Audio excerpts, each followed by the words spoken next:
Welcome to the March 29th, 2022 Zoning Board of Appeals meeting for the town of Raymond. The Zoning Board of Appeals will come to order. The board does have a quorum. I am now going to do a roll call, starting with myself, David Murch,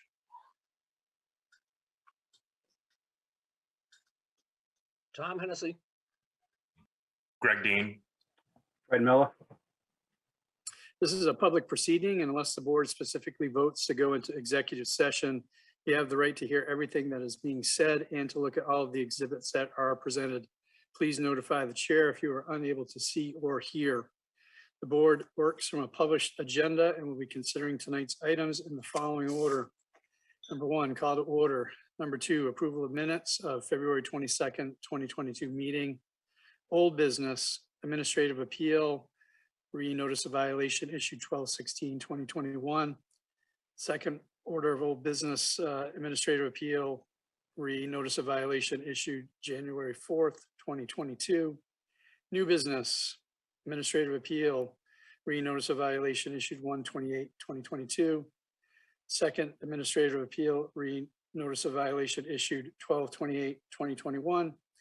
Finally, administrative appeal, reason notice of violation issued 1/28/2022.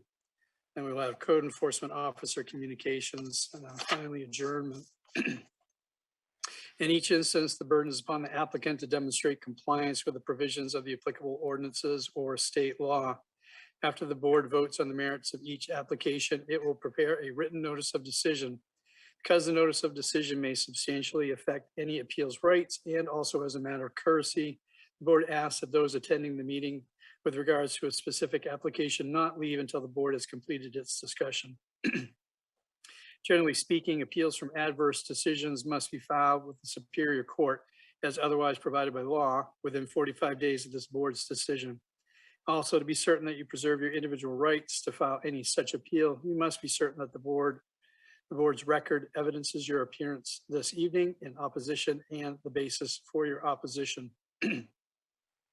All persons speaking, including representatives of the applicant and members of the public, are asked to state their name, their address, and their affiliation with the application, that being either for, opposed, or neutral. All persons speaking shall address all remarks or questions to the chair. This meeting is not over until the board has formally adjourned. Any discussion not included in the meeting agenda or accepted by the board is to be held until after adjournment or conducted outside the meeting room. So first up on our agenda tonight is the approval of minutes from the February 22nd, 2022 meeting.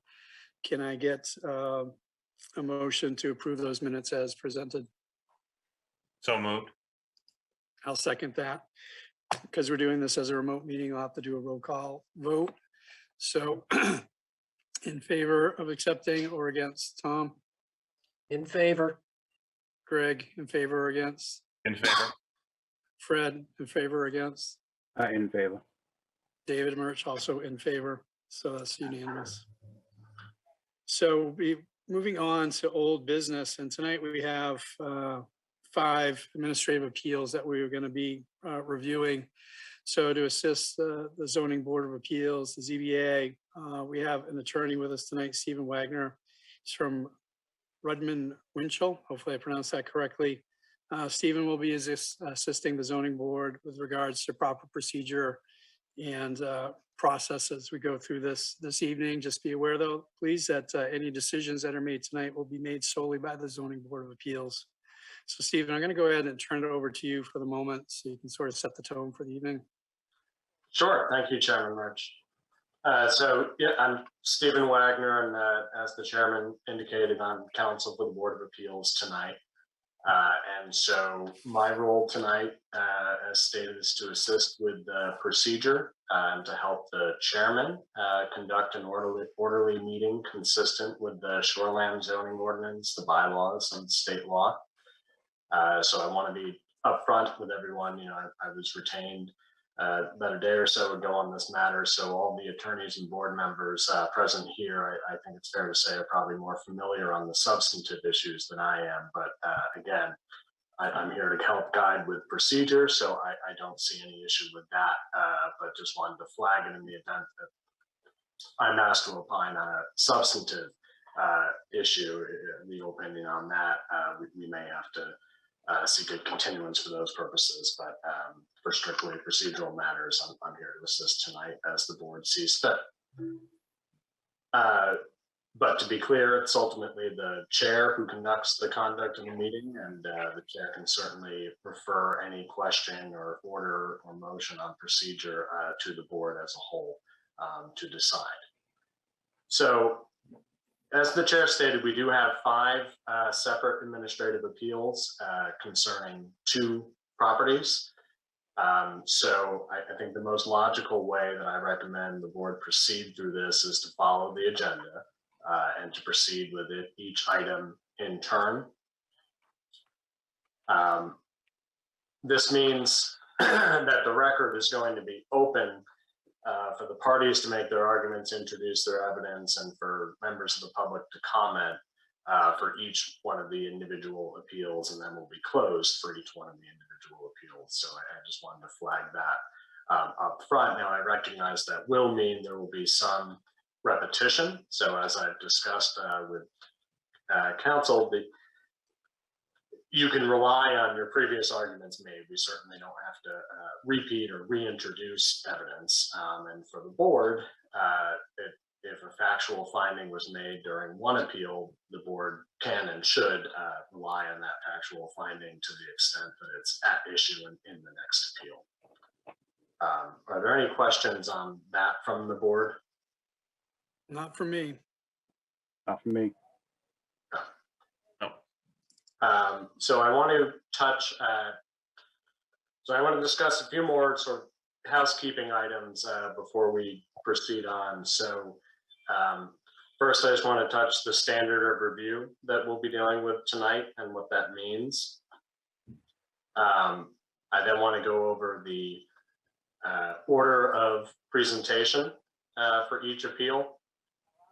And then I want to, before we get into the first appeal, I want to present the opportunity for the parties to discuss any procedural issues that pertain to any of the appeals. I think it makes sense for us to address those up front before we get into each one of the appeals in turn.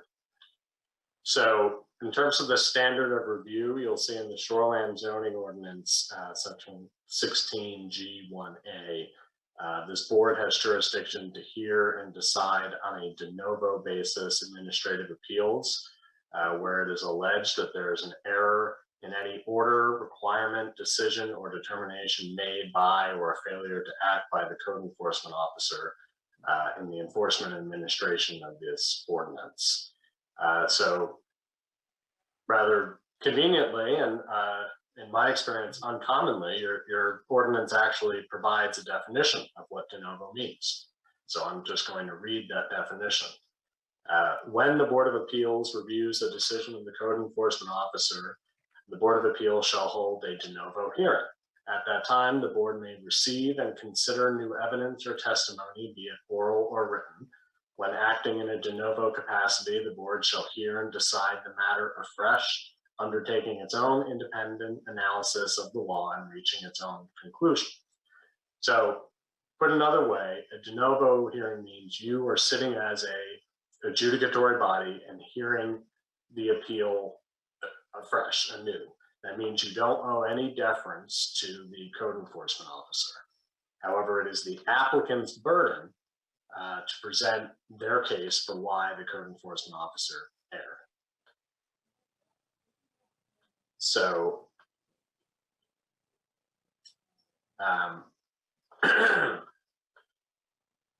for each appeal we'll bring up, there will be I suggest the board begins with, we've already determined a quorum is present, to hear any objections for each appeal, whether there are any objections from parties or from the board itself about any potential conflicts of interest or bias. So that would be the time to raise it. We'll have the board chair. I'd ask to poll the audience, poll the parties and members of the public and the board if there's any conflict of interest or bias to be discussed. Then proceed to whether the appeal has been timely filed. Then proceed to whether the application is complete. And then I think in this case, it's important for us to determine what the evidence has already been submitted and is a part of the record for that particular appeal. We'll then proceed to the applicant and the applicant's witnesses. They'll go first as they have the burden to present their case without interruption. Then the board members can ask questions and directed through the chairman. And then any of those directly affected, such as any abutters here, I don't think we have that at issue, but if there are any abutters, as well as the other parties, can ask questions of the applicant's witnesses. We'll then proceed to the code enforcement officer and their witnesses following that same procedure, an opportunity for rebuttal by the applicant, then open it up to public comment, followed by an opportunity for any side to present any rebuttals or responses to any issues raised during public comment. And at that point, we should have a motion to close the hearing and close the evidence before proceeding to deliberations.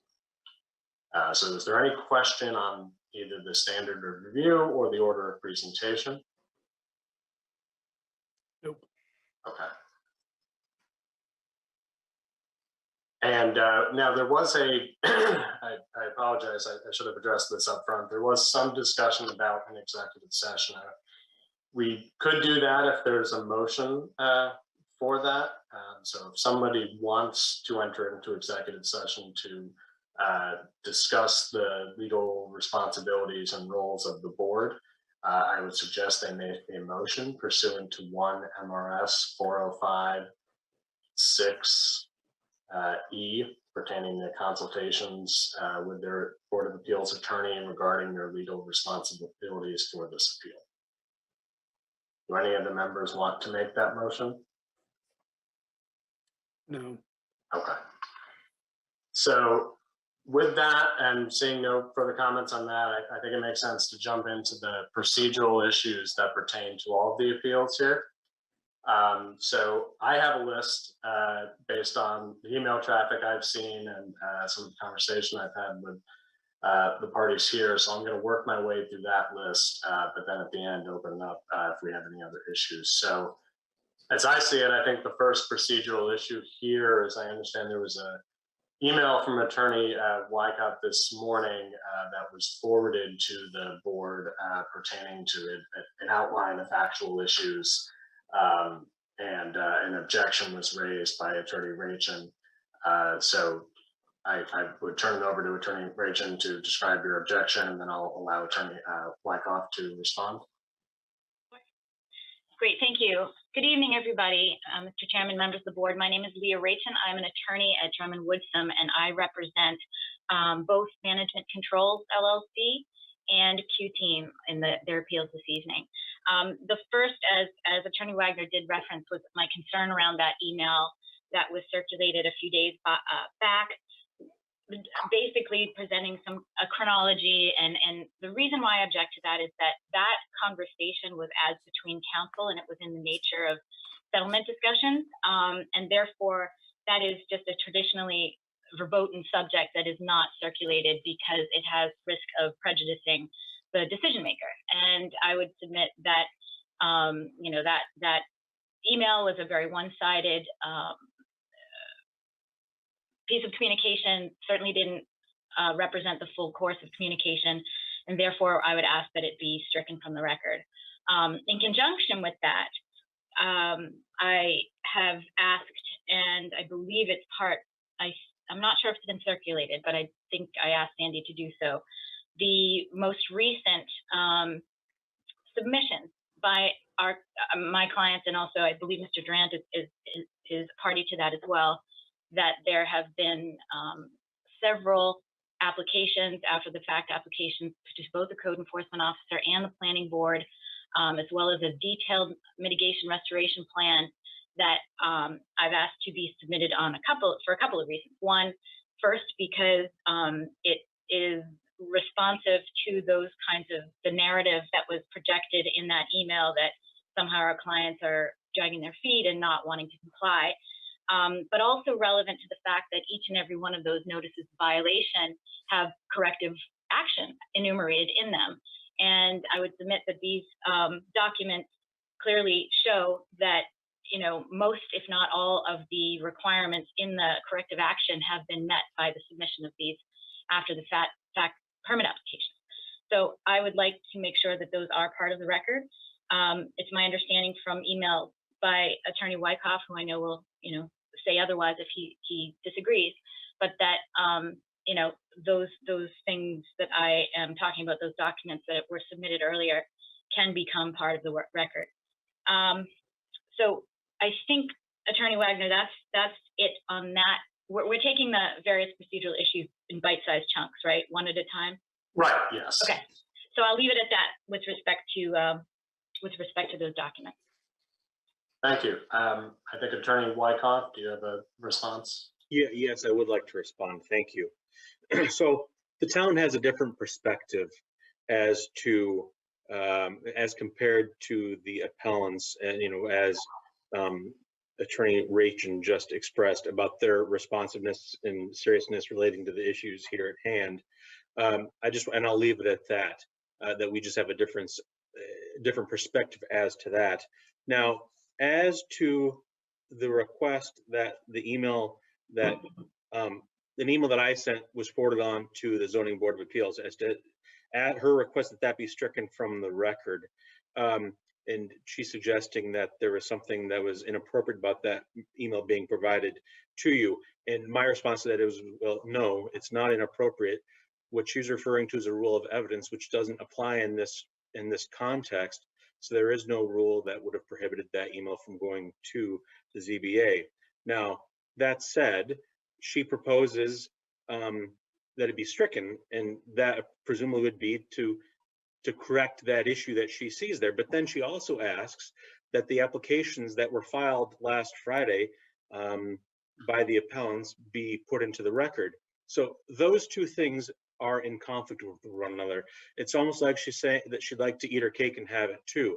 So my position, the town would not object to the inclusion of the applications in the record, so long as the email that I sent that was forwarded on to you was also included in the record. And I guess I'd also like to say that the town's position that it doesn't object to the inclusion of the applications in the record shouldn't be read as an admission by the town that the applications are sufficient or will be granted. Rather, the town reserves the right to consider those and decide those applications in the ordinary course. And Mr. Chair, if I may.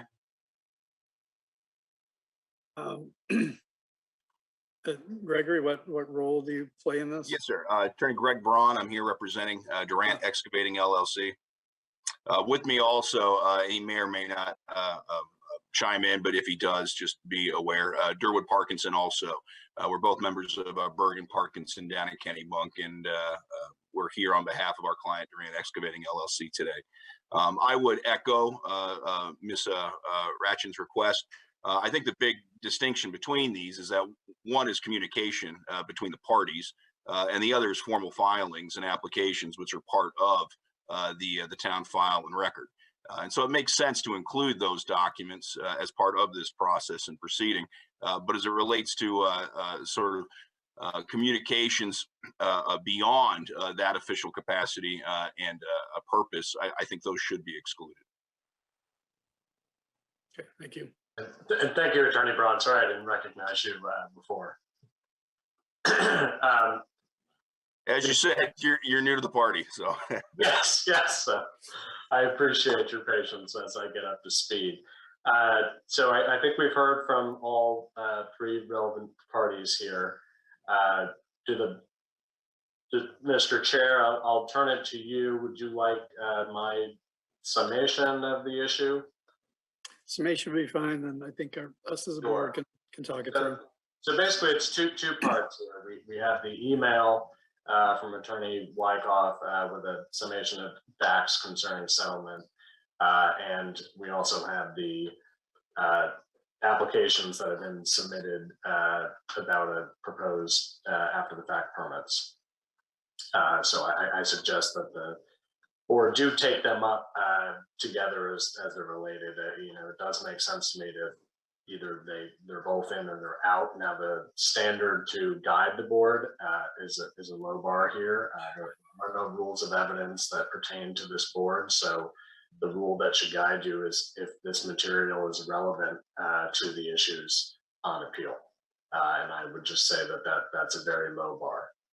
And whether they're relevant doesn't necessarily mean they have a lot of weight. So I think it's a separate question about how those relate to the particular issues and whether the board should consider, say, these applications when evaluating the arguments on appeal.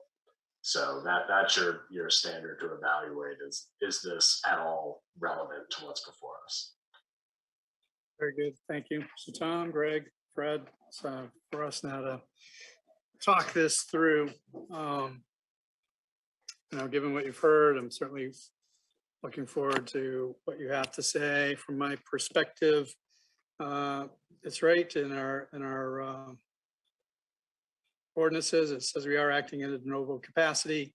We'll hear and decide the matter afresh, undertaking your own independent analysis of evidence and the law, reaching its own decision. Given the information that was provided, though, this seems a little bit after the fact in terms of an appeal for an administrative appeal for a notice of violation. So I am good with personally with striking both of these from the record. But I'm open to your comments, please. Well, first, I'd just like to bring out that I do flooring and that I have installed some flooring at the house in 18 Fernwood. And I just want to make sure that everybody understands that. And this was probably 5 or 6 years ago with a different set of owners through an outside property management company. And I don't believe there's any conflict, but I want to make sure everybody knows that I have done work at this house.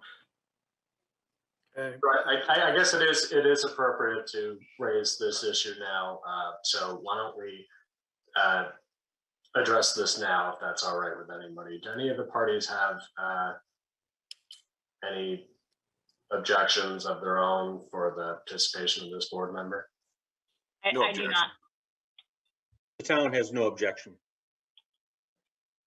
Do any of the board members want to make a motion for this board member's recusal? And I apologize, sir. Your last name, I just see Fred. Fred Miller. Philip, okay. Any objection or motions from board members? This is Tom. I'll make a motion to accept Fred. There's no conflict of interest that I see. Okay. Is there a second on that motion? Yeah, I'll go ahead and second it. So, roll call vote again. Fred, you're going to have to say it, I believe, but Tom, continue to allow Fred to act in his capacity of zoning board to say yes or no. Yes. Greg, yes or no? Yes. David Murch also voting yes. So we're all in unanimous approval of allowing Fred to continue on his role tonight as on the ZBA board.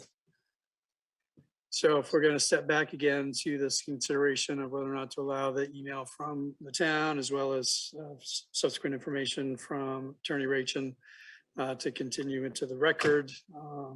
Again, I'm of the opinion that we can strike both, as they perhaps don't really add much evidence in terms of what we're looking at in terms of an administrative appeal for something that was issued back in November. These seem more related to mitigation process, which is beyond what we were part of. So Tom, Greg, Fred, feedback, please.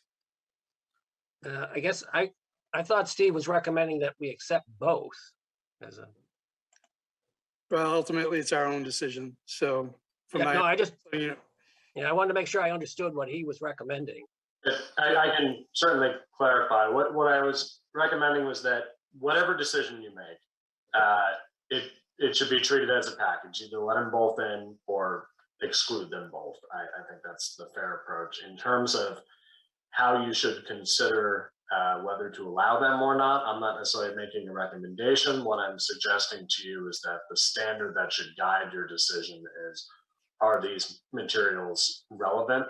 And if you think they're all relevant, then I would suggest admitting them. And the reason is this is a de novo hearing where new evidence may be introduced. Neither this board nor the bylaws nor the shoreline zoning ordinance has set a deadline for submissions. So that's why I suggest to you that the standard here is, are they at all relevant? I have a question for you, Mr. Wagner. I'm curious to why do you? It seemed like there was some merit to the argument that one was a formal filing and one was an internal communication between two parties negotiating. Does that have any legal standing or not? That seems like you're recommending that doesn't matter. Yeah, I'm not persuaded by the argument that internal communications about settlement discussions should be excluded on the basis of a rule of evidence, because those rules of evidence are not applicable in this hearing. So my recommendation is to treat them, either allow them both in or not, and be guided by the standard of whether they're relevant. Yeah, I just think it's a difference of intent, certainly. And I had a second question, maybe for all the attorneys. Not having gone through the email in detail, mostly because I saw the ask to not consider it before I had a chance to review it in detail. Is there anything that in the email or in the applications that couldn't be introduced as evidence as it would pertain to us considering this or issue? It seems like we're just worried about bias because of language or potentially, making somebody look bad. Is there anything that couldn't be introduced as evidence in its own right without either the application or the email?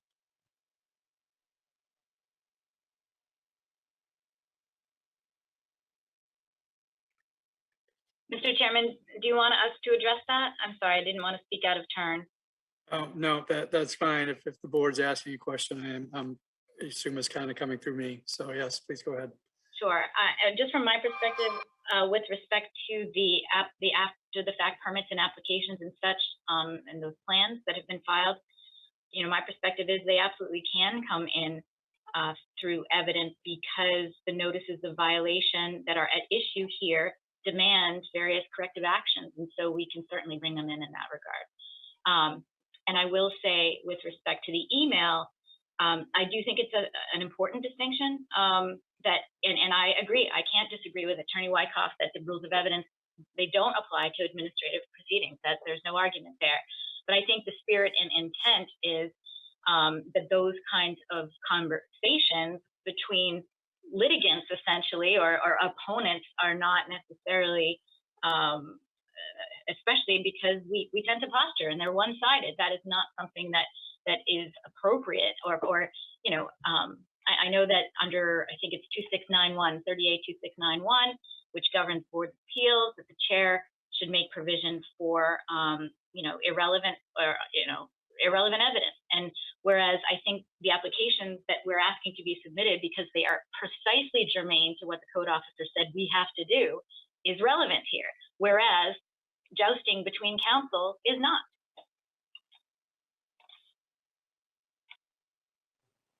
May I respond? Yes, please. So the applications contain corrective action, and Attorney Rachel says that's the reason that they should be admitted. So the issue before you today is whether or not notices of violation issued prior to these applications being prepared, whether or not those notices of violation contain errors. That's the issue before you. Those corrective action plans don't have anything to do with that. So, as to Mr. Dean's question as to whether or not there's some independent basis on which those applications could be put in, I would say that they're not relevant in terms, the corrective action piece is not relevant because that's not at issue here before you. What's at issue is whether or not the violations occurred.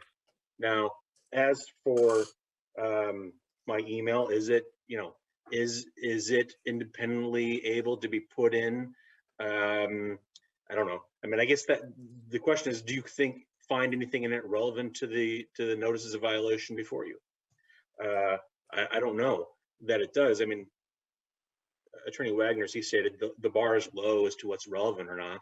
So, if you're questioning what to do, I would say you should, let them both in, as opposed to, as opposed to as not. I mean, I don't see any real harm in letting all of them in. So I guess that's my take on it. So Greg, Fred, Tom, any other questions?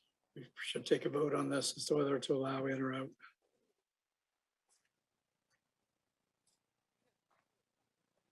I have a question, procedural. Sorry, go ahead. This is Tom.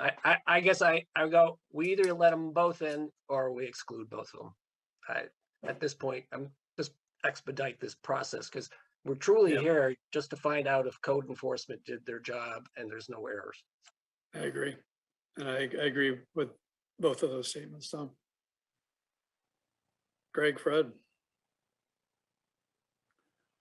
I think I agree that we're just here to see if there's any errors on the code enforcement, and I'm not sure if these really pertain to what we're looking at to help because that's after fact, if I'm understanding this correctly.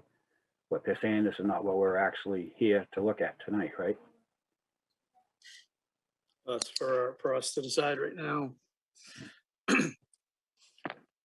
So I think I will go ahead and I will make a motion to, I'm not sure, Attorney Wagner, you can let me know the best way to phrase this. I don't know if I should make a motion to strike or a motion to enter in. Why don't you make it a motion to strike? Very good. So yeah, I will make a motion to strike both the email and the submitted documents in response by Attorney Rachin. The original email from Attorney Wyckoff and then the subsequent submission of information from Attorney Rachin. I will make a motion to strike those from the official documentation for the evening. Do I get a second on that? I'll second it. Okay, again, roll call vote as to whether or not to strike. Tom, yes or no to strike? Yes, strike. Greg, yes or no to strike? Yes. Fred, yes or no to strike? Yes. David Murch also voting to strike, so unanimously approval of striking the email and some follow-up information from Attorney Rachin from the official record. Okay, Attorney Wagner, you got a second procedural item for us tonight? Yes, I do. So the next procedural item is there was a DEP letter provided today, and I just wanted to see if there was any, if any party intended to introduce that or had any objections to that being considered as part of the evidence. Now, just to be clear, the parties can certainly make their arguments about what weight that evidence has. I'm just asking if there's any procedural arguments up front, since we did receive that today, and it's not clear to me if that's been made part of the record or not. Can I address that? Yes, please. Thank you. I thought it was part of the record. That was my assumption, that it was already part of the record since it was provided by the DEP the other day, and I believe it's been provided to all counsel for all the parties. So I thought it was part of the record, and if it isn't part of the record, then I propose that it should be part of the record. Attorney Rachin, Attorney Bronze, do you have any objections to that being part of the record? If I might just address that. Thank you. I do object to it on the basis of, I've been hearing various discussion amongst the board talking about things that have been entered in after the fact with respect to the nature of the violations, et cetera. And so I would say that that is not relevant to those proceedings. And if this board does accept it into the record, I would say that it is incredibly important to realize that it should not hold weight. And I'll tell you why. If you look at the letter itself, it doesn't provide any detail about which property they're talking about what analysis that the DEP staff member made. No authority. This DEP person has, of course, authority over DEP regulations, certainly nothing with respect to the town. And it just does seem to be a pretty apparent attempt to just bolster the CEO's decision. And so I would say, to the extent it is admitted in the record, and I would respectfully request that it isn't, but if it is, that it be given very little weight. So if I may, I'm just going to interject a little bit here. I think the question is narrower for the board here. I think it's just is it admitted? And again, that turns on, is it remotely relevant? So I would advise the board not weigh in now on what weight it should be afforded. And Mr. Chair, if I may, Please. I would just echo the same sentiment from the last debate discussion here, which is essentially it itself does not speak to whether or not the notices of violation, which are before the board themselves, include any errors or misstatements or reasons for which to be set aside. It may or may not, as Attorney Wagner points out, bolster, and I would echo Attorney Ratchen's point, which is that it is in no way binding on this board. But again, if we're speaking specifically to the point of whether or not it on its own demonstrates that the notices of violation were themselves properly done and submitted, then I think on that basis it should be kept out. May I respond briefly? Yes, please. This letter is fundamentally different than the items because in this letter, the DEP provides its view that the violations, its view relating to the violations. I think that is relevant.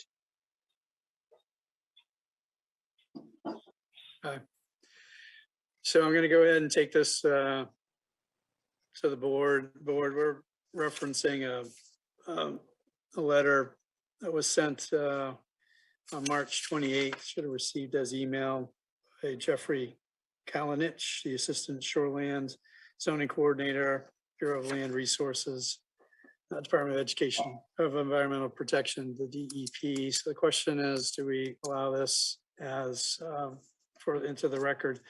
I'm of the opinion that it should be allowed, as this is just I agree with Attorney Wyckoff's statements, and that this is a review of the notice of violation and the DEP's review of it from their perspective. And so I believe that it is something that we should consider as part of tonight's proceedings. Greg, Tom, Fred, any comment, feedback? My opinion is, I agree with you, David, that the DEP is a state organization and they should be heard, not silenced. Got a comment, if I might. Please, Greg. Why do we have this letter? Is this something that is issued for all NOVs? Is this something we solicited? Did the town solicit this? And is it traditional for the DEP to have any bearing on their opinion to matter in a procedure like this? I'm just So Greg, the letter itself indicates the following. It says Code Enforcement Officer CEO Alex Sorois contacted the Department of Education, Environmental Protection, Shoreline Zoning Division, also known as the department, for comment regarding the Administrative Appeals Notice of Violation issued by the town of Raymond for activities occurring on 18 Fernwood Road and 28 Whitetail Lane parcels. These parcels are in the town's shoreline LRR2 district. The department reviewed the notice of violations and submits the following comments for consideration. So it was solicited by the code enforcement officer.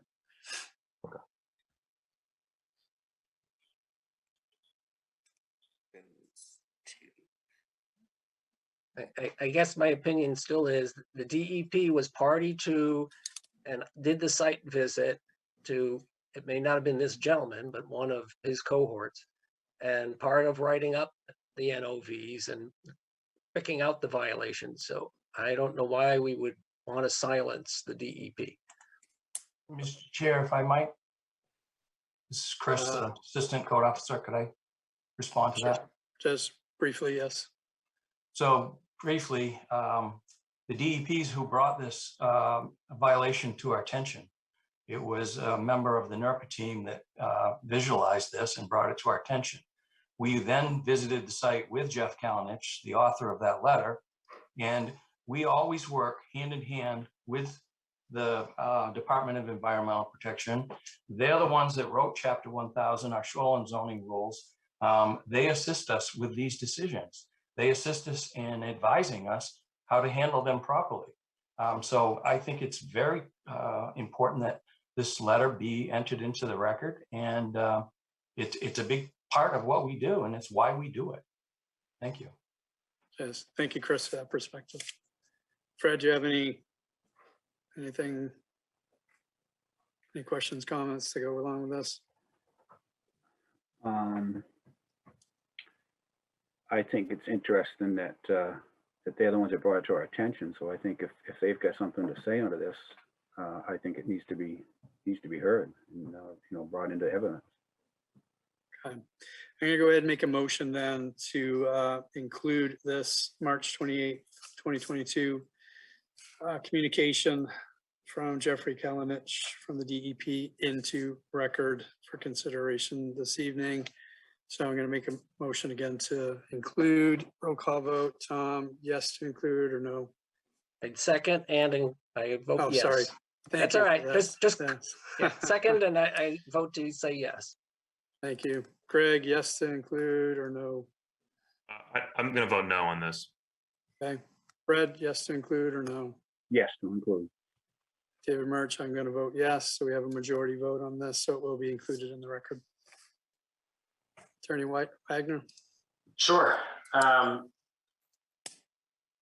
know there was some, I think the third procedural item here is if there's any motions at this time to move to continue any discussion to a future meeting. Do any parties have such a motion? Yes. I'd say go ahead, Attorney Brown. Sure.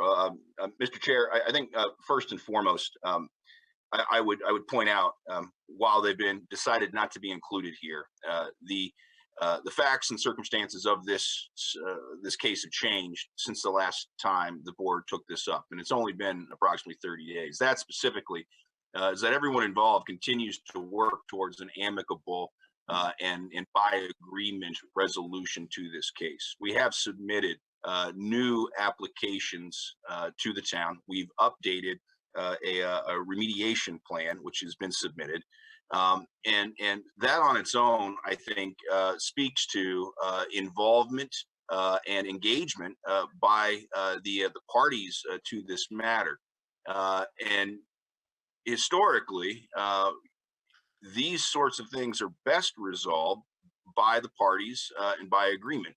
And so I would respectively, on behalf of Durant Excavating LLC, make that request to continue so that that process can continue to move forward. The other issue, which may or may not weigh on the board's mind, is that at this point, I haven't had opportunity to review everything that may be presented this afternoon. And I will admit that I myself provided several new documents. They were relatively modest in weight. I think they spoke for themselves generally, but I do know also that Attorney Wyckoff submitted what looks to be well in excess of over 100 pages of materials. I haven't had opportunity to review those, and so I worry that there's some due process issue there, and an opportunity for the respondents here to actually review and be fully prepared. And then finally, I would make the request, in court, we'd call it judicial economy, right? It's this idea that we want to do things as efficiently and effectively as possible. We're at 7:45 now. You have 5 of these separate appeals to take up tonight. I don't think any of us, right, would be surprised if this drags on to midnight. And then we would even see then the likely need to continue this on to a second date. And it seems to me that if that's the likely trajectory of this evening, and I think it is, what is most effective for all involved and most beneficial to hearing this case is to actually set this for a special date where we can agree and take an entire day, start in the morning, so that we have enough time to hear all of this in one setting, rather than breaking it up piecemeal or going to a time when we may have less engagement or capacity to consider the things that are put before us. And so for those 3 reasons, I would ask that this matter be continued and that a special hearing date be set for these appeals. So before we turn it over to the other attorneys to respond, can I just clarify, is your request to continue all 5 appeals or just those brought by Durant? I can only speak for the ones that were brought by Durant Excavating LLC. I expect that the other parties here tonight will echo this request. Okay, thank you. Attorney Rachel, I think you had your hand up. So I'll turn it to you if the chair is okay with that. Yes, please. Thank you so much. Yes, I do echo that. And I will say, I was ready, willing and able to start tonight. And of course, we want to move this ball forward. I will say, as a busy attorney, I know that these documents, and as Attorney Braun said, it's well over 100 pages of documents. Myself, I was not able to look at them. I came in at noon today. And, I think it's really important to understand for this board what is at stake for all of our clients. We're talking about extraordinarily high fines. And in order to properly represent, my client, I would like at least an opportunity to eyeball what is being submitted. And so I do think it does raise a significant due process issue. I would also suggest to you, I would imagine that some of the folks on this board are working people and they didn't have an opportunity to go through them either. And so from an applicant standpoint, we want the board to have an opportunity to have fully digested these materials so that we get a fair shot. The other thing I would say is, I am echoing Attorney Braun's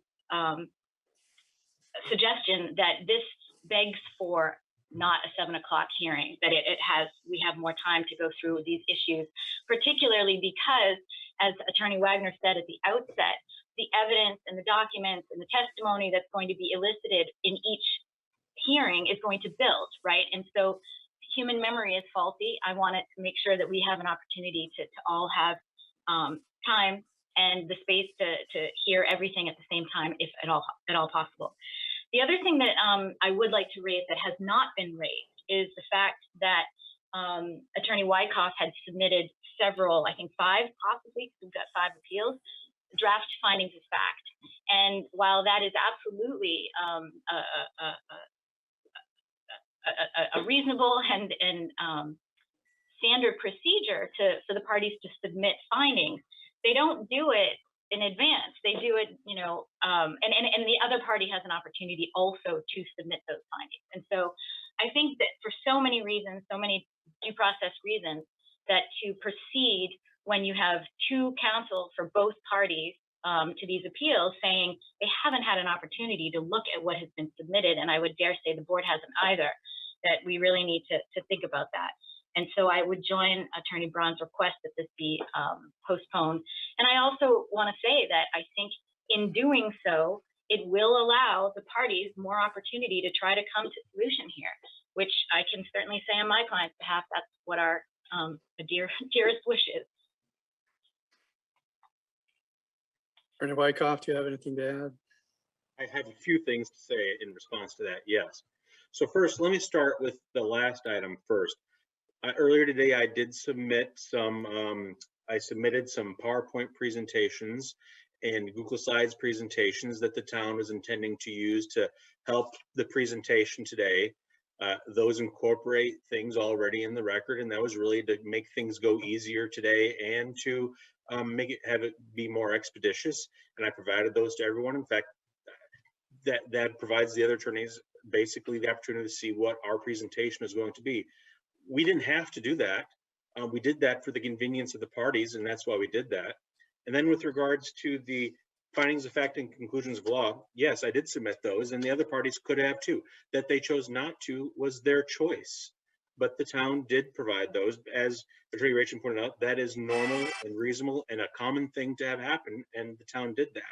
The timing of it was, I wish it could have been sooner, but as I stated in my letter, it really was unavoidable that it was at this time as opposed to earlier. Now, as to the comment that, put this off so that the parties can continue to talk, I have to respond to that and point out, in Attorney Rachen's letter, filing the appeals in the first instance, she said, given that my client is in the process of developing a mitigation plan and negotiating a consent agreement with the town relating to all issues raised in the NOV, council have agreed that this matter will be tabled until March 18th, 2022. Okay, we're here because that didn't happen. And the parties have all known since February 8th that if the ZBA tabled consideration of the appeals regarding 18 Fernwood on February 22nd, then it would be heard today. So a week ago, I let all the parties know that the town's position was that this appeal should proceed today. In the last week, no one raised any issue with that. No one raised an issue with the continuance. The town has spent time, money, and resources to prepare for this hearing today. The town is prepared to go forward. Beyond that, these notices of violation should be resolved as soon as possible. They represent serious and significant violations of the shoreline zoning ordinance. These violations need to be remedied as soon as possible. And this hearing is one of the first steps to make that happen. For those reasons, the town opposes any continuance of this. Mr. Chair. Very briefly, please. Yes, sir. First is that generally these deadlines and timeframes within which an appeal should be heard are for the appealing party's benefit, right? To make sure that we have opportunity to come before the board and be heard, so that the town can't put us off or some other governing body can't put us off in perpetuity. And so essentially these timeframes that are in question are for our benefit and protection. And we are indicating to the board a willingness to extend that a check and balance put in place to protect our interest.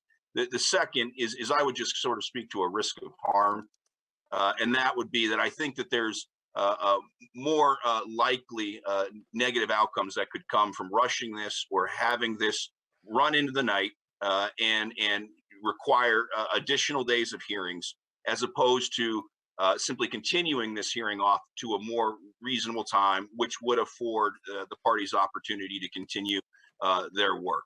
The findings of this board on their own don't speak to the remediation plan or the necessity of these parties to take the necessary steps to cure what defects exist.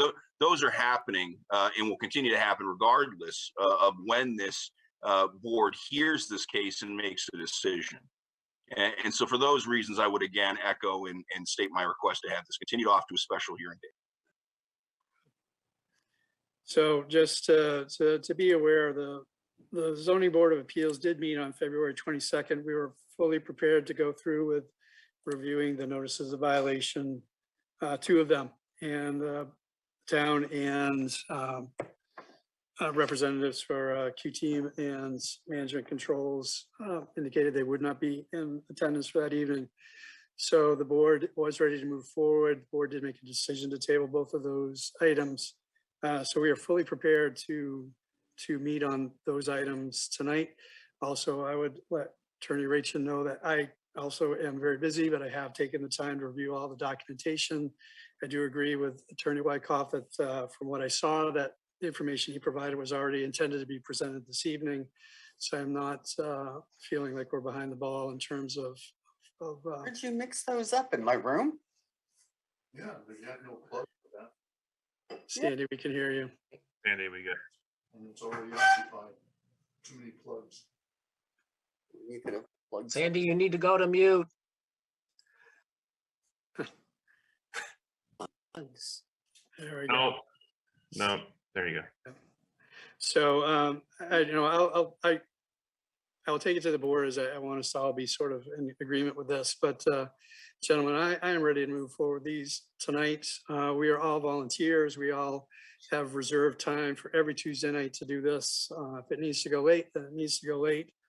I am not of the impression that we need to set a special date to review all of these for that purpose. We have volunteered and have indicated that Tuesday nights, the last Tuesday of every month, we will do this. And so I'm ready to move forward with that without further delay. So that is my perspective on this. Gentlemen, I welcome your input, but I feel very strongly we need to move forward with these.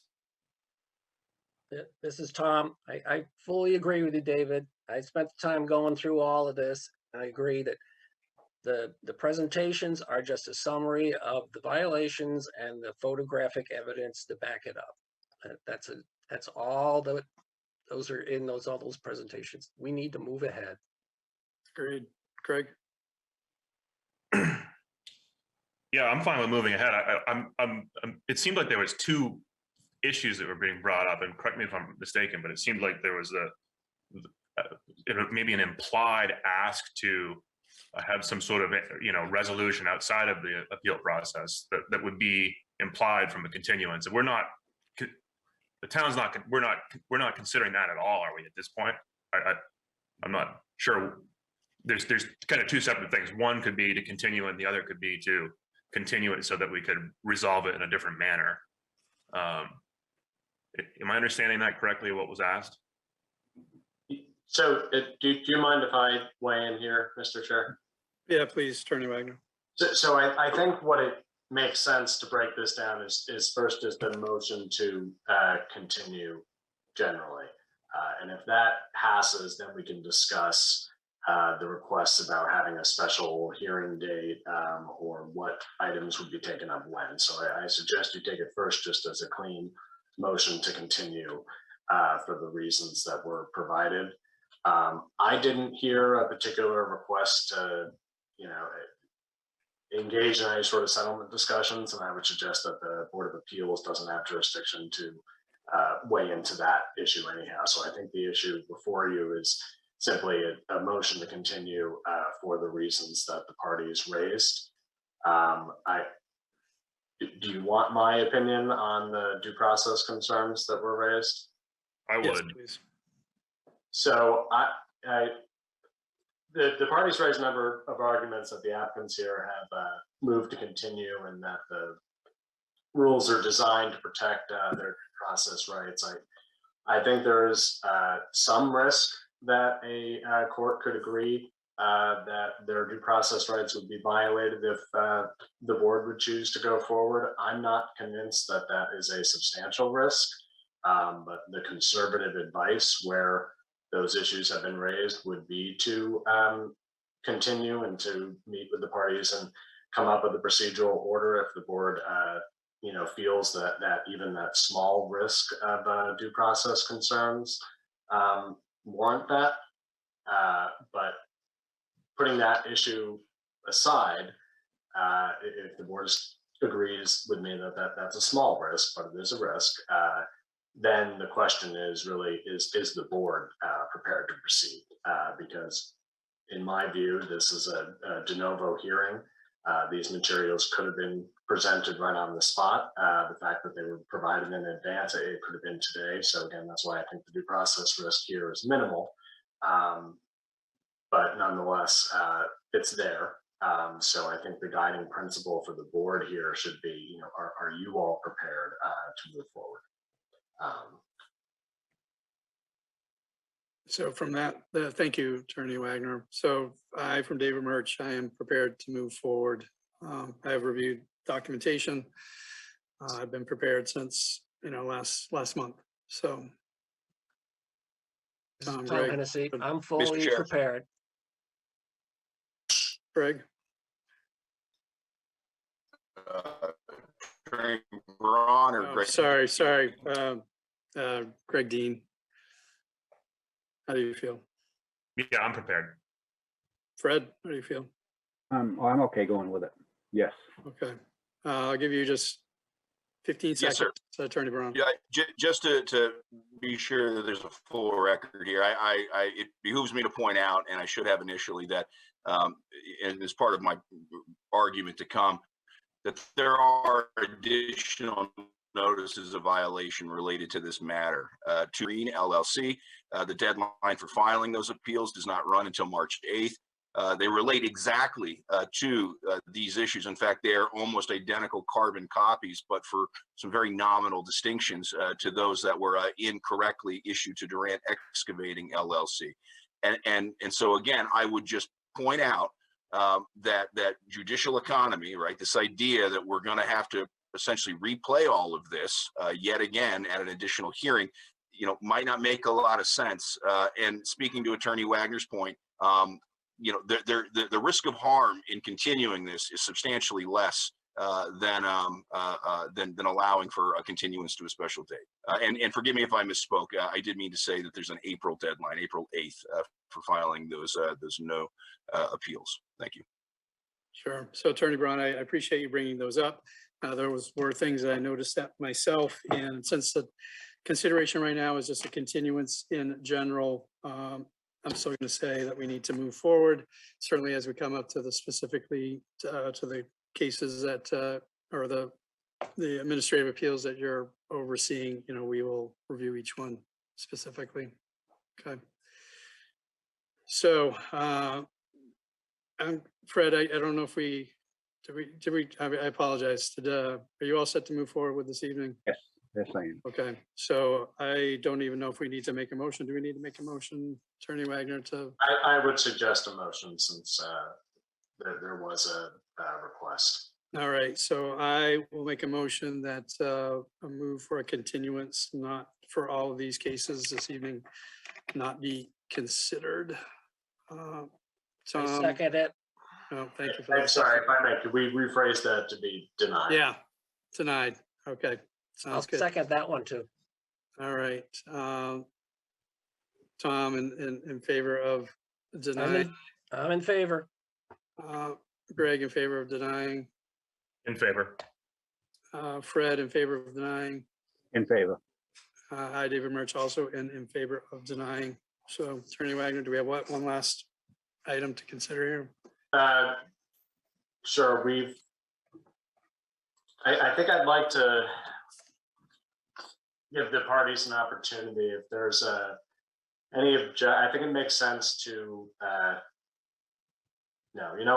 had previously considered whether we should address the timeliness of the any applications up front, but I'm going to reconsider that and suggest that we take that up in turn on the appeals unless any of the parties feel strongly that we should address any of those objections up front.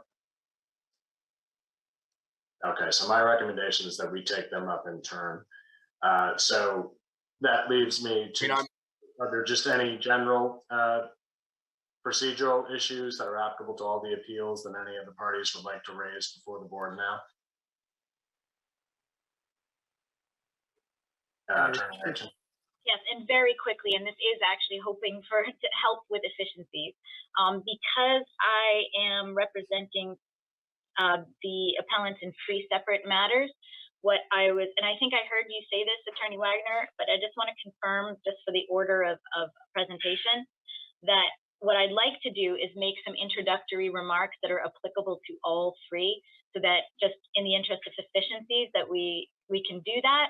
I heard that we're going to take everything one at a time, and I certainly honor that, but just to help try to move things along, I was hoping that that would be appropriate, and also that I would ask officially that any testimony, evidence, et cetera, that is submitted in any of the appeals, because they tend to build on each other and they are factually related, that we can just agree that everything will come into the record and it can be used in any of the different appeals. And it's incorporated essentially by reference in the event, if there's an appeal of the decision, that the record is basically all of the evidence and testimony and documents relate to each of the appeals. Thank you. So I think everything that Attorney Rachel said is consistent with what I said, and if anything, just better clarifies what I said. So unless there's any objections to that, my recommendation to the chair is to allow that, to allow general statements that may be applicable to all the appeals. And then that way we'll at least be able to be more efficient as we move down the list. Do any of the other attorneys have anything else to say on that? No objection from the town. Okay. No Yeah, objection. I'm all for efficiency, so let's do it. Okay. So with that, I think we'll begin with the first appeal, Mr. Chairman. Yeah, very good. So moving on, old business administrative appeal, re-notice of violation issue 12/16/2021, applicant Ratchin Esquire on behalf of Management Controls LLC, location 18 Fernwood Road, Mat Lot Block 001-022-000, zone LRR2, description administrative appeal from notice of violation. This administrative appeal was tabled at our last meeting, so I need to have a motion to take it off the table. Can I get a motion for that, please? Motion to take it off the table. I will second. All in agreement to take off the table. Tom? In agreement. Greg? Agreed. Agreement? Fred, in agreement? I agree. David Murch also in agreement to take it off the table. We are unanimous in that. This is an application, gentlemen, that we discussed the timeliness of the filing. It looked like it may have been filed a little too late. We then understood through comments from the code enforcement officer that this was an agreed upon timing for the filing, so there was no lateness involved. We did open this particular administrative appeal up to public comments. The public comment we got was simply a butter who was interested in seeing what was going to go on for the evening. So we closed public comment at that time, although it was noted that we would, this tabling and untabling would also include public comment during the untabling. So we are all set to move forward with this. Unless I hear something different from Attorney Wagner, I am going to see for the appellants, if there's anybody ready to speak on behalf of this. Attorney Rachin, if you want to kick things off. I'd be happy to. Thank you, Mr. Chairman. So as I said, I'm going to be speaking generally, just making some introductory comments with respect to the three appeals in which that I'm dealing with, specifically with respect to the first one that you just mentioned, also the one from Q Team with respect to 18 Fernwood Road, and finally with respect to Management Controls with respect to Whitetail Lane. So as you know, there are two separate properties at issue here. And my comments are, until I tell you otherwise, are specifically, I should say, are global in nature.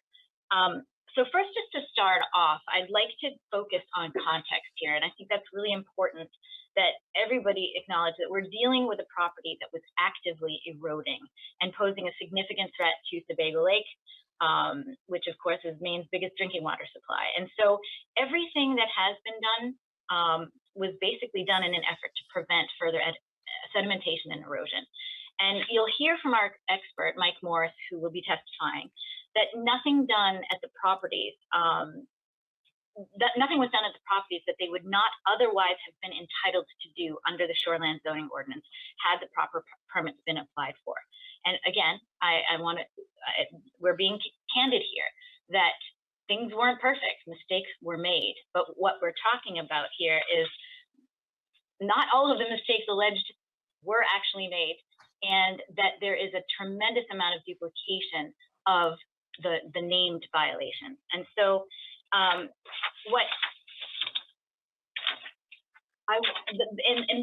there are going to be basically three things that I'm focusing on this evening with respect to all three properties. One, who is responsible? Two, as I said, that not all the allegations that have been alleged are actually violations, and also the duplication. So let me peel down those three themes back a little bit. Who is responsible? So we know, I think from my submissions, is that there are several pre-existing violations.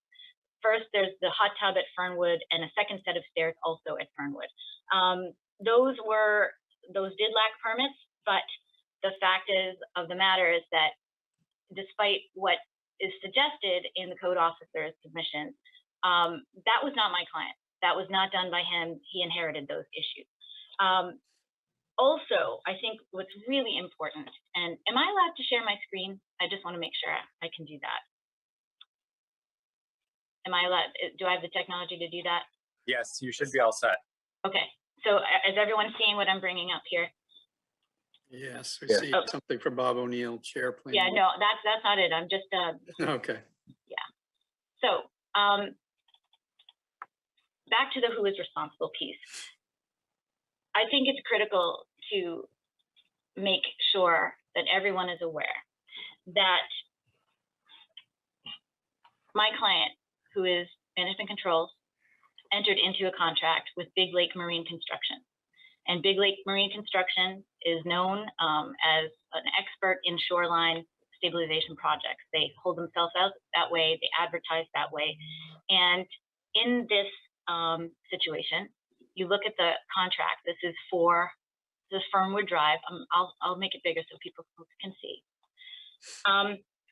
You will see that the very first line here is that Big Lake Marine will obtain all necessary permitting from the town and DEP.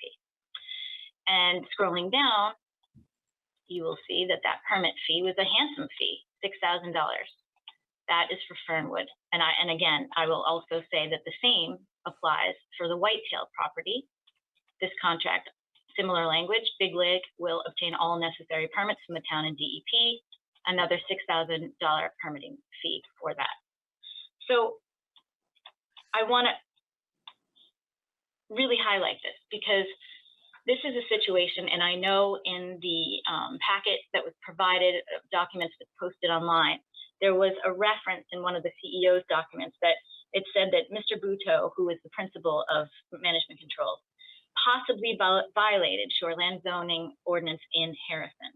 And so as an initial matter, I think it's important to highlight that no court has ever determined that there was any such violation. There was a consent agreement, but there's no determination of violation. But that's really important because first, I think it informs this board that one would think, oh, he's a big violator and he's just taking this, not taking this seriously. But as a result of that experience, Mr. Buteau was extremely cognizant and conscious about making sure that he never had this problem again. And that is specifically why this contract, both of them, speak specifically and unequivocally to that point. And so I think it's also important, and I'm going to your own ordinance because that's where we should always be focusing, is that under the ordinance, it is not just the landowner who is responsible. If we look at, for example, if we look at section H, which talks about, excuse me, I'm sorry, I'll just cite it to you. In the fine provision, it talks about any person, including a contractor, the landowner, a landowner's agent who violates these provisions shall be liable. Similarly, under 16H, it talks about how the code enforcement officer, if he believes there's a violation, shall notify the person responsible. But it's important to note that in the town's own ordinances and the state statute, that it's not just the landowner. And in fact, it can be people other than the landowner who are the responsible parties. And so I think it's important to recognize that. The other theme here is that the NOVs are just replete with examples of overreach and duplication. And when looked at both collectively and individually. And so collectively, the town is seeking penalties and violations essentially from 3 separate entities and people for the exact same violation. And then also within the same violation itself, they are just overlapping. For example, you'll see in many of these notices, violation 1 is filling and earth moving of more than 10 cubic yards, which isn't a violation unless there's not a permit for it. Then the second violation is filling and earth moving of more than 10 cubic yards without a permit. Those are, in essence, the same violation. The first one isn't a violation. The second one is because it's done without a permit, yet they're cited twice. Similarly, you see the examples of this throughout all of the notices of violation. And I guess the question is, why does this matter? I think the board is most likely to ask, well, why should I care about this?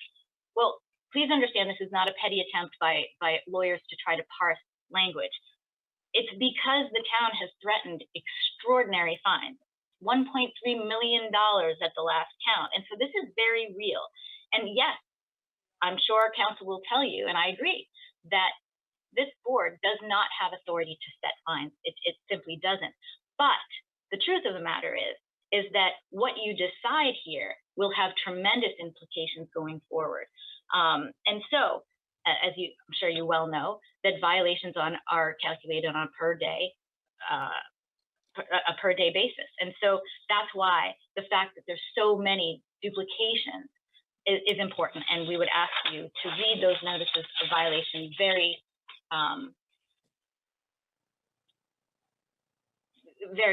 with very detailed eyes, because in fact there are lots of these duplications that we're trying to avoid.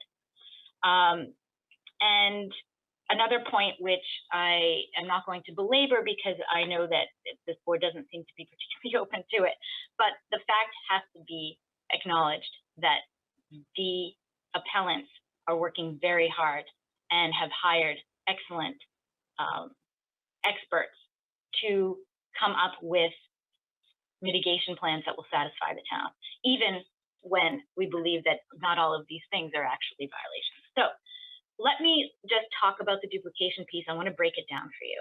So in the December 16th, 21 notice of violation, it alleges 15 different violations, many of which, as I say, are duplications of the same activity.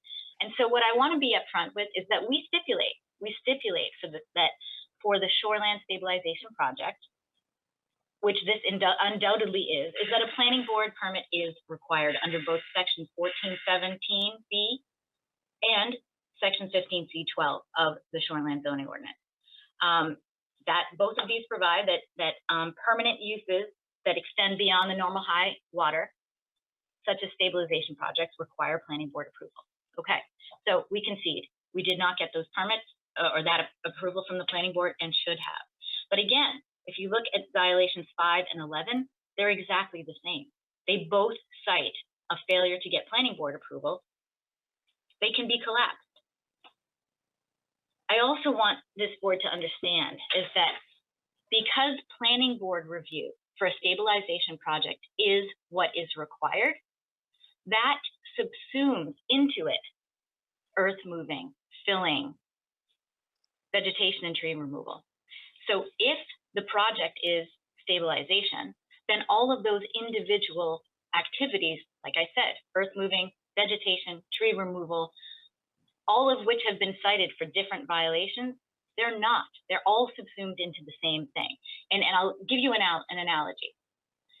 When you're building a single family home, you apply for a permit for a single family home. You don't also apply for an earth filling, earth moving and tree removal and a grading and filling permit.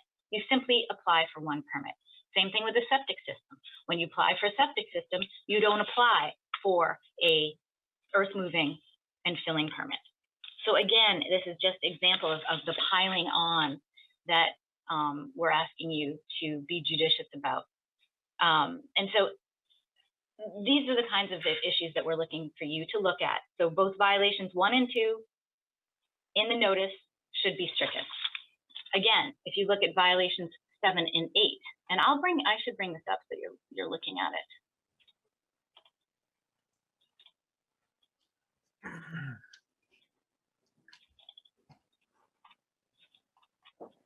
Okay, so here,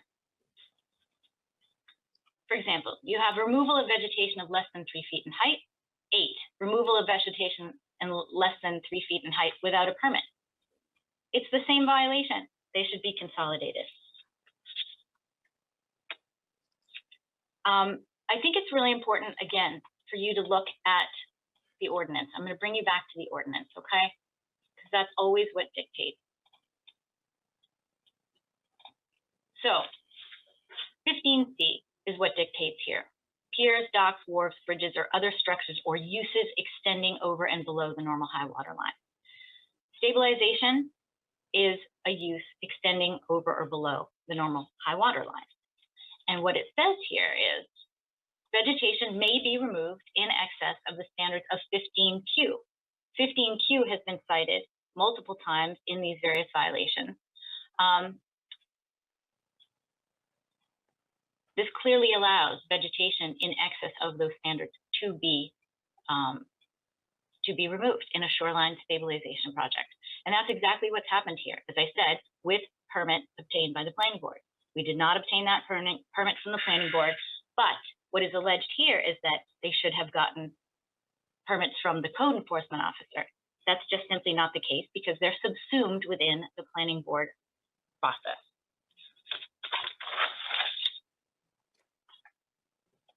Again, there's allegations that 9 and 10, let's go back to this notice of violation.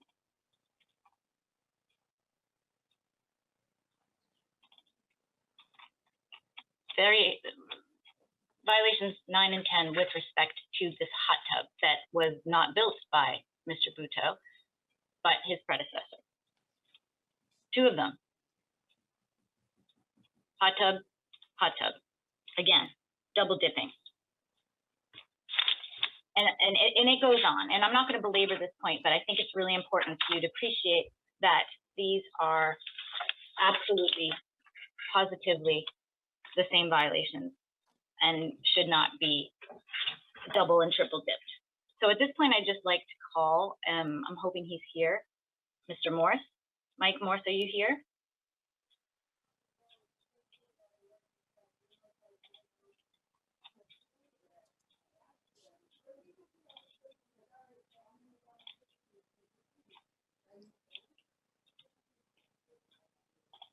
I'm having trouble seeing the participants. Mike Morse. I'm trying to get him. I just saw him. His video just turned on. There we go. Oh, thanks, Mike. I'm here, Leah. Thank you so much. Sure. So if you would, Mike, if you could just tell us a little bit about yourself, your background, if you could talk about perhaps who you are, what you do, start there. Sure. Good evening. My name is Mike Morse. I'm a land use consultant working with Archipelago, a firm in Portland, Maine. I have been with Archipelago for approximately 6 weeks. Prior to that, I had my own land use and zoning consulting business for approximately 3.5 years, working with the same regulations, the shoreland zoning, the DEP, various DEP regulations, and a few other municipal regulations as well. I work both with the private sector and also work with municipalities on various projects. Prior to having my own business, Morse Environmental Consulting, I worked for the Maine Department of Environmental Protection for a little more than 20 years. Number of years, first handful of years were dealing with some of the other DEP specific regulations, the Natural Resources Protection Act, Site Location of Development Act, et cetera, et cetera. The last 16 years I was at DEP, I worked specifically and exclusively with the Mandatory Shoreland Zoning Act on behalf of both the state, for the state's interests with mandatory shoreland zoning act implementation, as well as overseeing municipal administration and enforcement of shoreland zoning through their local shoreland zoning ordinances for 80 some odd municipalities in southern Maine, including the town of Raymond. And so safe to say you're pretty familiar with shoreline zoning issues. Correct. Okay. And so were you, how were you contacted to bring in, how were you brought into this project? Sure. I was contacted by Big Lake Marine Construction. Rob Durant had contacted me after sometime in mid-November, early to mid-November, after I think some of the municipal code enforcement staff, perhaps, but more specifically DEP staff had been on the site and indicated there are some problems, and he asked me for my opinion, professional opinion on whether there were violations.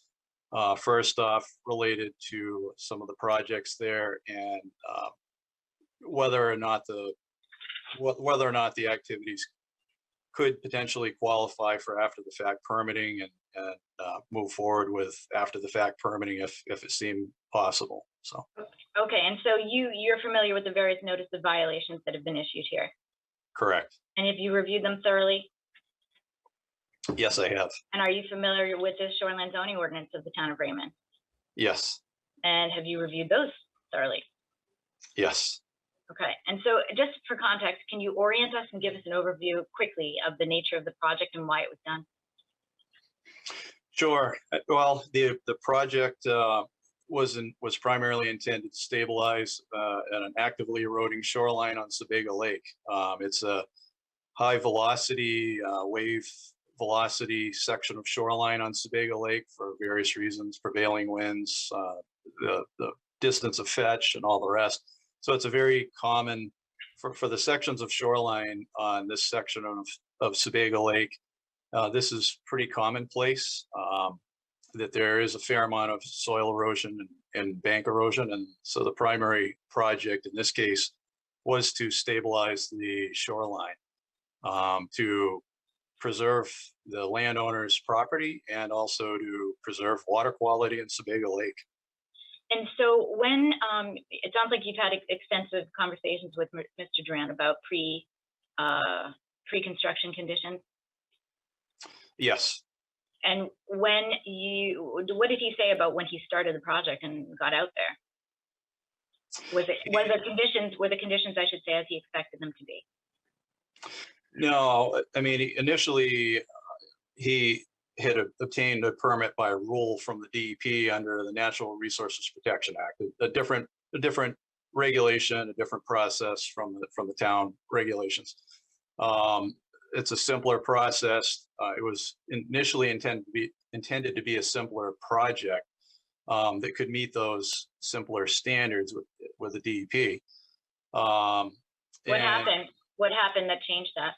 Well, in order to conduct the project, he discovered that the soils were saturated with either groundwater or surface water or a combination thereof in the upper part of the slope. And the original intent was to keep the riprap part of the shoreline stabilization towards the lower part of the slope to keep it relatively minimum, and then vegetate the upper part of the embankment. But that did not appear to be possible due to the soil conditions.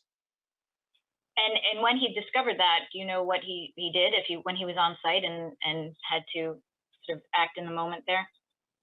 Well, he described that he was in a bit of a quandary with that, and he was faced with the risk of having significant soil sedimentation into Sebago Lake, just because of the project realizing that the saturated soils were sitting up higher on the slope, that they could have failed. And he consulted with Nate Whalen, one of the Portland Water District environmental group folks, for an opinion on that, and was apparently advised to riprap the upper part of the slope, or at least Nate Whalen from the Portland Water District was in agreement that that was a reasonable solution to take care of the problem. Okay, and you understand that the town cited all of the appellants here for, among other things, vegetation removal, tree removal, adding riprap without approval, correct? Correct.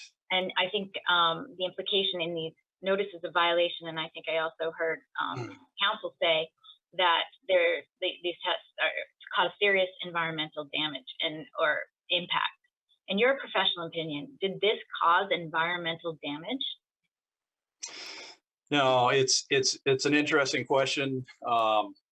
Generally speaking, people will stabilize a shoreline to eliminate a environmental hazard or environmental impact. And that, so in this case, would you say it was net harmful or net helpful? oh, I think very clearly net helpful, to use your terminology. Thank you. And this is something that I think we need to discuss. In your professional opinion, was there anything done at the property in conjunction with this shoreline stabilization project that would not be entitled to a permit had they actually applied? Not that I'm aware of. No. Okay, so had they applied for that planning board application for stabilization at the appropriate time, could they have met the criteria in your opinion? Yes. And not conceding that they had to do so, given that this is a stabilization project, had they applied for separate permit for earth moving and filling of more than cubic yards, would they have met the criteria? Yes. And not conceding that they had to do so, given that vegetation is part of, I should say vegetation removal is part of a shoreline stabilization project. Had they applied for a separate vegetation removal project, would they have met the criteria in your view? Yes. Similar question with respect to tree removal. Had they applied for that separate removal permit for trees, would they have met the criteria? Yes. And I understand there's some issue around hazard trees that require consultation with the code enforcement officer. In your view, would the trees at issue have met the definition of hazard trees? Yes, I understand I'm not a tree arborist, a professional arborist, but it seemed pretty clear from my experience over the years having dealt with this that they certainly were. But they did have a licensed arborist who was qualified to make these determinations, identify hazard trees as well. Okay, excellent, thank you. And so as a result of these various noted violations, appellants sought your assistance in coming up with, ways to respond to the corrective action, correct? Yes. Okay. So let's look at this notice of violation. I'm going to go back to it.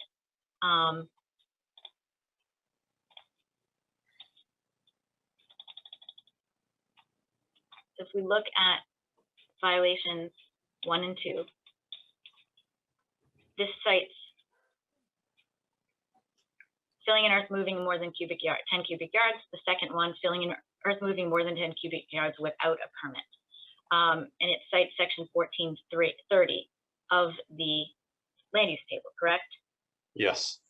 And in your view, is this the requirement that applies to shoreline stabilization projects?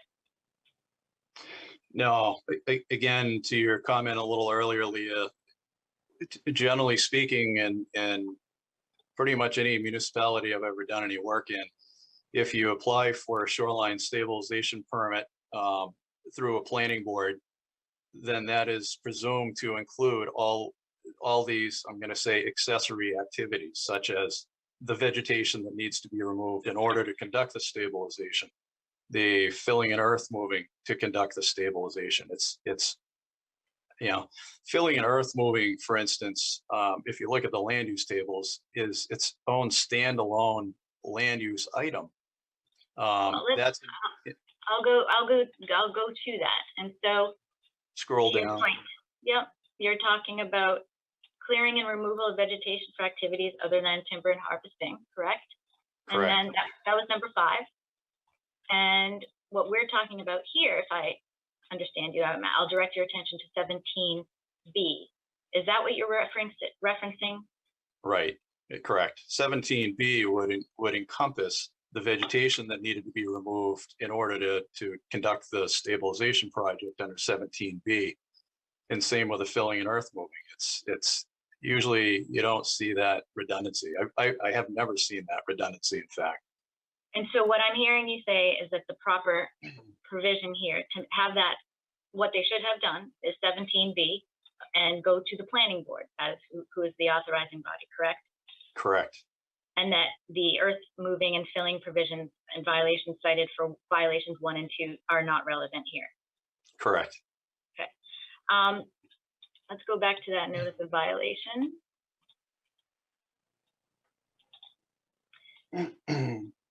And I'm directing our attention. Mr. Chairman.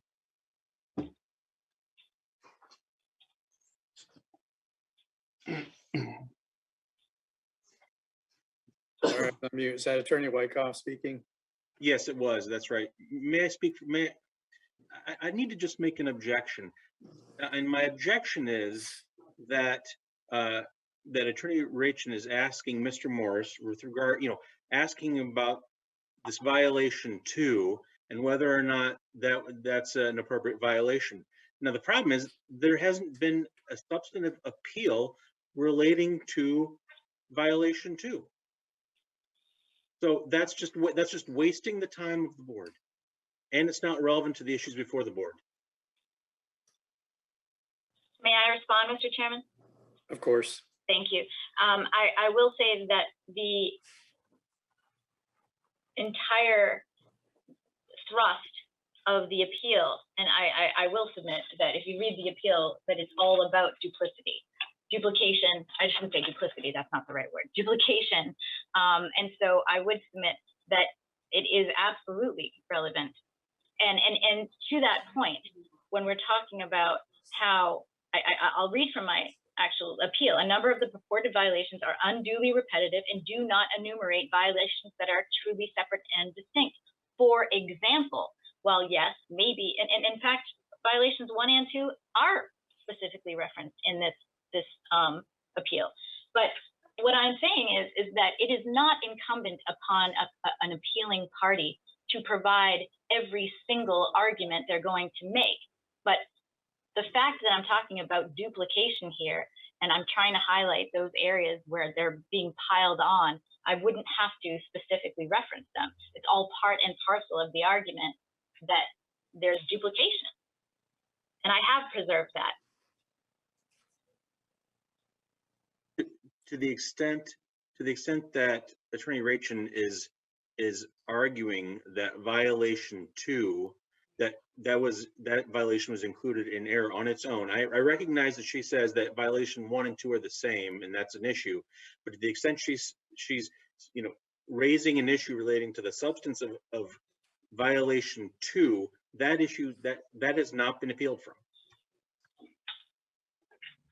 So I would just, from my own perspective, given that there are these quote unquote duplicates throughout the different notices of violation, I'm open to hearing what as Attorney Rachin has to say. I would say though that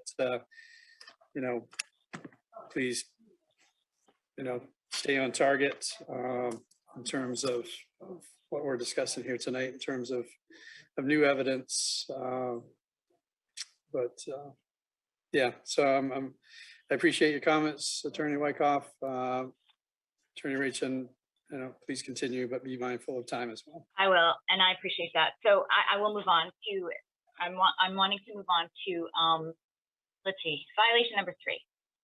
And it specifically alleges that a boat launch has been enlarged and expanded below the normal high water mark. It seemed, I'm sorry. I'm so sorry. I'm in the wrong one. I apologize. Let me go back. There we go. 3, illegal shoreline access. That this is the second set of stairs. Mr. Morris, can you just talk briefly about your understanding about the second set of stairs and if it was Mr. Buto who put them there? I'm sorry. I just have to object. Again, this is an issue that wasn't raised in the appeal. So I will, Attorney Wagner, your insight would be appreciated at the moment. If you're on mute, Attorney Wagner, if you're speaking. There we go. Sorry about that. So the objection here is that the board shouldn't entertain any testimony from this witness pertaining to violation 3 because that wasn't specifically raised on appeal. In my opinion, the obligation of the applicant is a brief summary of the appeal. And I think with that in mind, and the fact that the applicant did raise broad objections to all of the notice of violations, that I think the issue is fairly raised. I don't think that that's at the same time. So my recommendation would be to allow the testimony with the chair's instructions to please be mindful of time. And at the same time, I don't think that precludes the board from narrowing the issues it sees on appeal when it makes its decision. So I hope that makes sense. I think there's a distinction between allowing this evidence in now and then determining when it's making its decision what the specific issues are on appeal. So I'm gonna just take a moment and ask my fellow board members. I think this is an important point as we move forward. Craig, Tom, Fred, are you all good and on board with what's happening right now? David, this is Tom. I have a specific, I guess, question to our expert witness, Mr. Morse. From what I heard in the beginning, it sounded like Mr. Durant contacted him back in middle November. And if that's the case, he never witnessed any of the pre-demolition work. So we're basing his hearsay from Mr. Durant about the conditions prior to the work being completed. Member Hennessy, I appreciate the comment, but I think we should, just to keep things moving efficiently here, I think we should focus right now on the discussion the chair has raised about Attorney Wyckoff's objection about whether any testimony pertaining to violation 3 should be allowed. And so unless I misunderstood you, I don't think that comment was directly relevant to that point.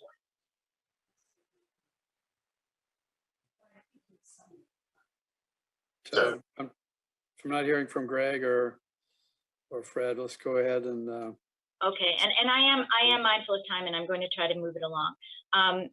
But I did want to address that issue around hearsay, as I think all parties have agreed that the rules of evidence do not apply here. And in any event, I'm actually basing this on not Mr. Morse's prior understanding of the property. I'm looking at the code enforcement officer's own photographs. And so I'm directing attention here to Exhibit B that shows some before and after photos. So I do see, I'm looking at the before, and it appears that there is a second set of staircase, and I'm just going to ask Mr. Morse about that.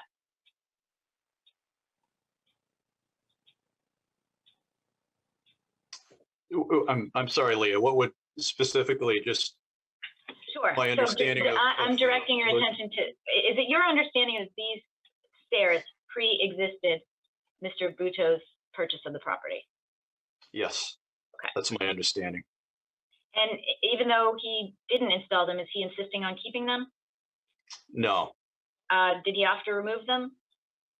he would like to remove them. He is anxious to remove them, but so far has not been allowed to by the town of Raymond code enforcement and the DEP. And is the removal part of your after the fact permit? It's part of the restoration plan. Okay. All right, moving on. Number 4 is a violation that talks about a jetty. That rock and sand below normal high mark has been added or altered. Would you speak to the issue of the jetty? You're familiar with this jetty? You've been on site? Yes. Yeah. Speak to that, if you would, please. And as you do, I'm going to go to some before and after photos, if you wouldn't mind talking about your understanding of the jetty. Sure, I'd be happy to. There was a aerial photo evidence supports that there had been, the DEP's aerial photo evidence, drone photos, the town's same evidence supports that there had been a stone jetty at this location. And Is this the photographic evidence you're referring to? this is one of the photos, sure. And a stone jetty is a structure for shoreline zoning purposes. If somebody wanted to construct a jetty today, stone jetty, they would have needed to have gone through this same piers, docks, and wharfs structures extending over or below the normal high water line, permanent structure permitting through the planning board. In this case, it's been there. The best we can tell, it predates any local ordinance or DEP regulation, as is the case with numerous similar jetties on the shoreline of Sebago Lake, and particularly this stretch of shoreline for that matter. Part of the project included repair and maintenance to the jetty. Some of the stone on the jetty had become dislodged either through wave action or ice action or combination thereof. And like any other structure, your house, a shed, a garage, a retaining wall, a stone jetty, riprap, at some point, structures need to be repaired and maintained. That's the activity that occurred here. And how was this repaired? Was new material added? No, the material that the maintenance activity, repair and maintenance, was to pick up the stone that had become dislodged and was cast aside immediately adjacent to the stone jetty. I will say, if I can ask you though, look at this, the before photo, that 9/2021, and now I'm looking at this after photo. It sure does look a little bit bigger. Can you address why? Well, sure. I mean, it sticks out of the water in the after photo a lot more, not because it's necessarily 2 stories higher than it had been. It sticks out of the water in large part because of the fact that the water level had dropped. In the before photo, the water level was much higher, so obviously not as much of the structure was exposed. So it's more a water level issue than anything. Understood. Okay, so turning to violation number 5, if we could.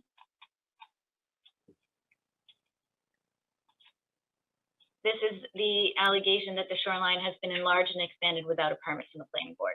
Is that something that we're going to stipulate to, in your view? The enlarged and expanded shoreline is kind of an interesting twist, but the citation down below that, under right immediately beneath that, indicating that a permit from the planning board was required under section 14, table of land uses number 17B, I would absolutely agree with. Right, but this is what the shoreline stabilization permit should have been under, this provision here. Okay. That's absolutely correct. Okay. So violation number 6, construction of a beach without a permit.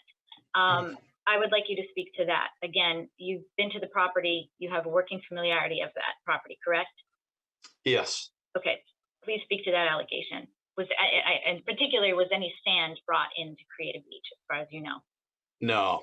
There's been no fill brought in. There's been no formal beach created with the project. This allegation is, from my professional standpoint, it's unclear. And as far as the term beach, are you aware whether that's defined in the ordinance? I'm aware that it is not. And what is your understanding when it is not? A term is not defined. What happens there? The legal folks generally would indicate that at that point you'd defer to a standard dictionary definition or something. And I put it to you that the standarddictionary.com definition is an expanse of sand or pebbles along the shore. Looking at the, I'm going to go to Exhibit C, which purports to be this newly created beach. Does that look to you like a traditionally, customarily defined beach? No, that's stone riprap for shoreline stabilization. Okay. So moving on, trying to be quick here. Violation 7 talks about removal of vegetation of at least 3 feet in height. And it cites section 15Q. That is clearing and removal of vegetation. Is that what is relevant here? Is that the proper section that would need to have a permit under? Well, again, the vegetation that was less than 3 feet in height and other ground cover was removed in order to conduct the shoreline stabilization project. It was at the shoreline. There was very sparse vegetation on the slope face itself, the eroding slope in pockets, and that was removed for the shoreline project. And Mr. Morse, the violation cites 15Q, but I'm directing your attention to 15C12. Again, 15C is this provision about uses below the high water body, right? High water mark. And it specifically states here, vegetation may be removed in excess of the standards of section 15Q, which is what was cited in violation 7, in order to conduct shoreline stabilization. And is that, I submit to you, is that what you're saying, is that that permit would encompass the removal of vegetation less than 3 feet in height? Correct. Thank you. And when revegetating under this provision, are you encumbered by section 15Q that was cited, or another section under the ordinance? Right, it'd be section 15T, the revegetation standards.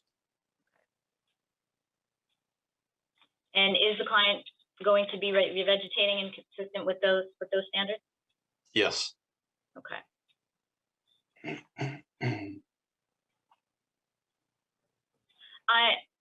Another allegation is that there's removal of brush in that stabilization zone. I'm going to show you back to, actually, I'm going to skip that. That's fine. We'll move on to violation number 8. Again, says the same thing, removal of vegetation of less than 3 feet in height without a permit. Cites to section 14.5. Is that the right provision? It should be section 15C 12, I think it is the standard. Or in the land use table, I think it's 17B. Right, and that allows basically removal of vegetation for shoreline project, correct? Correct, yes. Okay, all right. So let's go to violation number 9. And that is alleges that a hot tub was built without a permit contrary to section 16B. Just bear with me one second. Can you talk to me about whether or not that hot tub, as you understand it, was put there as alleged by Mr. Buteau? The hot tub was constructed or installed, however you want to say it, prior to Mr. Buteau's purchase of the property, or management control's purchase of the property. And how do you know that? Aerial photo evidence and the town's own notice of violation aerial photo evidence as well. And when are you referring to this piece where it says 2016 before and afters in 2018, correct? Correct, yes. Are you aware when Mr. Buteau purchased the property? Yes, April 2019. Mr. Buteau insisting on keeping this? No. Is he willing to take it out ASAP? Yes. Why hasn't he? Why hasn't he not? He's not been allowed to, at least as of this moment, from the town, code enforcement, or the Maine DEP. And tell me, the next violation is also a setback violation. You mentioned that you have worked for DEP or worked for them for decades. When you experienced a situation when there was a violation by a prior landowner and essentially the new one was holding the bag, what did you do? Did you immediately violate them? No, I've never seen any notice of violation sent for a violation that somebody, a former owner, had created on a property. Generally speaking, the advice that DEP would have given the town of Raymond in this case, or any other town running into this sort of situation, is work with the landowner, the current landowner, and try to achieve compliance by fixing the violation, removing a hot tub removing a second set of stairs that's illegal under the standards. But it would be an informal request. And, you know, in some cases, the landowner had to be prompted a little bit more, but again, that's from an informal verbal standpoint. And I just am not aware of any such case that elevated to a current owner being cited for a violation created by a former owner. Okay, thank you.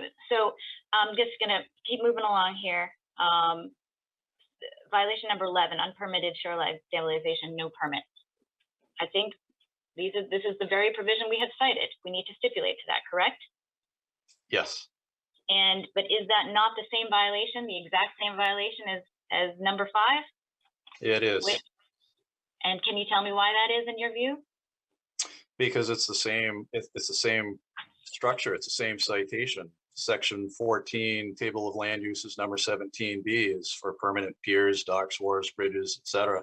Structures that extend below the normal high water line require a planning board approval. Which is exactly the same thing as section, as the section cited in 11, correct? Yes.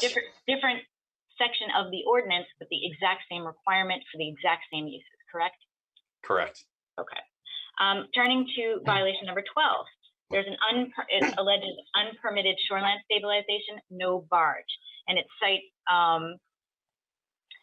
section 15C12 that construction must access the shoreline when feasible. Can you speak to your knowledge about whether or not it was feasible to use the barge, please? Sure. Absolutely. So and let me just ask you, Mr. Morse, and the basis for your knowledge in this regard as well. Sure. For the specific project here, and for similar types of projects on Sebago Lake or any other lake, when you have a managed water level, namely an impoundment with an outlet dam that's able to be managed, you generally like to do these projects as a landowner, as a contractor, and as a municipality MDP when the water level is down. Typically in the fall, not always, but generally in the fall and winter. And that's so that equipment and materials are not actively operating within the water, within standing water. So that was the case here. The water had receded adequately, and the contractor, Big Lake Marine Construction, proceeded with the project. Well, a barge, in order to utilize a barge for such a project, you have to have sufficient water level or water depth to be able to operate it. And there just wasn't, because they opted for the environmentally friendlier, environmentally more sound approach by operating or conducting the project in the dry, so to speak. So there wasn't sufficient water depth to get a barge in for the majority of the project. They were able to utilize the barge on the whitetail property that you may bring up later for some of the repair and maintenance to the existing riprap that was on that property. But it was, and they also used it for the repair and maintenance to the stone jetty on the Fernwood property that we talked about a little earlier. So they used it when feasible, and Yes. when they didn't, it was not feasible in your opinion. Correct. Okay. So moving on to violation 13, alleges unpermitted tree removal within 100 feet. And it cites once again, section 15Q. In the interest of time, I'm trying to, I don't want to testify for you, but Mr. Chairman, if you give me a little leeway, I would ask the witnesses that 15Q is not the appropriate section. We've heard you testify before that it's actually 15C12, which allows the removal of vegetation. Is that correct? Is that still your testimony? Correct. Okay. So I am going to go down to Exhibit G, which is the code officer's photograph in support of his contention in this regard. And we can see that there are trees 1 through 5, and then through 16.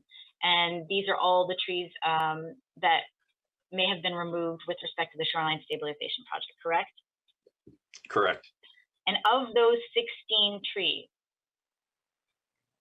look how almost all of them are located within that shoreline stabilization project area, correct?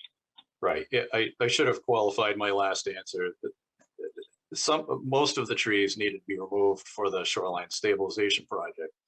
Of the 16 trees in this citation here, it appears that 2 were not required to be removed for the stabilization project. Can you identify which ones those are, please? Sure. They're trees number 1 and 4. Okay.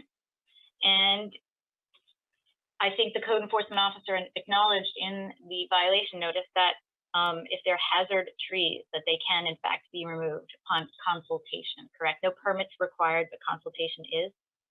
Correct. And in your view, are trees 1 and 4 hazard trees? And if you could give us the basis of your opinion in that regard, that would be helpful. Sure. In both my view and the tree contractor, who's a licensed arborist, it was his opinion as well. My opinion is based on the training I've received over the years when I worked for the state Department of Environmental Protection on hazard tree identification. And in this case, it really was pretty obvious even prior to reading Aaron Goslin or Q Team's report. It was pretty obvious. Just to interrupt you, Mr. Morris, I'm looking at Exhibit 5 here. Is that the letter that you were referencing? Yes. Where he says that the trees that were removed were partially dead or undermined by way of action and perfectly reasonable to take them down. Okay, thank you. So based on this letter and your professional judgment, I'm sorry I interrupted you. No, exactly right. And I think common sense would also acknowledge they are hazard trees as well, or they're clearly unhealthy and within felling distance of the structure. Okay, so back to violation number 14. This alleges vegetation removal in excess of what is allowed under the point system. Again, the reference there is to section 15Q. And is it fair to say that that is, in your view, not the right one? It should be 15C12 dealing with shoreline stabilization. Correct. Other than the 2 hazard trees. Correct. But for all the reasons that you just stated, that they should have been able to be removed as well, correct? Correct. Without a permit. Okay. Without a permit, correct. And similarly, violation 15 cites to, this also alleges removal of vegetation without a permit, cites to section 14.5 of the land use. Again, same reason, not the right one? Correct. Okay. Exactly. Without being redundant. All right. And so what I'm hearing you say is that many of these violations were in fact redundant, correct? Yes. And okay. And then with respect to the order of correction, I'm going to bring you back to that notice of violation. Sorry. And it talks about how, if you recall, that all of those violations must be remedied within 30 days, correct? Yes. Can you talk to us about, for example, wouldn't remediation include revegetation and planting new trees? Yes. Well, if we're talking about December 16th, 30 days from that would take us through mid-January, correct? Yes. Are nurseries open during the Christmas and holiday season in winter generally? They may be open selling Christmas trees and wreaths and, you know, various flowers, but they generally either don't have tree and shrub stock in inventory, or else they aren't selling them because they're a nursery will generally add or provide some guarantee that of survivability. And in fact, isn't there in the ordinance a 80% survivability rate? Correct. And if you plant trees in the dead of winter, would that meet the 80% survivability rate? The viability of trees planted in the winter would go way down from planting them during the normal planting season. The other piece, Lee, is it's impossible. I shouldn't say impossible. With a right size piece of equipment tearing up the shoreline, you know, you probably could break through 1.5 feet of frost to be able to plant a tree, but is that really what the town wants? Is that really what DEP wants? Is that what the landowner and contractor want? It doesn't make any sense. I hear you. Okay. And so I'm turning your attention to a supplementary notice of violation here that was, I submit to you that is a follow-up on the one we were just looking at. And no more additional violations, but it does have various corrective actions. And I don't want to belabor this point because I know we're getting in late in time, but if you could view all of these various required corrective actions, and please indicate, just quickly go through them and tell us if in fact those have been met. I would appreciate that. Sure. For violations number 1 and 2, obtaining an after the fact permit for the filling and earth moving, we've talked about that generally speaking, you shouldn't be required to submit an application for that. If you're submitting an application for another project that by default results in that kind of removal, But have you? regardless, we have submitted the planning board application, and also for redundancy, we did submit an application to the code enforcement officer for filling and earth moving. Can instead of reading every single one, but just viewing Sure. each every one, can you tell me if those things have been submitted? Sure. Violation number 3, after the fact permit for a second set of stairs. We don't intend to permit the second set of stairs. We intend to remove them. But we are awaiting further permission from the code enforcement office and DEP. So neither an after the fact permit application has been submitted, nor has it been removed for that Okay, reason.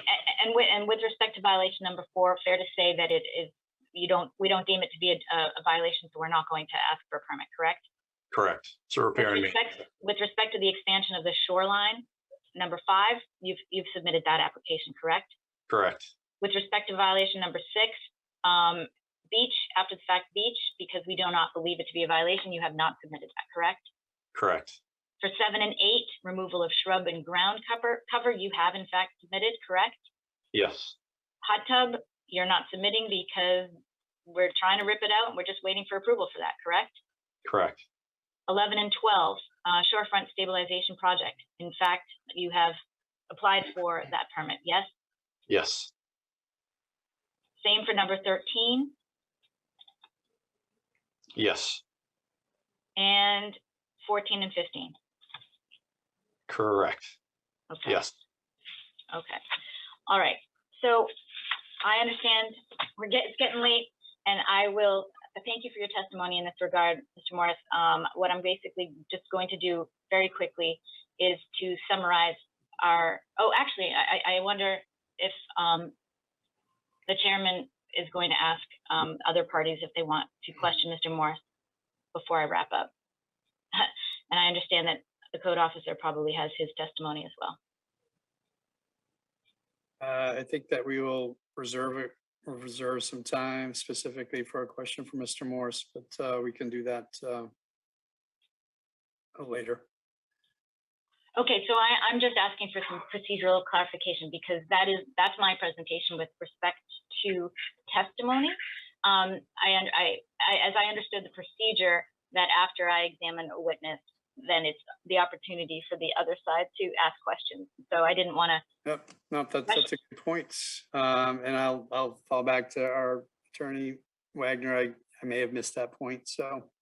Yeah, no, I think it's appropriate to allow for questions during each witness. That does make sense. And then at the end of the testimony, if the board just has additional questions to Attorney Rachel on the arguments, we can do that at the end, but it does make sense at this time for if the board has any questions to direct them towards Mr. Morse, and also allow an opportunity for the other parties to ask any questions of Mr. Morse. Well, given that, I do have one question specifically as I look at this for violations number 11 and 12, obtaining an after-fact permit for the shoreline stabilization project. Isn't that what this was all done under, a shoreline stabilization project? So why is there a need to get another permit? Well, the primary purpose for a project on the property was indeed to conduct the shoreline stabilization. And then that by default that activity encompasses these other various provisions, the vegetation removal, the limited vegetation removal that occurred, and filling and earth moving, of course. That was on my understanding that this was a shoreline stabilization project, so was there no permit? There was no permit, correct? Okay, thank you. Sure. And if I may be very clear, I want to be very clear that we concede that there was not a permit sought, and we stipulate to that. What we are saying is really just drilling it down to its essence is that the permit requirement is under section 15C. And all of and what happens there is when you apply to the planning board for a shoreline stabilization project, that application and review process encompasses all of the other things that we have been dinged for, such as earth moving, filling, vegetation removal, tree removal, because it's a global process. And so, yes, we concede we should have gotten the permit from the planning board. We did not, but all of those other permits that are supposed to be gotten from the code enforcement officer are subsumed into this planning board stabilization process. And that's really it in a nutshell. Got it. Thank you. Tom, Greg, Fred, any questions for Attorney Ratchin or Mr. Morse?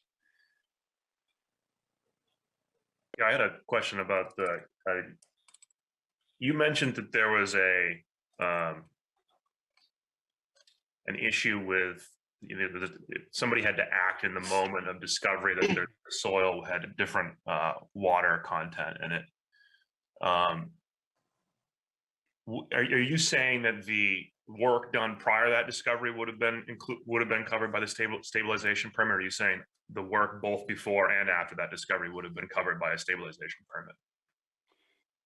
All of the work would have been covered under the town's review.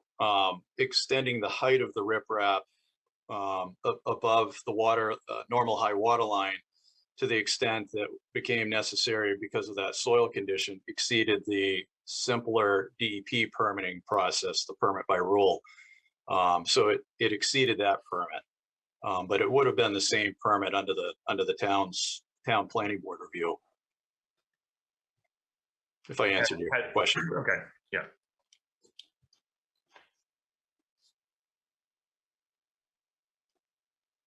Tom, Fred, any questions? No, I don't have any right now. No, I'll hold off. So, Mr. Chairman, as far as bringing in evidence, that concludes my portion for this particular appeal. I would reserve some time for a summation after I think Mr. Wyckoff, I'm sure, is looking to put in his case now. Yes, I believe that was our orders of procedure. So, Mr. Chairman, may I had two questions for Mr. Morse.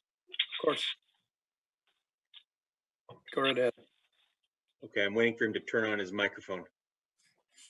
Mr. Morse, now, did you personally see this site before any of the work that is at issue was completed? No. Okay, and the basis for your testimony about its condition, that was based on a conversation you had with Mr. Durant, is that right?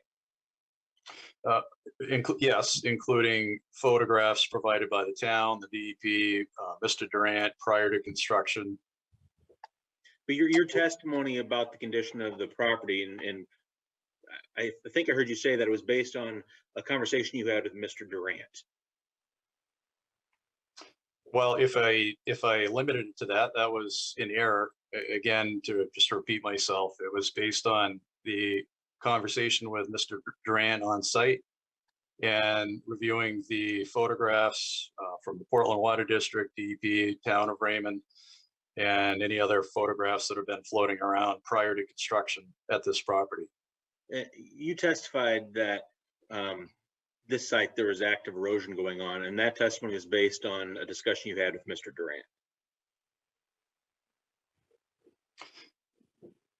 That was one component. I mean, I hate to sound redundant and I apologize for that. But yes, that was one component of it. And then as I, again, will mention the photographs from Portland Water District, the Town of Raymond, the DEP, and any other photographs, the contractor, Big Lake Marine Construction, and some of their before photographs as well. I don't have any other questions. Thank you.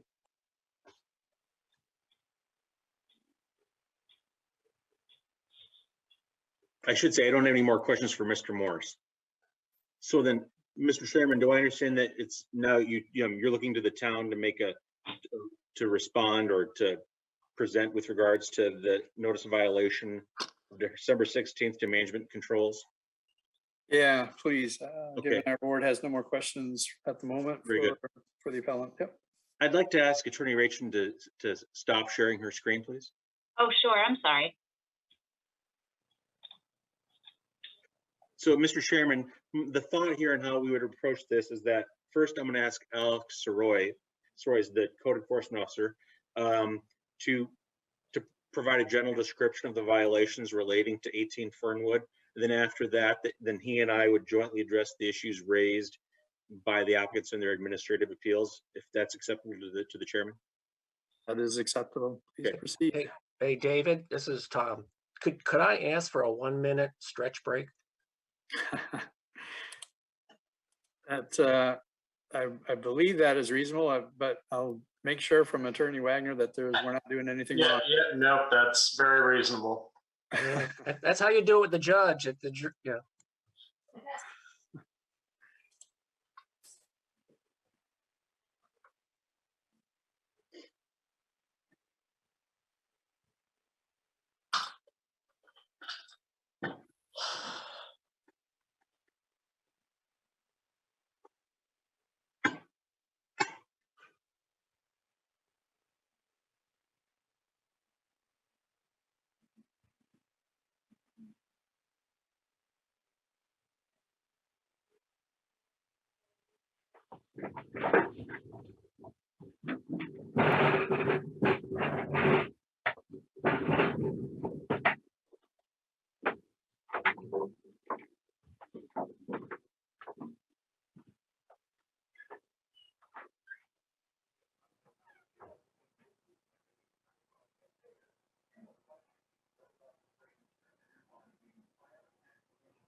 So Attorney Wyckoff, it looks like we're simply waiting on Alex.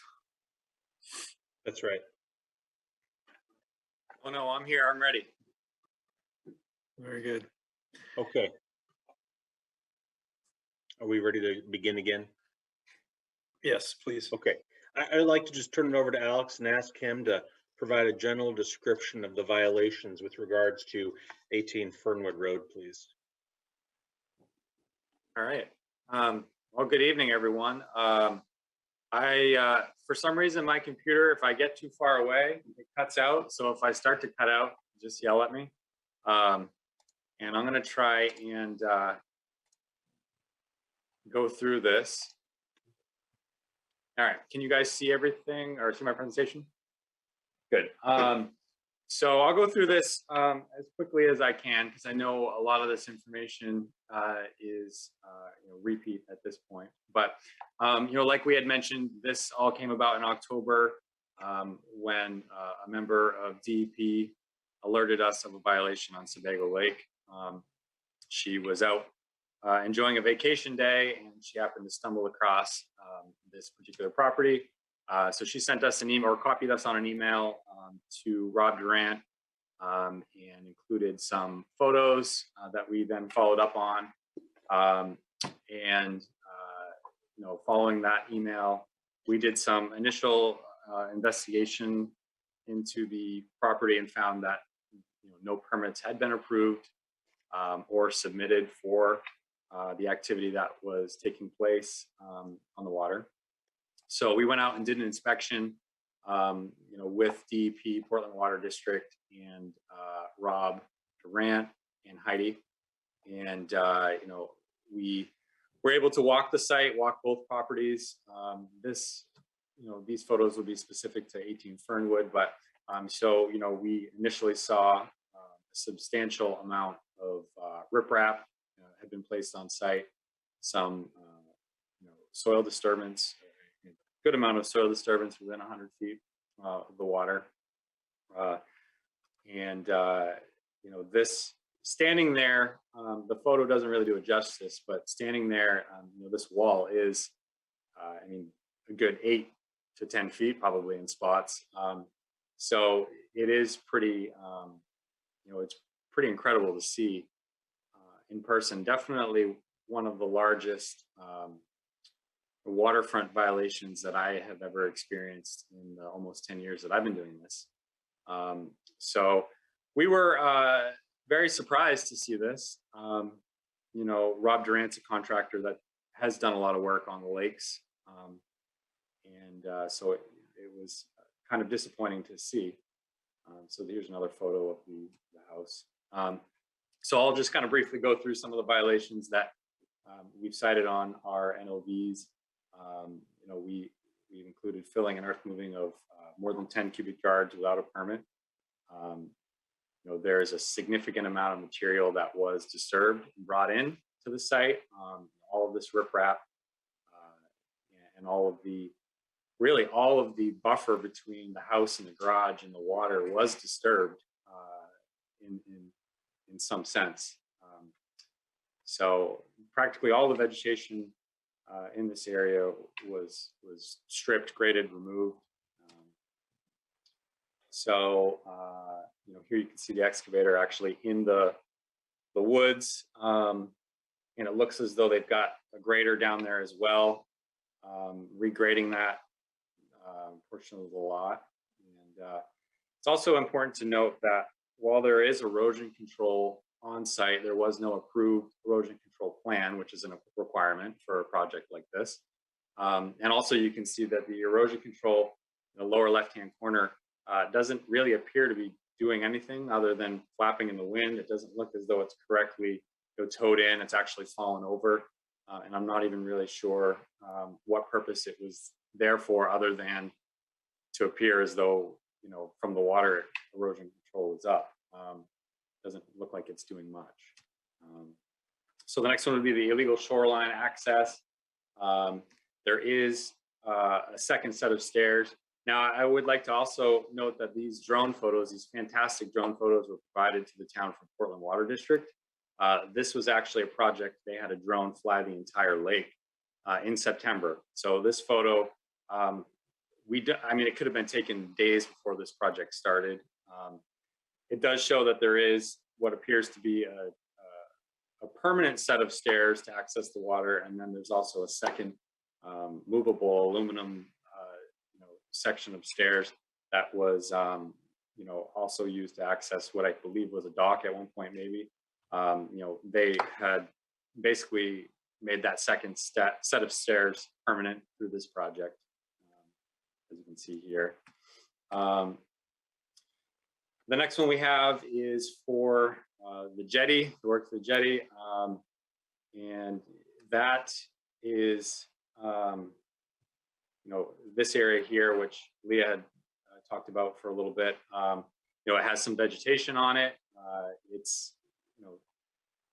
made up of a good section of rock. I don't know, it's probably 75, 50 feet long or so. But what we did find down there was it's very clear that rocks have been added to the jetty, and this non-conforming jetty, if you want to call it, has been pretty substantially expanded. And Mike did mention that the water levels were lower when this project was done.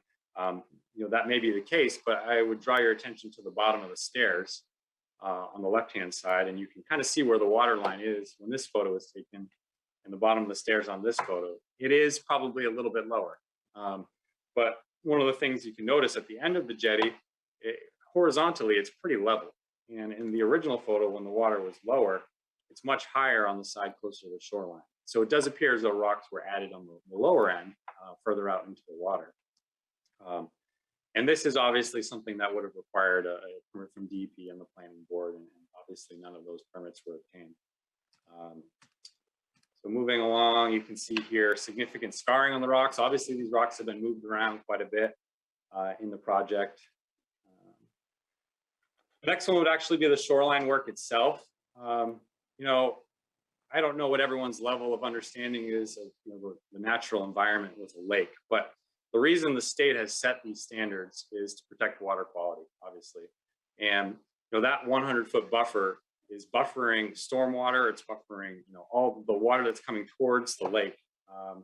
It's catching rainwater, but it's also environment for all sorts of different wildlife species, fish, frogs, turtles. And this is a natural environment, an ecosystem for all these species. And that's a big part of what DEP wants to protect as well.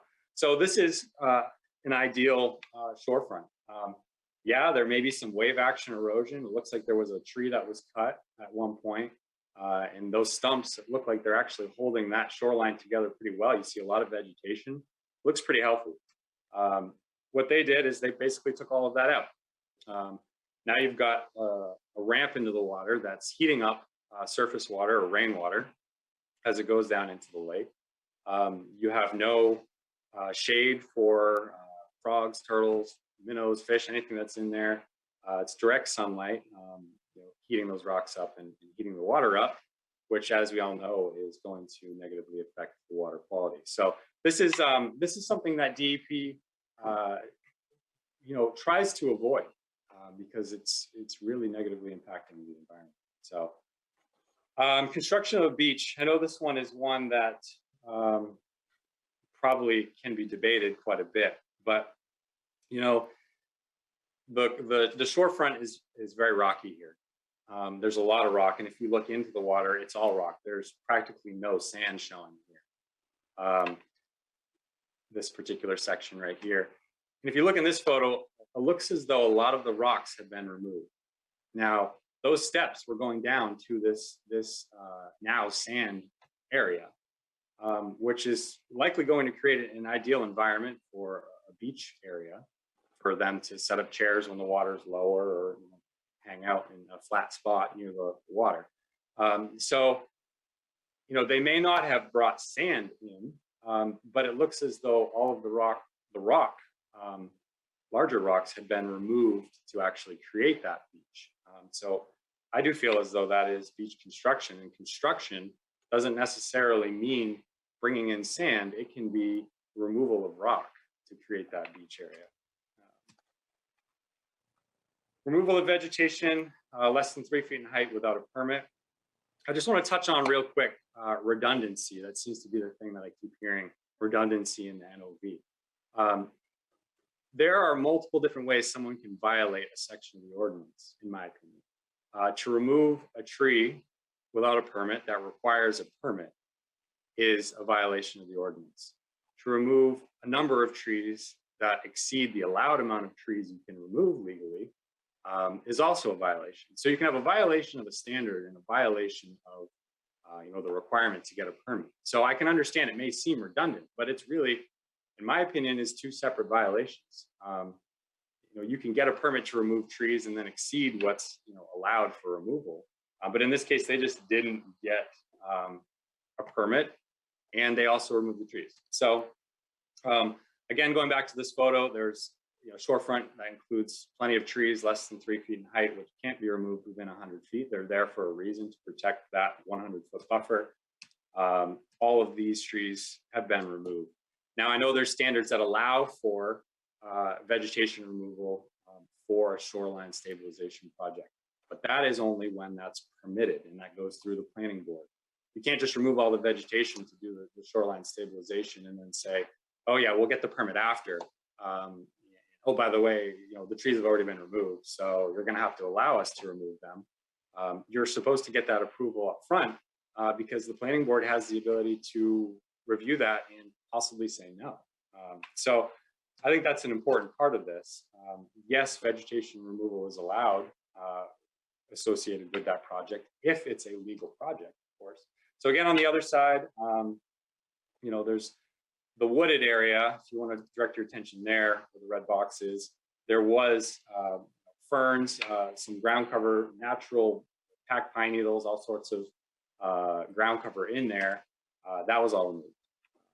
Obviously, you cannot remove that with a permit unless it's for an allowed use. And you obviously need a permit to do it. So I feel like that's two violations, two separate violations. Structure built without a permit in violation of the required setbacks. Again, another redundancy, that's two separate violations. The structure is too close to the water, violation number one. Violation number two, it was done without a permit. Yes, it may not have been done by the current owner, but unfortunately, it's really up to a property owner to do their due diligence when they purchase a property to make sure they're not buying a violation. It's a very common thing that happens. It's something that happens every day. Someone will buy a property with a violation. Unfortunately, you buy a violation, regardless of who did the violation. You're the current property owner, and you have to take care of that. Now, one of the things I've heard a couple of times tonight is the town hasn't allowed them to remove this hot tub. I did actually have a welcome conversation with Rob Durant, I believe it was last week, and he requested the ability to be able to remove the hot tub immediately. And the town has no objection with them removing the hot tub, but what I asked he do is basically apply for a demo permit to remove that hot tub. We just want to make sure that however they're removing it in a safe, practical manner. We want to make sure there's erosion control up because there'll be some soil disturbance. And we also want to make sure that area is revegetated. I have not received a permit to remove the hot tub, I believe. We did receive some permit applications for the after the fact tree removal and stuff like that, but I don't believe we've seen one specific for demo removal of the hot tub. So I wouldn't say that the town is not allowing them to remove this hot tub. I definitely think that's a dramatic exaggeration of the current situation, for sure. So there's a picture of the hot tub. The work done on land versus barge. This area is accessible by barge. It's definitely something that Rob Durant's able to do. He has access to the barge. And I think the goal would be to see as much of that work done from the water as possible to avoid, any unnecessary soil disturbance. The water levels in October are typically low, but there's no reason that the work necessarily needs to be done in October, I suppose. So it really is something that we would prefer to see as little soil disturbance as possible. So we're getting towards the end of this year. unpermitted tree removal within 100 feet of Sebago Lake. Q team did agree that they completed the tree removal portion of the project. I counted here, I believe 5 trees that have been cut. They're claiming these are hazards. That requires a consultation from the code officer to make that determination. Unfortunately, they've been removed. We don't know that they were hazards. So now we really can't treat them as hazards because they don't exist anymore. I know they are claiming, in their professional opinion, that they are hazard trees. However, they also profited from the removal of these hazard trees. So I do find it a little concerning that a company that profited from the removal of these trees is claiming they're hazards without any consult to the code officer. They could claim 50 trees are hazards without consult to the code officer, and then profit greatly from those 50 trees, and then claim after the fact that they were hazards. So that's just an example, but I feel like that is kind of questionable and a slippery slope to go down for sure. So we got the 5 there, and then quite a few more on this side. Now, for example, I know 14, the claim was that the tree is a hazard and needed to be removed. I'm not exactly sure what the hazard is. It looks healthy, it's leaning. I don't know what the danger of it falling on is, but if you look at 13 and 12, these look to be healthy, straight. I don't see any erosion underneath them. The root system looks to be intact. So I'm not exactly sure what the need is other than, the bank was eroding. Roots help hold the bank together. And if you're going to riprap and pull out all of the root system 10 or 12 feet up onto the shore, you've totally destroyed the integrity of that bank. You're going to have more erosion, and it's going to get soft, and you'll need to carry the riprap up further because you've totally pulled everything out. I think if you leave the root system in place, it's not going to be as pretty, maybe to someone, but it might not require 8 feet of riprap. You might be able to do it with 2 feet. So last couple of slides here. So they've created an opening by removing these trees that's larger than 250 square feet, which is a restriction. So obviously significant revegetation is going to be required. They've also removed, trees in excess of what would be allowed by the point system. You can only remove, selectively, you can only remove so many trees within a 25 by 50 foot grid. And we won't get into the details there because it can get kind of confusing, but each tree diameter is given a point and you have to maintain so many points. So, we have estimated that they've removed really all of the points that remained in 3 grids, which is not allowed. If you don't have the minimum 24 points, you actually can't remove any trees selectively, unless they are hazards, but you must first consult with the code officer. So that's it. That's all I have for slides on this particular property. And I will segue back to Eric. Thanks. I actually have a quick question for you. I just want to follow up on. Yep. You were talking about hazard trees for a moment there, and you said that with hazard trees, leaving the root systems in helps to stabilize the shore. Is that right? Yeah. Actually, and they're required to. Within 100 feet, you can't remove the root system because for that very reason. And that's actually recognized by the shoreline zoning ordinance, isn't that right? Yeah. Okay. So I'm going to share my screen if I can.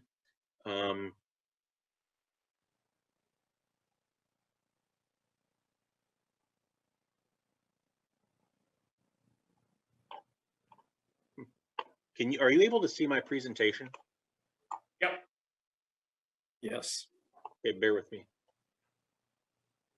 Can you still see it? Yes. Okay, and you see me turning pages? No. Not now. No, we see your Word document now. Okay, hang on here.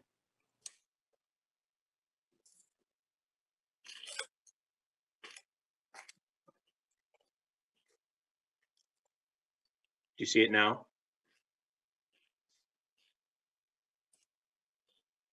Yep. Yeah, you got it now. Okay, thank you very much.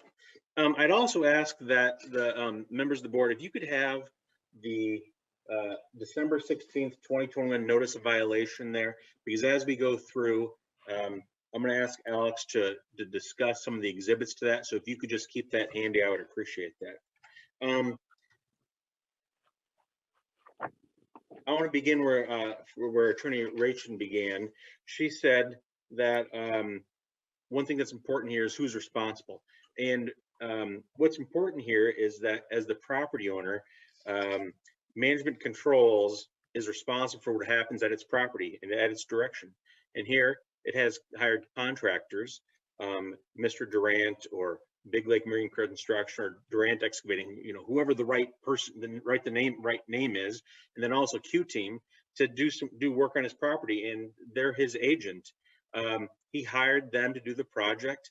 The management control hired them to do the project, and he acknowledged, and MCL acknowledges that it asked Mr. Durant to obtain the permits, and in connection with the Durant Excavating's appeal, he submitted a permit by oral notification form to the DEP, and it identifies him as the agent for management controls. So as the property owner and as the principal for the agent, directing the agent, management controls is responsible for the actions of its contractors. And Maine statute recognized that. Under Title 30A, Section 4452, it says that an owner is liable for violations. And then Title 38, Section 444 says that any person who orders or conducts any activity in violation of a municipal ordinance adopted under this chapter is penalized. And here, we're not talking about penalties, but you have to necessarily be held responsible for the violations. And the ordinance itself, the Shoreline Zoning Ordinance, recognizes that too at Section 16C. It requires that permits be signed by an owner or someone authorized by the owner, and also does recognize that where someone that the violators include the owner. Okay, now the first appeal issue that the MCL's raised relates to violation number 1, and that relates to soil and water conservation practices, and they contend that's allowed in this zone without a permit, and complain that there is no explanation or evidence that the work wasn't conducted in a way to prevent erosion or sedimentation. So this first violation relates to filling and earth moving, and as Alex just testified a moment ago, there's significant filling and earth moving that occurred on this property, and he also testified that the work wasn't done in a way that prevented erosion and sedimentation because it had inadequate erosion and sedimentation control plans. And here, the filling and earth moving that occurred was more than 10 cubic yards, and as a result, a permit from the code enforcement officer was required for the work. And the ordinance provides that where that happens, and this is at Section 15U1, that the activity must be completed in a way to prevent erosion and sedimentation, and requires that the activity be done in accordance with an erosion and sedimentation control plan. And I guess I would just direct the question to Alex. Was an erosion and sedimentation control plan prepared or submitted? No, not prior to the work being completed. Okay. So as a result, the filling and earth moving that occurred was in violation of the ordinance because it wasn't done in a way to prevent erosion and sedimentation. Now, the next violation that they raised some issues with regards to is violation number 4, and this relates to the jetty.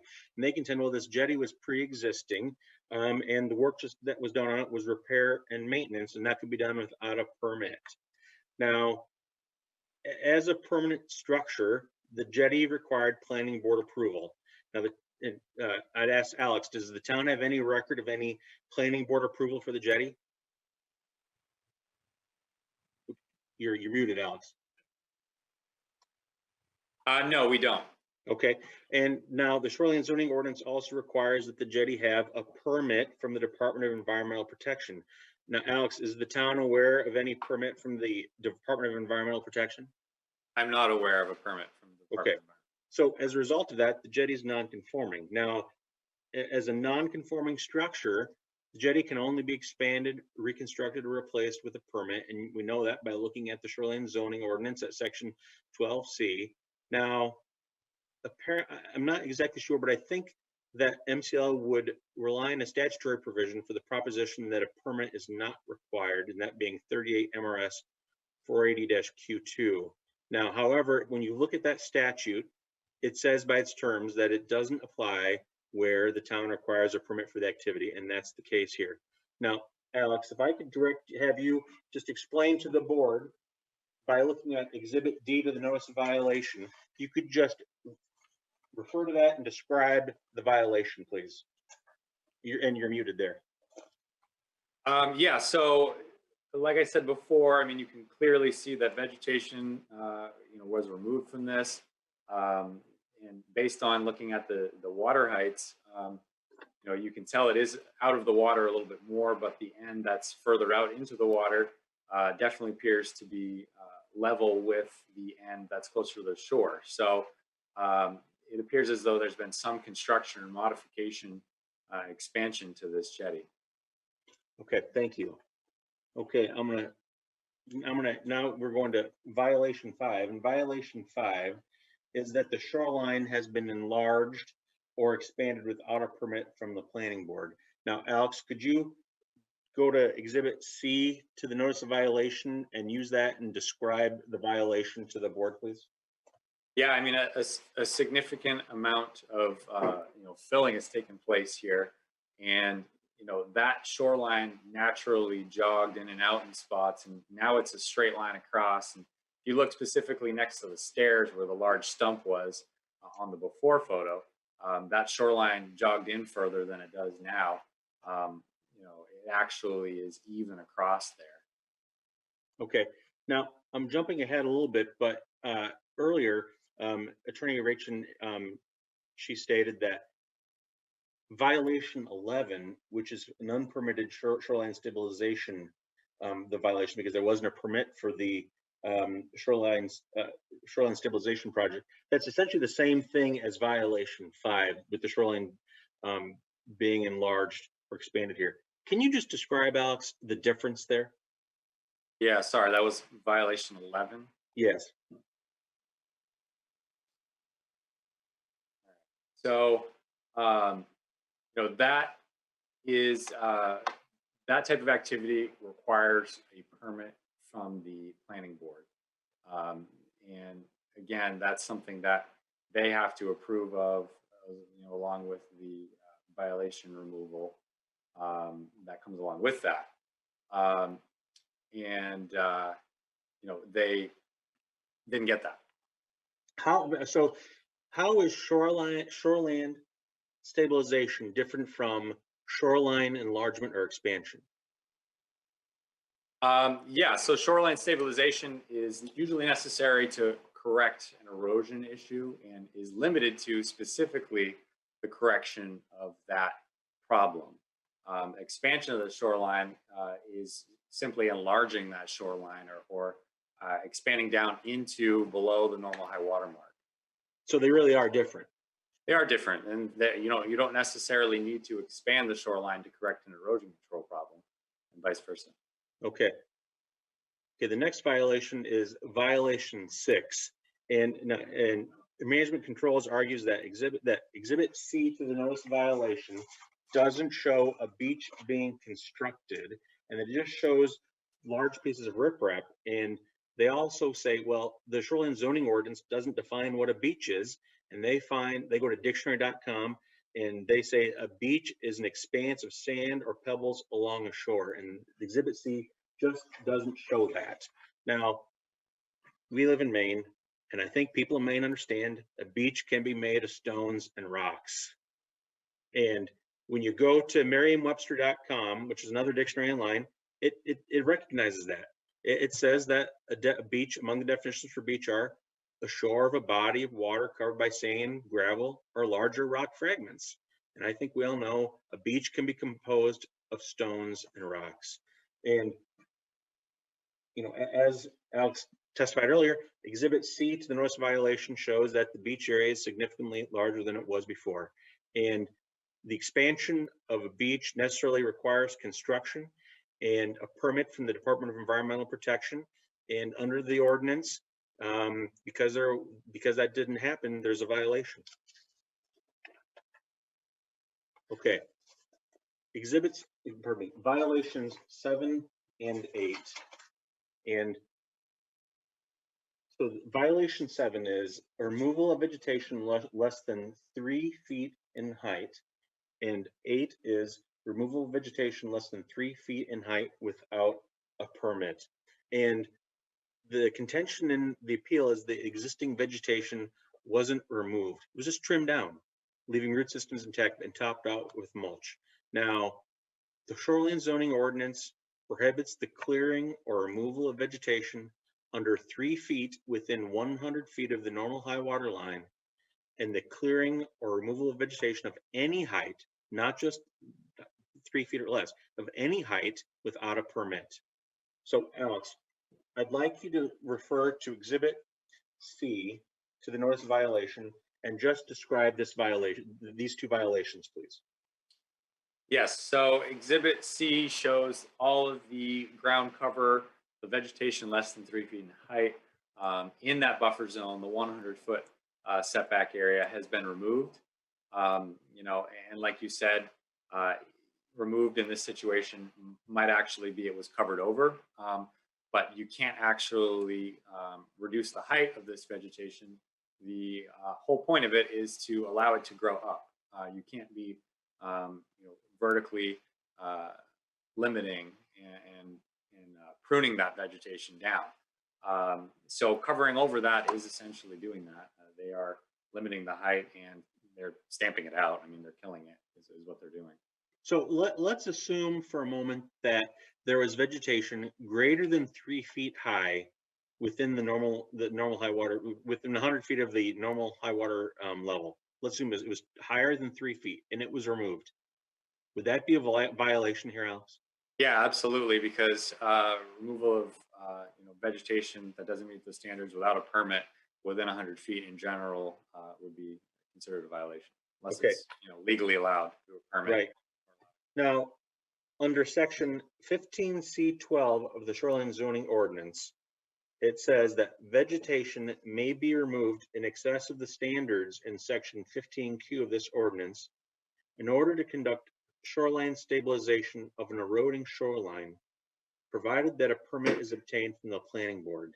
So does that provision apply here, Alex? No, it definitely, it wouldn't, because the planning board didn't issue a permit. So we can't do this on speculation that the planning board would have issued a permit. It just doesn't work that way. It doesn't make any sense to do that. So no, I wouldn't say that applies. Thank you. Okay, the next violation is violation number 12, and violation 12 is for conducting the shoreline stabilization project without a barge. Now, in the appeal, MCL contends that determination must be made by the planning board and can't be made by the code enforcement officer in a violation. Now, that's just not true. Under section 16H2 of the shoreline zoning ordinance, it says that the code enforcement officer, if the code enforcement officer finds any provision being violated, then he or she shall notify in writing the person responsible for the violation. So in other words, the ordinance gives the code enforcement officer the duty of enforcing the ordinance and the task of determining if any violations have occurred. So the ordinance doesn't give the planning board any role regarding violations. The task is given to the code enforcement officer, and it's the job of the code enforcement officer to make that determination. And here, Alex determined that using a barge would have been feasible. Can you just describe the basis for that, Alex? Yeah, you're exactly right. I mean, the planning board doesn't have an enforcement role. That's really the code officer's job. And it is clear that, you know, this property could be accessed by the barge, maybe not all year. There might be certain times a year where it's easier, or certain segments of the shoreline where it's easier. But I think it's definitely possible to be accessed by barge.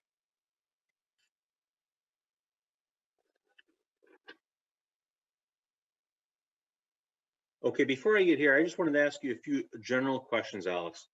Now, Mr. Morse testified that an eroding shoreline is a common issue on Sebago Lake. Would you agree that's a common issue? You know, it is, but it's, you know, it's normally an issue that is very apparent in certain spots and very obvious in certain spots. But, you know, it's not something that is often corrected on a 400-foot long segment of shoreline. That was going to be my follow-up question. Is this project a common way to deal with that issue and approach that issue? I would say it's definitely one of a kind on Sebago Lake. So no, it's not a common path to correct the problem. Okay. And in your view, and in your opinion, has this project caused environmental damage? Oh yeah, absolutely. And could you just give us an overview of the damage that you think has occurred as a result of it? Yeah, absolutely. I mean, this rock, you know, in the summer when the sun's on it all day long, is going to be heating up. You know, that afternoon thunderstorm that comes through, the water running across the lawn down towards the lake is going to run over these rocks. It's going to get heated up by the already warm rocks and run into Sebago Lake, which will increase the increase the water temps, which leads to all sorts of other water quality issues. And I already spoke on, you know, the damage to the natural wildlife habitat, the ecosystem that existed on that shorefront. That's you know, now been removed. So yeah, I would say that environmentally, there's definitely damage that's been done. Mr. Morse testified that this project was net helpful. You agree? No, I wouldn't agree. Now, are there aspects of this stabilization project, in your view, that would not be permitted if an application had been submitted for it? Absolutely. I think there's parts of this that exceed what would be allowed. You know, I can't really answer specifics for, you know, what the planning board, for example, might allow or might not allow. But I do think there are a number of portions of this that you know, just couldn't be allowed with an after-the-fact permit. Okay, and can you give us, there's some examples that you have in mind when you think? Yeah, you know, the vegetation removal less than 3 feet in height. You are allowed to remove vegetation less than 3 feet in height for example, a path to access the water, a 6-foot meandering path to access the water. Beyond that, they wouldn't have been allowed to remove all of that or do that soil disturbance, that regrading within that area. The hot tub wouldn't be allowed within 100 feet, for example. Removal of the larger trees, you know, it's possible, it's likely that a number of those trees weren't hazard trees. So yeah, I would definitely say this isn't all possible you know, through an after-the-fact permit. Okay, so let's talk about the hazard trees for a moment. Let's assume the trees that were removed were hazard trees. What should have happened before they were removed? They should have consulted with the code officer. Either myself or Chris would have gone down there to meet with them or to look at the marked trees that they wish to remove. And you know, we would have made that determination then or requested more information from you know, a licensed professional to make that qualification you know, as a hazard tree. Definitely would require replanting since they're exceeding, you know, let's say theoretically we called them hazard trees and allowed them to be removed. They're exceeding that 250 square foot canopy opening, so replanting is 100% absolutely necessary. Okay, now is it your understanding that the hazard trees that were removed, that the stumps were removed too? Yes, it does appear as though by looking at the photos of the activity taking place, walking around the site, there were numerous spots in that area where trees were removed where the ground was very soft. And it appears as though you know, these stumps were removed. Okay, now, and does the shoreline zoning ordinance recognize that stumps from hazard trees can be removed? Yeah, and you know, it's an unnecessary soil disturbance, and the goal is to you know, help keep that root system in the ground, keeping the the shorefront intact as much as possible. And that's why the ordinance prohibits the removal of the stumps, right?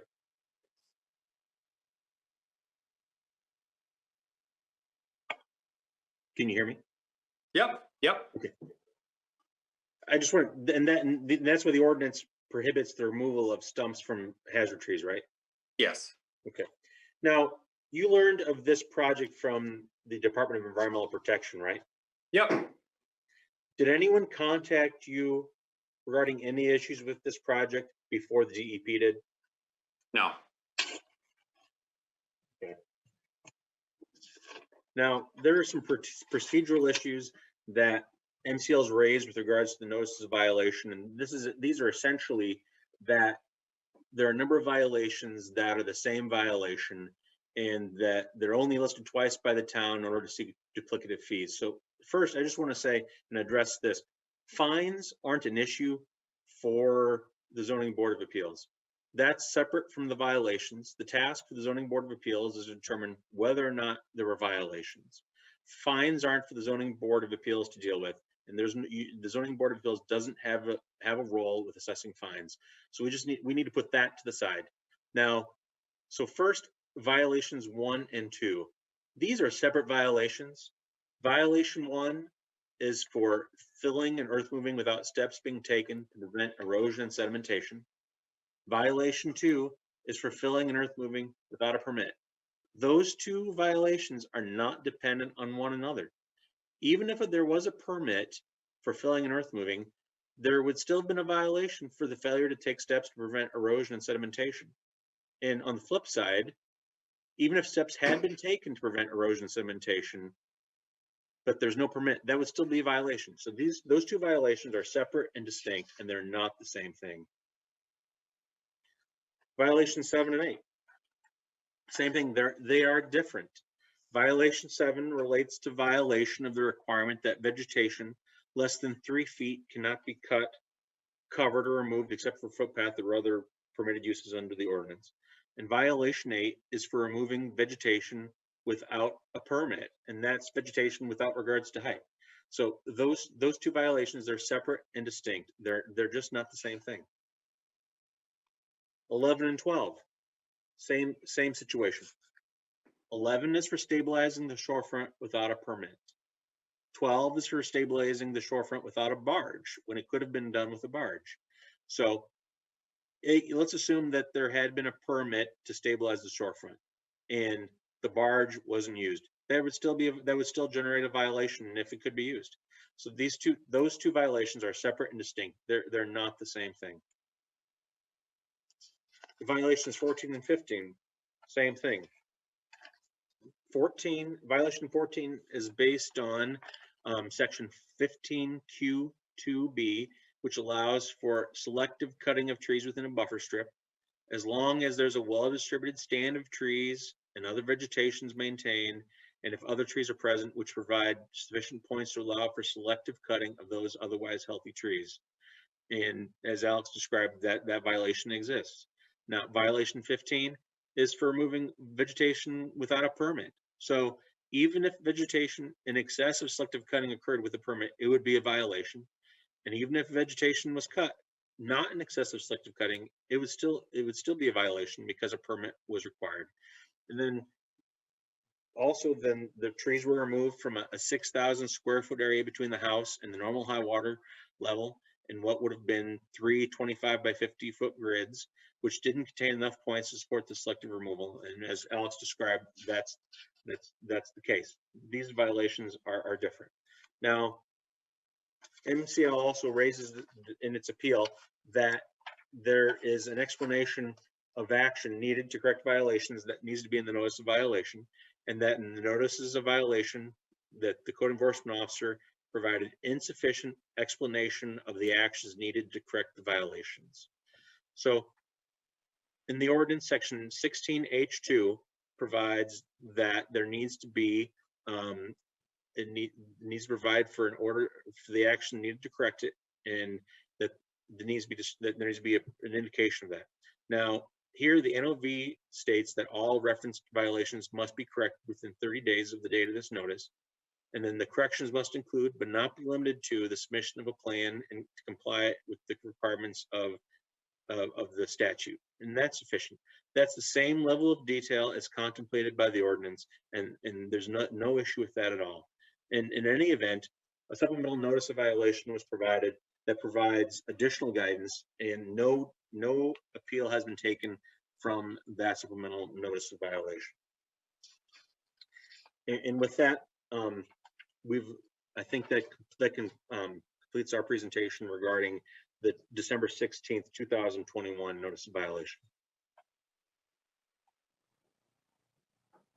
Good. So, Attorney Wagner, is it Sure. for us to ask questions? Let Attorney Ratchin ask her questions first. What would you recommend? If I recall, our procedure last time was the other attorney and then the board. Someone Agreed. correct me if I'm wrong. But, No, you're right. So then I would go with Attorney Ratchin first. Great. Thank you so much, and I'll be quick. So I just had a couple of questions for Alex. Is it Soroy? I want to make sure I pronounce your name correctly. You can say it however you want, but I say Seroy's. So. Zeroids. Okay, you got it. All right, thank you. So some of these are just really technical, but did you determine when the work to proceed began, actually? Were you aware of when that happened? I don't know of the specific date. I do believe we reached out to someone to get a date of when that work actually started. I don't believe we ever heard back. So the date that I have right now is October 14th, because that's the date that Alexis sent us the email. Fair enough. Thanks. Okay. I didn't mean to cut you off. I'm sorry. No, it's fine. Okay. Do you know how many days thereafter from the time it started that work continued after it began? I have no clue. No, I'm not aware. Okay. How about, did you actually issue a stop work order?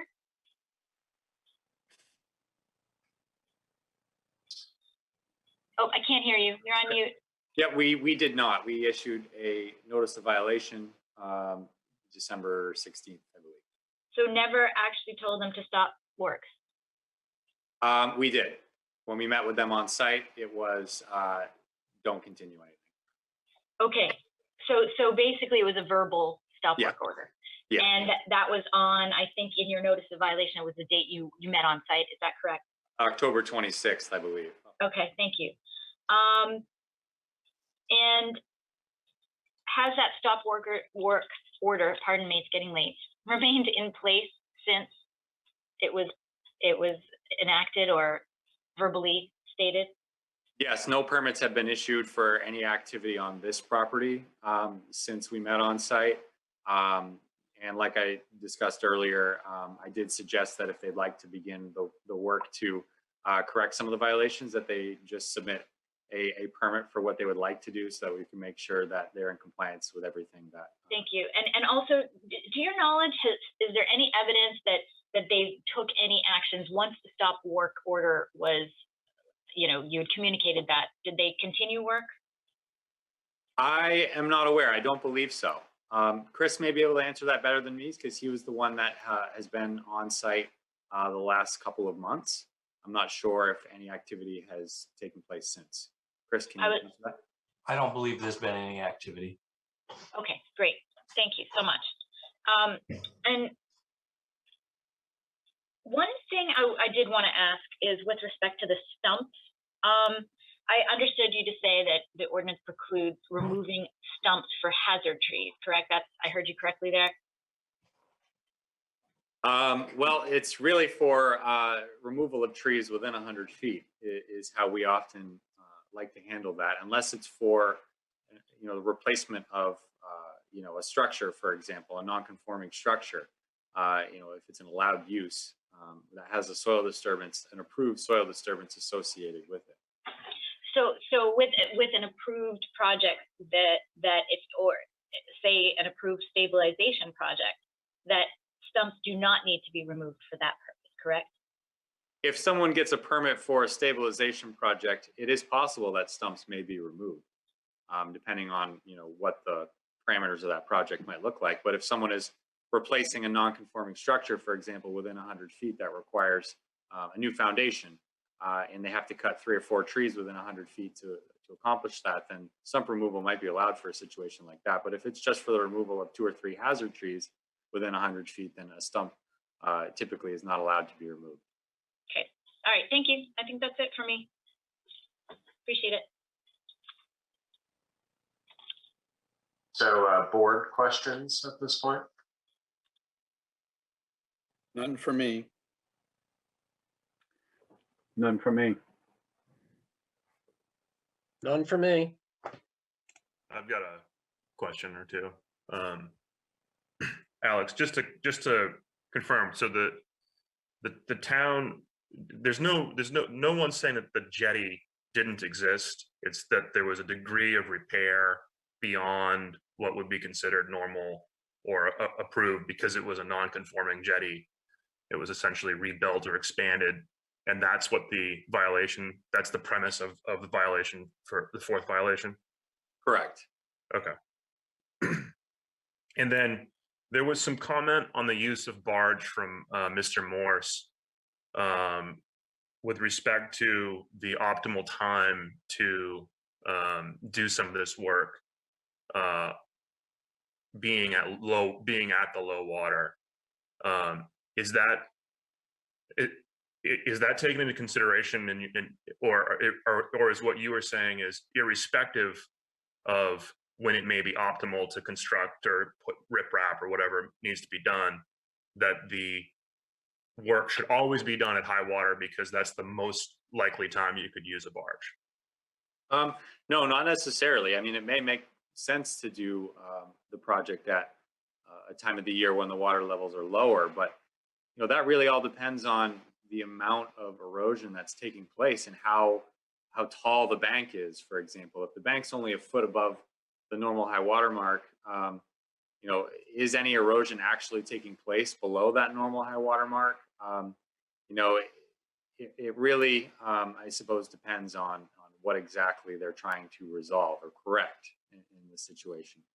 But we didn't really get a chance to review that. Right. So I don't know. I really don't know, what that parameter might have looked like.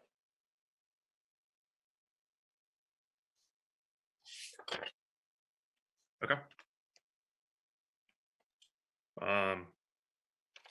That's it for me. Okay. Any further comments from board members? Nope. Okay, Attorney Wyckoff, was there anything further on the presentation of your case? No, not with regards to this notice of violation. Okay, thank you.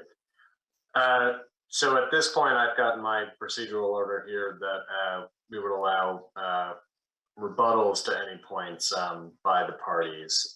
Then we would open it up to public comment, and then the parties would be provided an additional opportunity to address anything raised in public comment. So at this point, are there any, we'll turn it back over to Attorney Rachin. Do you have any further arguments or points of rebuttal to make? No, I mean, I think what I'd like to do is just have a summation, and I don't know if this would be the appropriate time. And I want to keep it quick because I know that the hour is late and we've only not even made it through one appeal yet. Sure, I'll defer to the parties if they want to do it. If you want to do a summation before public comment or after public comment. Oh, you know what? I'm so sorry. I didn't realize members of the public. Why don't we wait? I will wait, certainly, because then if anything comes up in that time, I'll be able to address it, 2 birds, 1 stone. That makes sense. Attorney Wyckoff? Okay, so Mr. Chairman, at this time, I'd recommend you make a motion to open up public comment. That sounds good. I will do that. Make a motion to open public comment. Do I get a second on that? I'll second it. Okay. Tom, approval of opening public comment, yes or no? Yes, please. Craig, approval, yes or no? Yes. Fred, approval, yes or no? Yes. David Murch, also approval. So we will open up to public comment. Is there anyone in the public here tonight that would like to speak in favor of this administrative appeal?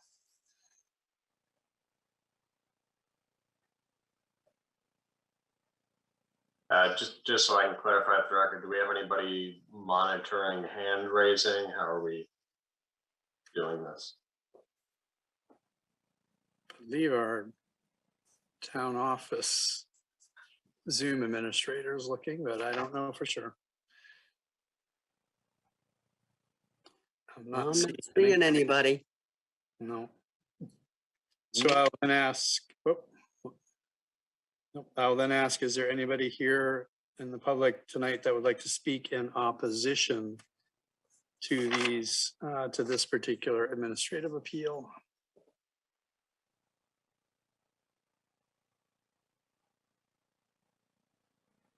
I'm not seeing or hearing. I'll ask, is there anybody in the public here tonight that is taking a neutral stance with regards to this administrative appeal? Would they like to speak?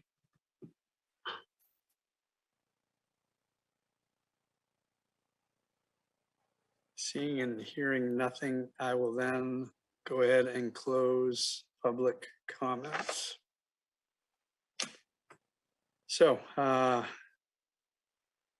Attorney Rachel, if you'd like to provide your summary.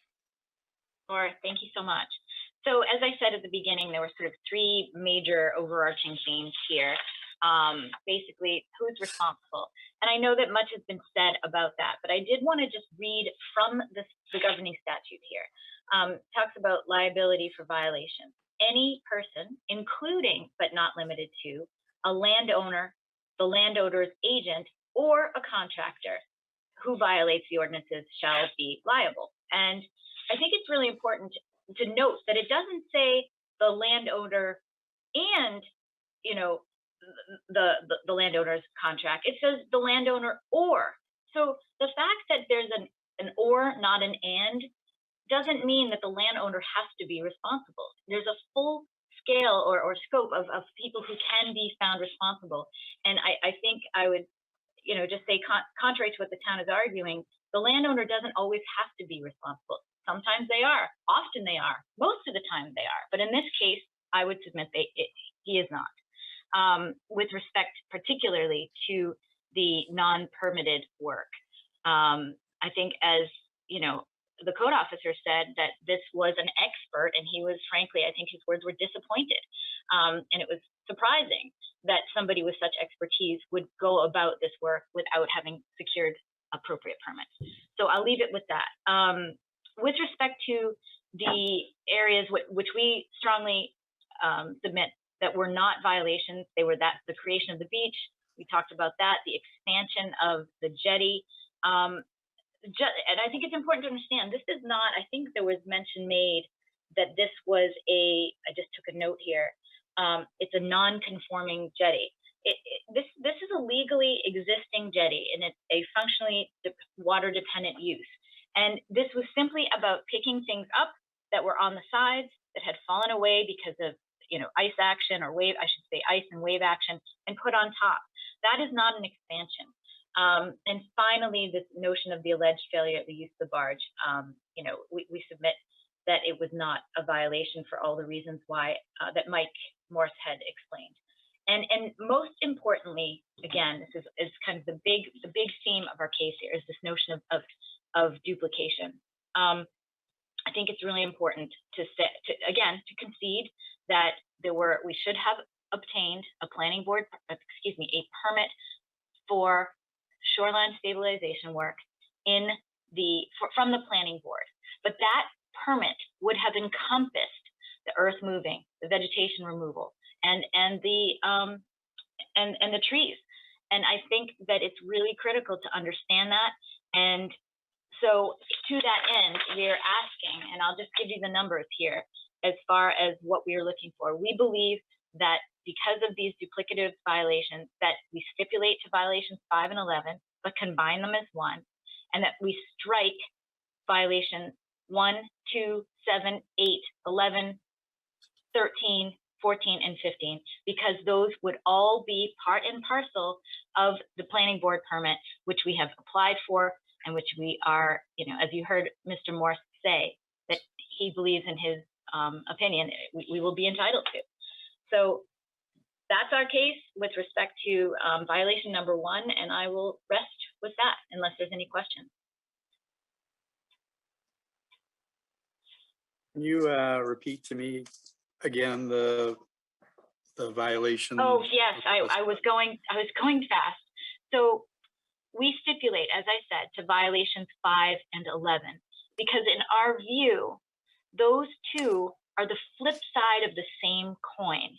Under the land use table, it talks about, this is under 15C. So 15C, sorry, not the land use table. Under 1417B, that deals with piers, docks, wharves, and uses extending below the normal high water line for permanent uses. Again, we say that that was the provision that we were supposed to go to the planning board. Now, if you flip, that's section 1417B. If you flip to section 15C, and those are the standards, again, verbatim, the same as 1717, piers, docks, wharves, boat launches, and uses extending over the normal high water. You go to 15C. What do you see? What do you hear? Piers, docks, wharves, bridges, and other structures or uses extending below the normal high water line. Okay, so under section 1417B, you are required to go to the planning board. Under section C, go down to C12, vegetation may be removed in excess of the standards to conduct shoreline stabilization with a planning board approval. And so that is what we're saying, is that, these shoreline stabilization projects are going before the planning board, and part and parcel of them are all of those other violations. So to your question, we stipulate violations 5 and 11, but combine them because they're the same. And we ask that you strike 1, 2, 7, 8, 11, 13, 14, and 15, because those would all be encompassed in the planning board process. All those activities, I should say, that those violations discussed would be encompassed in a planning board approval. Got it. Thank you very much. Thank you. Alex, Attorney Wyckoff. Yes, I'm happy to sum things up. So first, in terms of responsibility, management controls is clearly responsible for these violations. The contractors were its agent. It directed its agents to do this work, and it's on the hook for these actions. It needs to be responsible for them. Now, the jetty, the photos speak for themselves. Okay, you can look at the photos and you can decide whether or not that was just repair and maintenance for that jetty. I think the photos speak for themselves. That's just not what happened. It was much more than that. I'm not going to rehash the duplication. I went through that in great detail. I don't need to go through that anymore. Now, I think it's important to realize that what they're saying is all of these violations should just go away, because if we had, if we were doing the shoreline stabilization project and this is all included in there, well, the problem is there wasn't a permit for it. That process never happened. No application was made. No one had a chance to look at that application and provide any feedback. No one for the town had any chance to say, you know what, this isn't right. This should change. That should change, etc. None of that happened. So that argument just has to go away. That there was no permit for this project, and each of these individual violations that are included in the notice of violations they're all violations, and they're all there, and they all need to be recognized. So here, the town respectfully requests that the board adopt the proposed findings of fact and conclusions of law that were submitted by the town, that the board reject this appeal, and that the board uphold in its entirety the notice of appeal that's the subject of this appeal. Thank you. I thank you. So, Attorney Wagner, next step. So at this point, we've heard from all sides, and the public's been presented an opportunity to respond as well.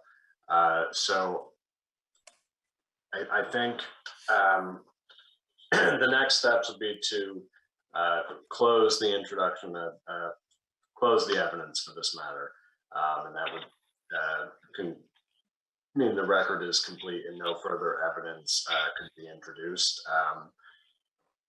So before the board does that, I suggest a motion and second, and then I think the board should discuss if it has a clear understanding about the record. So I think if there's any question about what's in and what's not in the record left, we should address that before we close the record. So I guess I pose to the board is there any question about what's in the record, or do you have an understanding of that based on what's provided on the website and what was submitted today that wasn't excluded? I have a question. I think that's related to that. David, do you want to go ahead or? No, you go ahead. Yeah. Just is the board is the intent, and it sounds like it is, if I'm understanding the procedure as it's been outlined, is the intent to not visit a lot of times when it's not an appeal, we would go look at the site, and are we looking to not do that at all? And the reason why I think that might matter is it sounds like some of these violations are what's a beach, what's not a beach, what's a jetty, what was the, some of the pictures are very compelling, some are less compelling, and I'm curious procedure wise, where is that evidence that we would collect in the normal course of the ZBA? So I can weigh in on that. So this is a de novo hearing, and it's certainly within your authority if you wanted a site plan. A site review to call for one. I'd give the parties an opportunity to respond to that idea, and they can certainly object or argue about that. But I think it's within the board's purview to make a motion for that. If you do, I would recommend keeping the record open. Right. And sorry, just in addition, then table the matter and schedule a site visit. And we'll need proper notice for that site visit. So I mean, that would be my preference. I don't know how everybody else feels, but I mean, personally, I'm good with the photo evidence that was presented. I don't, from my own perspective, don't feel the need for a site walk. I open that up to Tom and Fred.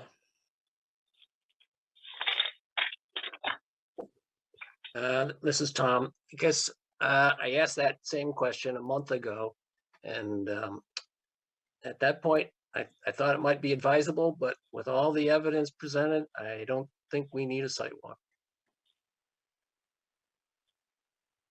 Fred, your thoughts? I always say a picture is worth 1,000 words, and I mean, I think the pictures are speaking for what we're seeing. I don't think we need to go out there. So I think there's a consensus on the board, so it's up to you, Member Dean, if you want to nonetheless make that a motion and have a second and then call a roll call vote on it, or sure, I'll make a motion for a site walk to, I guess, to table or plan for a site walk, but I suspect we won't get a second. But yeah, I'd like to make a motion that we. And do we have a second for that? And that's just for purposes of getting it up for a vote.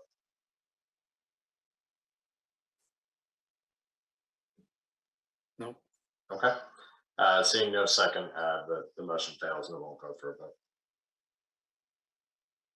So are there any other discussions about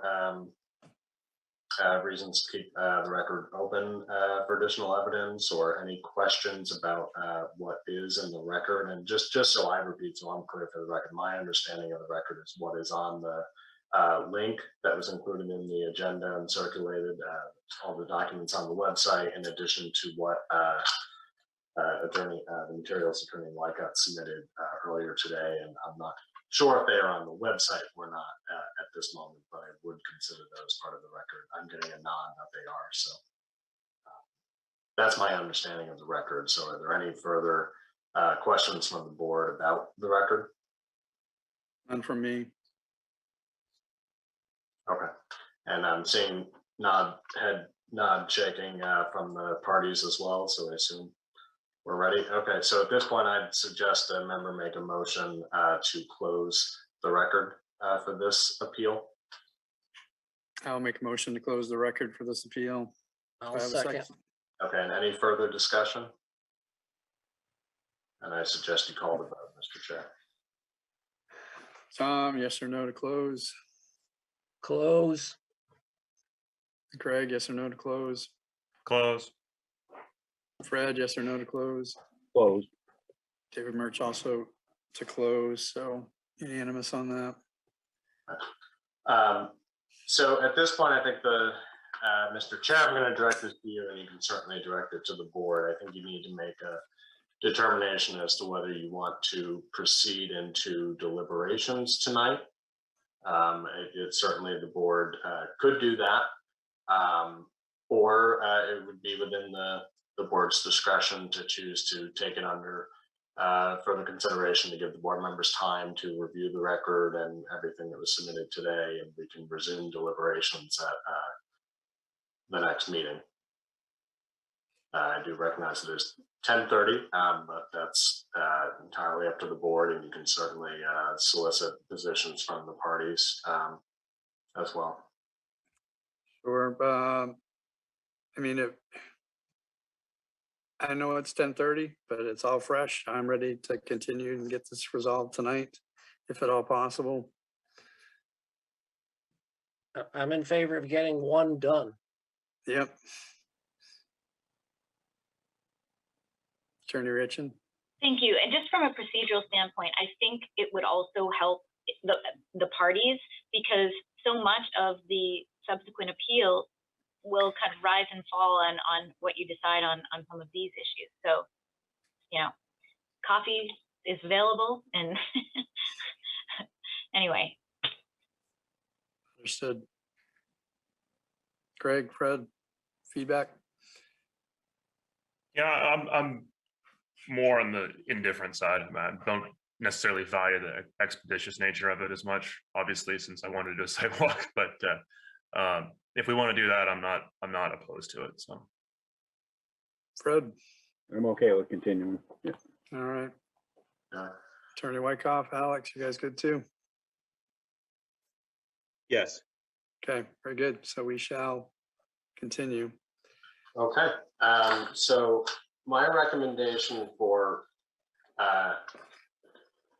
beginning deliberations is to, I think it's important to start with determination of timeliness. And then after that, identify the issues that have been raised on appeal. And we'll take those one by one. And for each issue, we should identify articulate the issue, identify the applicable standards, and then have a discussion of the arguments that were raised on both sides and the evidence in support of those respective arguments. And then when, I think it makes sense to have a free discussion of that. And then when someone is ready on the board to make a motion, I'd suggest a motion that states a conclusion of law, that we all violations should not be vacated because they name the owner or something. Sorry, I'll articulate that better when we get to a particular. I don't want to start in a particular issue, but yeah, state inclusion of law and state the particular facts in support of that. And so I'll help you craft that motion as we go along. But that's sort of the process I see laying out. So I suggest that we first take up the issue of timeliness. So Mr. Chair, I suggest you pose that question to the board if we think we have a timely application for this appeal. So when you're talking about timely, you're talking in the terms of it being submitted within the correct timeframe? Yes, was this submitted? Yeah, and we did look at that at our last meeting prior to tabling it, and it was Oh, you determined that the application was submitted in a timely manner. Okay, my mistake. No, didn't- that's fine. You weren't here last time. There you go. So then I suggest we take up the first issue. In Attorney Wycott's closing arguments, he did point out his proposed findings of fact and conclusions of law. That's certainly one way the board could address this. Or I could identify issues for you and guide you in that way. Do you have a, you as chair, do you have a sense of how you want to approach this? I don't want to dictate to you too much. Well, I would say, given the amount of information that I am processing in my head right now, if you are able to help direct us to where we should go, that would be much appreciated. So I would direct you to the applicant's statement of, or not the applicant, I'm sorry, the Attorney Wycott's statement of findings of fact and conclusions of law that lays out the applicant's positions. I think we should have that in front of you. I think you should also have the notice of appeal submitted by the owner's attorney, Attorney Rakin, and the notice of violation. I think that will help us identify the issues. And I suggest to you that the first issue for the board to discuss is applicant's argument that all the violations should be vacated because the owner relied on its contractor to obtain the permits.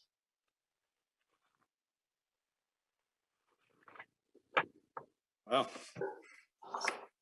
So gentlemen, I will be looking for your input on this. From my own perspective,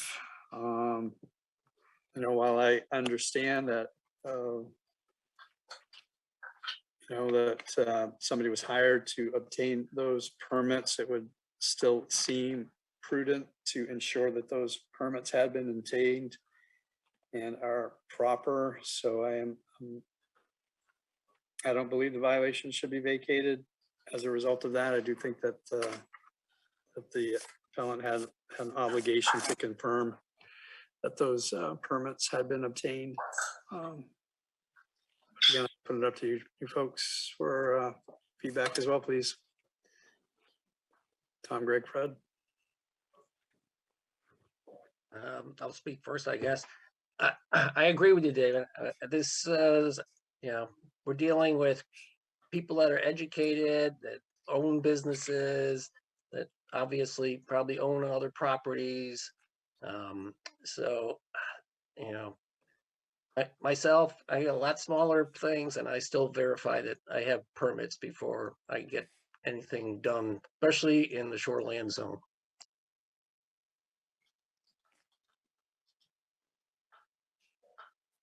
I agree too that they should have made sure that the permits were taken and applied for.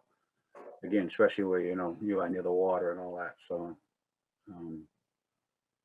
I agree. Craig. Yeah, I think that we're not gonna. I'm not in favor of vacating all violations under that pretense. Okay. So Attorney Wagner, I don't know, in the past, when we've gone through at least ordinances, we've taken sort of like a vote as we go through each one as all in favor of, skipping or approving this, or, it's sort of, we get an idea of where we're all at for the record. I don't know if that's necessary here. We weren't necessarily making a motion. We were just sort of confirming how we would respond to a particular item. Sure. Yeah, my recommendation would be that we should make votes on each issue. I don't think we need a vote on every finding of fact in support of that conclusion, but I think as long as there's a motion that identifies the conclusion of law and the issue of facts in support of it, I would recommend an overall vote on that. And then at the end, when we've gone through all the issues, the board would take a final vote, and that would be the final decision. All right. So I'm not sure if I'm understanding quite correctly, like this very first one, all violations should be vacated. The board is sort of in an agreement that they should not be vacated. Yes, we've talked about it. Do we need to do some sort of informal hand raising just to sort of confirm that? Sure. So what I'm saying is I think we should take a vote on that. Okay. Are you asking, do you It want needs to be, okay, does it need to be motioned or we just sort of just do? Yeah, so what I would say is, could I would have a motion to deny the, give me a sec to articulate this.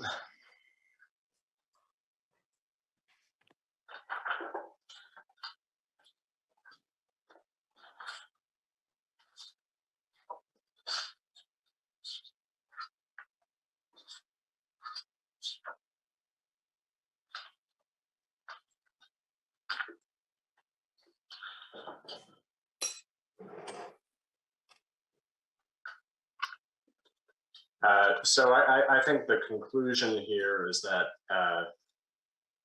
because MCL is the property owner and authorized an agent to perform the work, MCL as owner is responsible for the actions of the contractor and therefore is properly named in the notices of violation. So can I have a motion for that conclusion of fact? I would love to say that. Do I have a motion for that conclusion of fact? I will make a motion. Do I have a second? Seconded. All right. All in favor, Tom in favor or against? In favor. Greg in favor or against? In favor. Fred in favor or against? In favor. David's also in favor. So. And I'm doing it a little bit backwards, but I'd like to just be clear on the reasons for why. So what I heard, and these will be the board's findings. So what I heard was that MCL was the principal and authorized an agent to perform the work. Yes, yeah. And Attorney Wyckoff raised a number of provisions in his arguments. I would direct you to page 9 of his proposed statements of findings. And the conclusion section cites a number of provisions as the board reviewed those and concluded that it's proper to name an owner.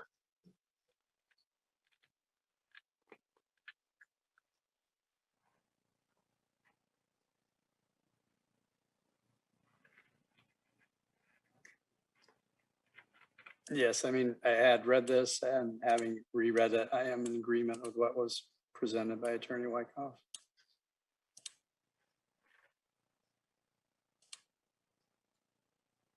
Gentlemen. And does anybody on the board disagree that that was part of that's part of our findings of fact in support of the conclusion that was reached? I'm seeing no disagreement. None from me. None for me. None for me.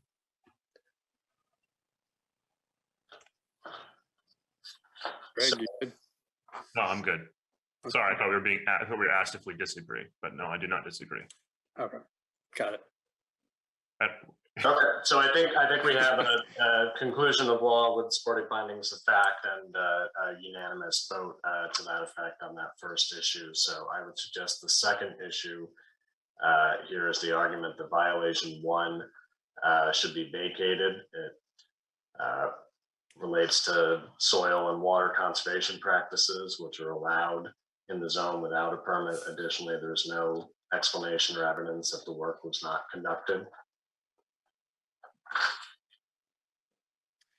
Well, I do believe the evidence was provided that an erosion and sedimentation control plan was not provided.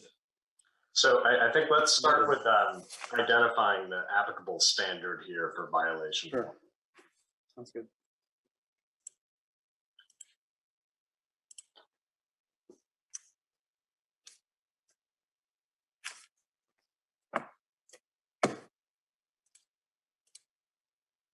So does anybody want to flag that, or I believe it's section 15U1 relates to filling and earth moving. Oh, yeah, of course. Yes. So, yeah.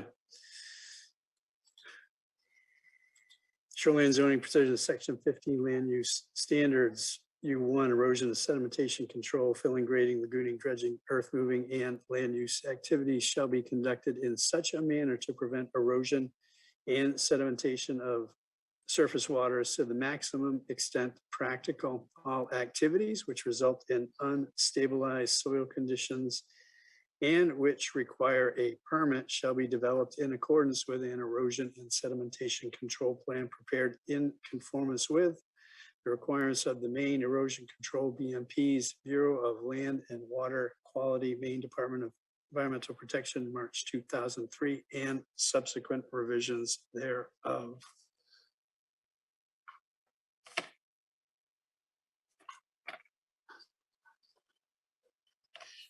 So,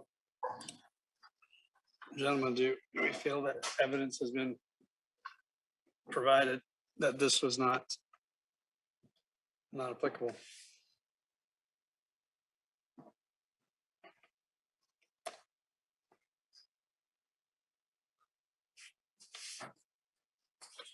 Anyone?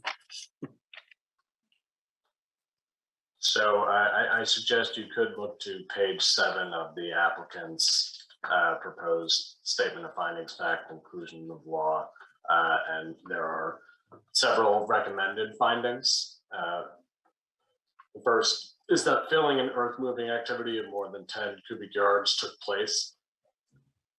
So based on the evidence you've reviewed, do you think that finding is supported? Is that a finding that the board can make? That is a finding I can make, yes. Tom, Greg, Fred? Yes, I think there's more. I agree. I agree. Yep. And is there particular evidence to that? Is it the CEO's testimony? Is it photos that were submitted? Oh, well, Exhibit A is pretty, well, the various photo evidence makes it clear that that this took place. Does anybody find any contrary evidence persuasive?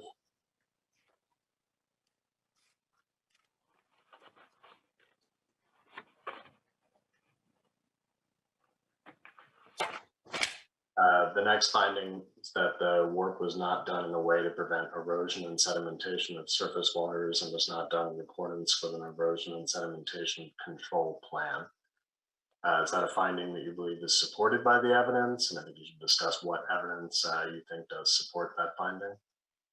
Yeah, so I know that Alex reported that there was no erosion and sedimentation control plan submitted.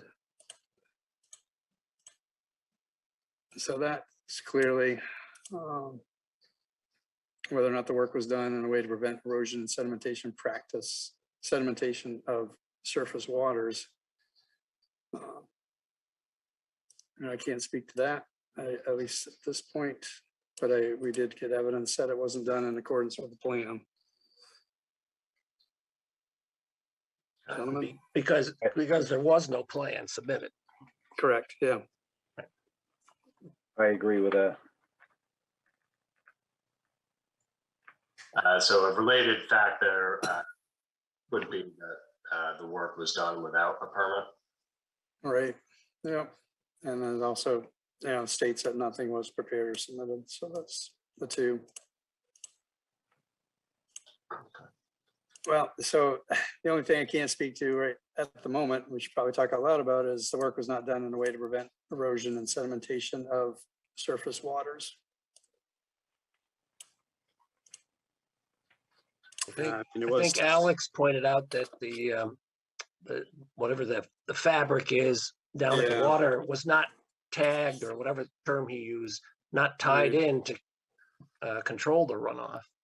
yeah, I remember him stating that as well. Yeah, you can see it in Exhibit D.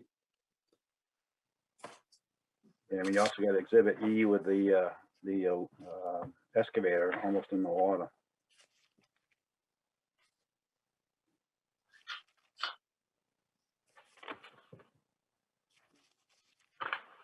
Yeah, I guess with that, I don't know what the appropriate version of that is. I know it was claimed that it wasn't appropriate because you could see kind of flapping or folding over. And someone counterpoint I would think we should consider is, I mean, if you showed me another picture and said this was good, I would probably not. Probably say, okay, it's good. So kind of just deferring to Alex on that. Yeah, I guess we have to go based on the evidence that was presented to us tonight. We didn't hear any counter argument from the appellant with regards to that, so. I don't know. I guess I'm used to seeing hay bales to keep the runoff from going down into lakes and streams and stuff. So I didn't see any evidence of that.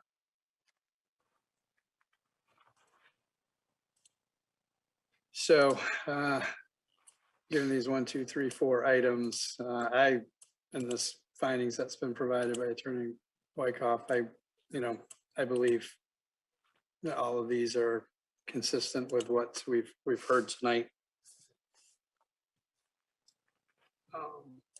So can I suggest, are there any additional findings that you would like to see besides the 4 that Attorney Wyckoff provided? For instance, I think the board raised the issue of there was no fabric provided. No erosion control. The measures were not adequate in the opinion of the code enforcement officer. Yes. Okay. I believe that should be added. So why don't we do this time? We'll do a motion on the findings, and then we'll do a final motion on the conclusion based on that. So can I have a motion that those 4 findings plus the additional one I just read be findings of the board? I would make a motion to that regard. Do we have a second? I'll second. Okay. Any further discussion on this, gentlemen? Nope. No. All right, so an agreement that with these findings, Tom, yes, an agreement or no? Agreed. Greg, an agreement or not? Agreed. Fred, an agreement or not? I agree. David, an agreement as well, so unanimous on that one. Okay. So then I would suggest a motion that the board concludes as provided in notice of violation. 1, filling and earth moving occurred in violation of section 15U1 for the finding, based on the findings of the board. Do I have a motion for that? Anybody? So moved would be adequate. So moved. Do I have a So second? moved. Nice have a second. So I think any further discussion? Mm, I think it's Good. time for a roll call, Mr. Chair. Thank you. Tom, in agreement? Yes or no? Agreed. Greg, in agreement? Yes or no? Yes. Fred, in agreement? Yes or no? Yes. David's in agreement as well, so we're unanimous on that one.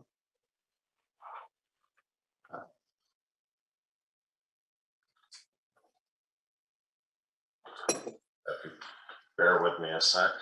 No. No problem. So I think the third issue here is that violation 4 should be vacated because the jetty was pre-existing and the activity that occurred is consistent with repair and maintenance. So we have shoreline zoning provisions, section 14, table of land uses, number 17B, permanent piers, docks, wharves, bridges, boat launches, and other structures and uses extending over or below the normal high water line or within a wetland require approval from the planning board within the RP, SP, LRR1, and LRR2 districts. So referring to the findings submitted by Attorney Wyckoff, has entered here, the town has no record of a planning board permit for the jetty. I believe the appellant has acknowledged that, as well as Alex. Gentlemen, you in agreement? I Is that your agree. recollection as well? Okay. Town has no record of the jetty having a permit from the Department of DEP. And I don't remember if I heard about that. Trying to find the notice of violation for Yeah, there's no permit. permit. Okay, thank you. Appreciate that. The work done on the jetty was not merely repair maintenance. Vegetation was removed from the jetty. Rock and sand were added below the normal high water line.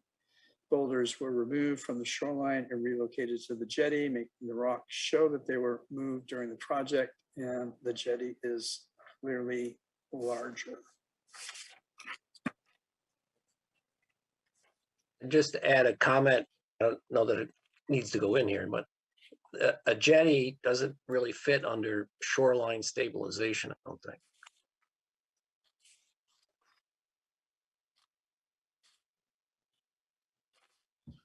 Is Yeah, there anything in the record that you'd want to point to that a jetty is not consistent with shoreline stabilization activities?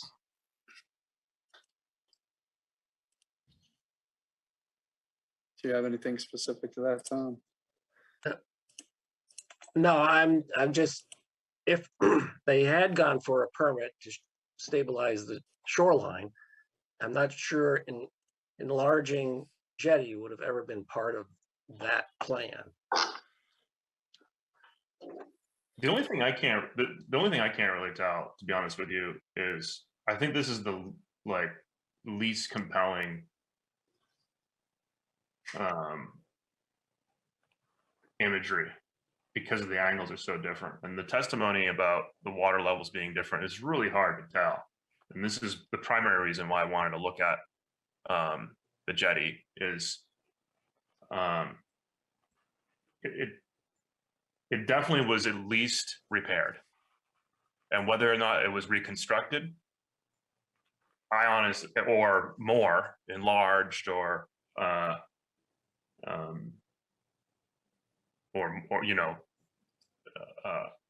just novel construction. I can't really tell, to be honest with you.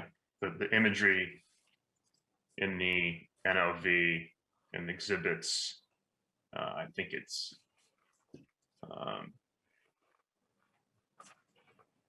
well, actually, most of the exhibits, they're kind of before and after aren't great angles, unless you guys see one that really nails it for you. I actually find the argument that the water levels changing and repair of an existing non-conforming structure to be fairly reasonable counterpoints to that violation.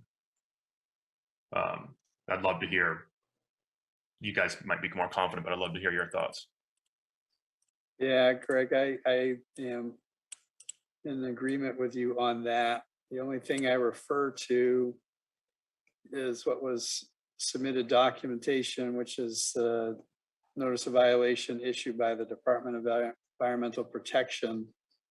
And there's a numbered list of items that they identified. And number 3 on that list was a newly expanded permanent structure jetty was observed below the normal high water line of the resource, approximately 40 feet long and 15 feet wide.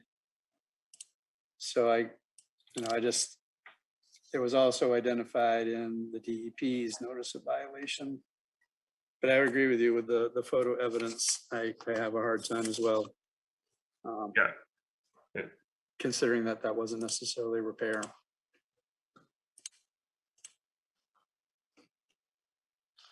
I guess my point being that there was no need to do any work on the jetty. It wasn't really part of shoreline stabilization, and it's obvious that a certain number of boulders were, moved to make it more useful as a wharf or something. But and I think Alex also pointed out that some vegetation was removed potentially also. So Yeah, I hear you. It's not obvious to me, I guess, based off from the DEP saying that they agree. It would have been great if they could have provided the independent imagery or something that draws that conclusion for them. But I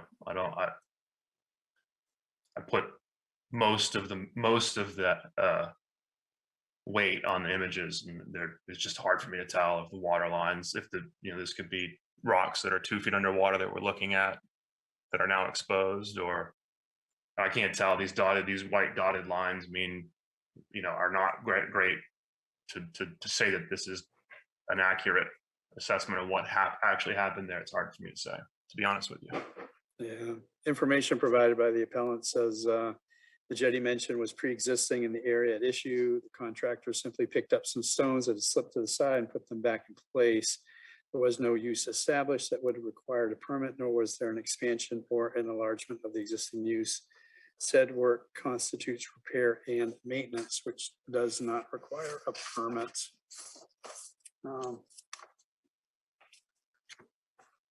Yeah, fair. I guess I'd ask our advising attorney there, is any work below the normal high water line require a permit, regardless of whether it's a jetty or anything else? Yeah, so I think we need to turn to the standards at issue here. So let me pull up.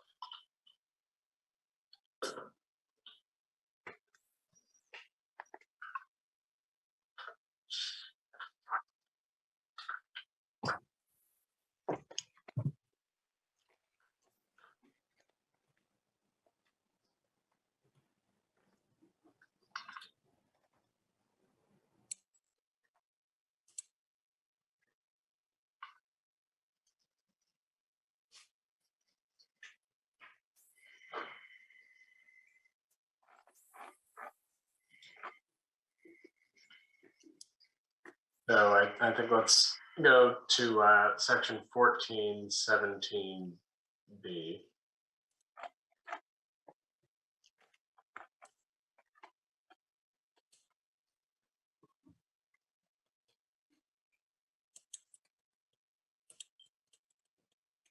So planning board permit is required for a permanent pier, dock, wharf, bridge, boat launch, or other structures or uses extending over or below the normal high water line within a wetland.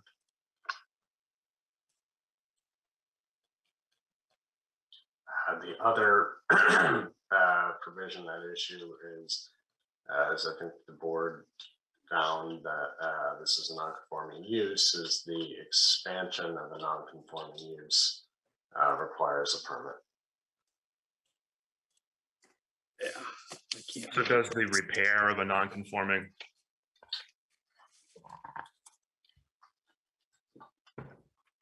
require a permit? Is that the conclusion? Say that again. Would repairing a non-conforming structure require a permit?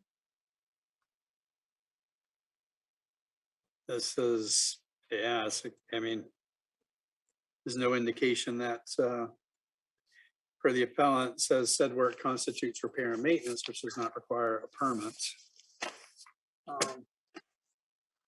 I'm at a loss. We're trying to find. Hey, David, Yeah. can you look at shoreline zoning 12C? I don't have it right in. Section 12.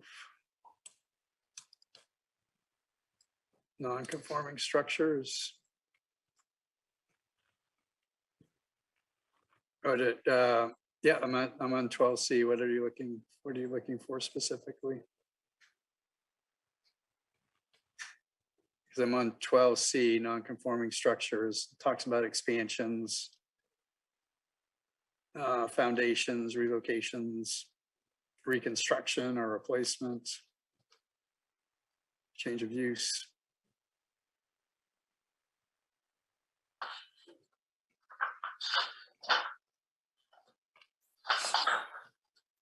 Is there something specific you needed from this, Tom?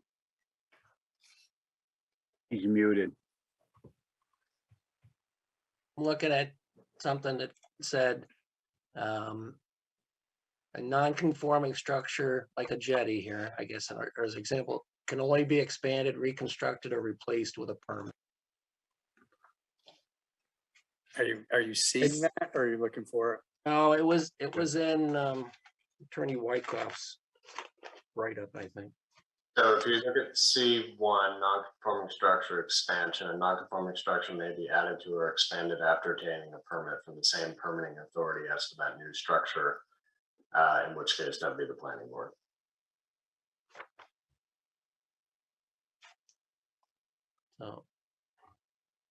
So I if it wasn't expanded, it certainly was reconstructed. And on top of that, it's below the normal high water line.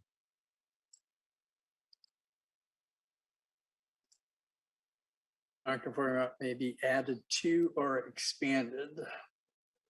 So that's the question. Was it added to and expanded, or was it just simply repaired back to its original condition? I mean, I think that's the applicant's argument. Right. And I can't personally, I agree. I can't find evidence to indicate that it's not repaired back to its original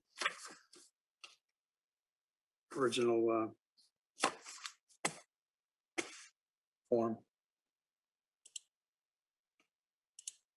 So I guess kind of comes down to the point of this third item. The work done on the jetty was not merely repair maintenance. Vegetation was removed, rock and sand were added below the normal high water line, boulders were removed from the shoreline and relocated to the jetty. Markings on the rock show they were moved during the project, and the jetty is clearly larger. I cannot be convinced of that. So I think there's also another statutory standard at play here. The applicant makes an argument that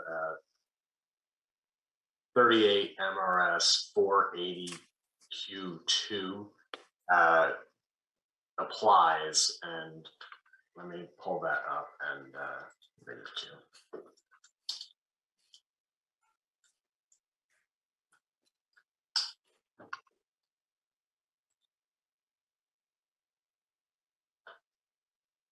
So that states a permit is not required for maintenance and repair of a structure.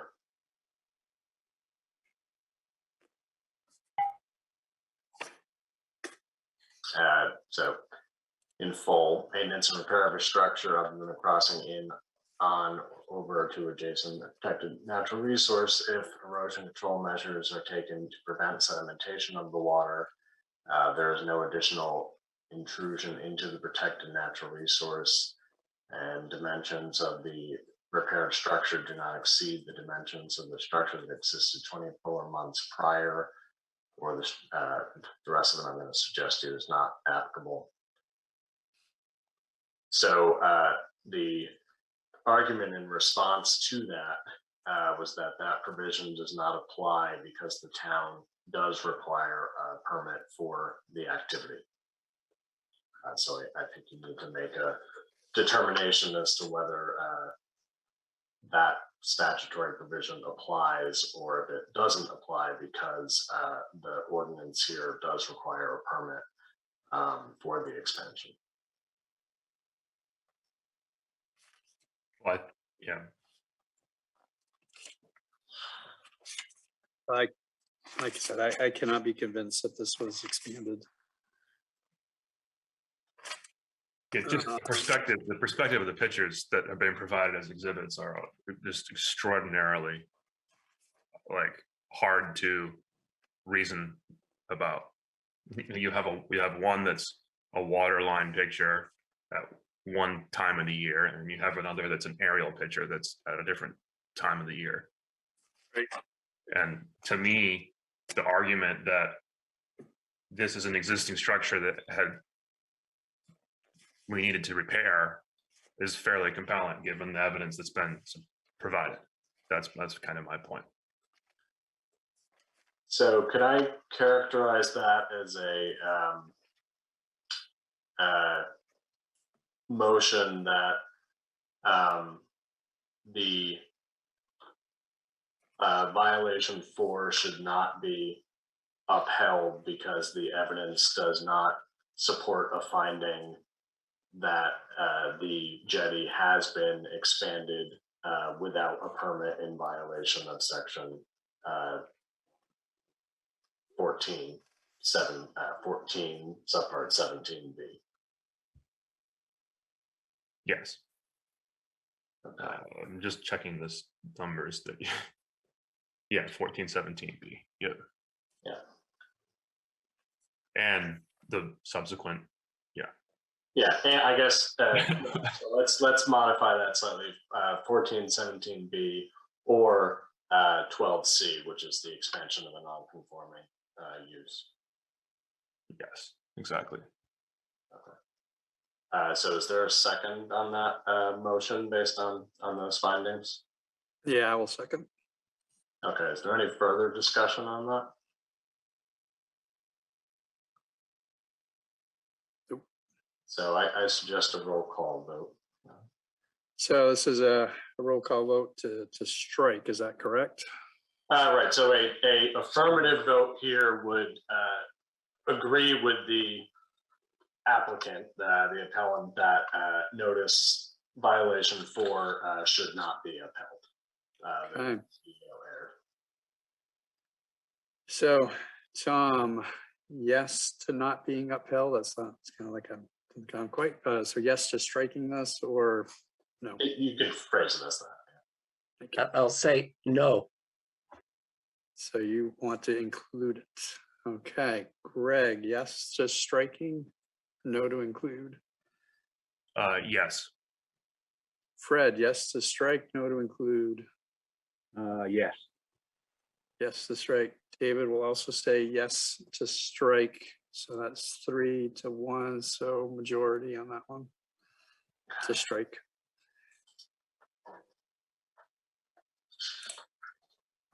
All right. So having a brief moment of panic here. Is this being recorded? Yes. It is? Okay, because I'm not seeing the little recording sign. Oh, it's supposed to be.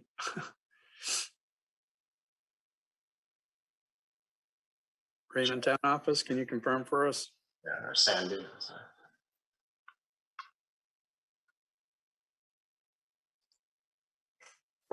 See that the broadcast studio, which is the other one that says town office, I see that there's still, so I'm assuming that Sean's still recording. Okay, so Zoom is not the only means by which this is being recorded. So that's Yeah. why. Okay. No, the broadcast studio. Okay, just clarifying as I'm trying to write this down for purposes of this decision later. So Glad you are. yep, so let me just make a couple notes.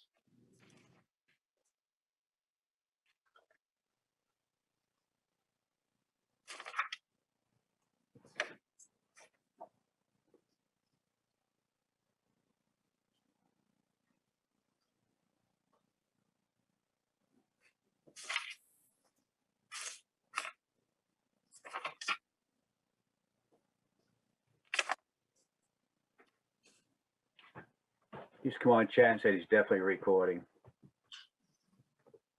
Good. Thank you. Okay, so I think that resolves the third issue. So I suggest we move to the fourth issue, which concerns notice of violation 5.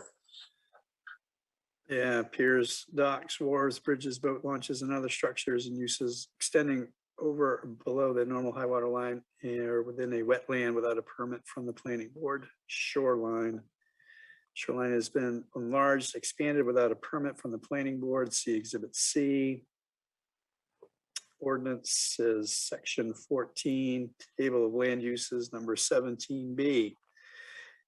Permanent piers, docks, wharves, bridges, boat launches, and other structures and uses extending over or below the normal high water line or within the wetland require approval from the planning board within the RP, SP, LRR1, and LRR2 districts. And finding of our conclusions here, findings proposed anyways, as the shoreline was expanded. There are large boulders that did not previously exist. The shoreline is larger than before.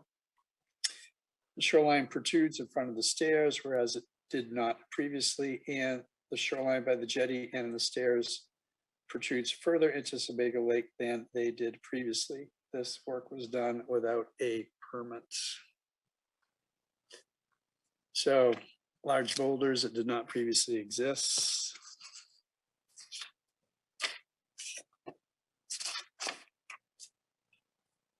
I don't know if you are can assist me with this.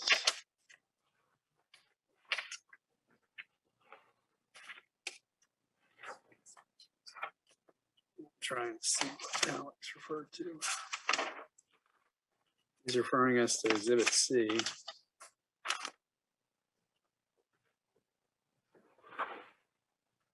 Now, I would remind you, I think I have in my notes, and Attorney Rachel couldn't correct me if I'm wrong, but I believe the applicant did stipulate to violating 5 and 11. They did, you're correct. Looking to have number 11 vacated though. So I appreciate that you brought that up. So. I did see Attorney Rachen's hand. I don't know if you want to acknowledge her, Mr. Chair. There's certainly no, the board is within its discretion to ask particular questions of the attorneys. Yeah, Attorney Rachel, if you want to clarify for us, that would be wonderful. I'd be happy to. So what I did say is that I did stipulate to 5 and 11, but said that they should be combined into one, essentially, because they are, as I said, I think flip side of the same coin. Okay, very good. Thank you. So if number 5 is acknowledged, then we can either refer now to number 11, or we can wait until we get to number 11 and choose to review it then. I would say let's go ahead and see if these two can be combined, since we are sitting on this topic. Just trying to find it here.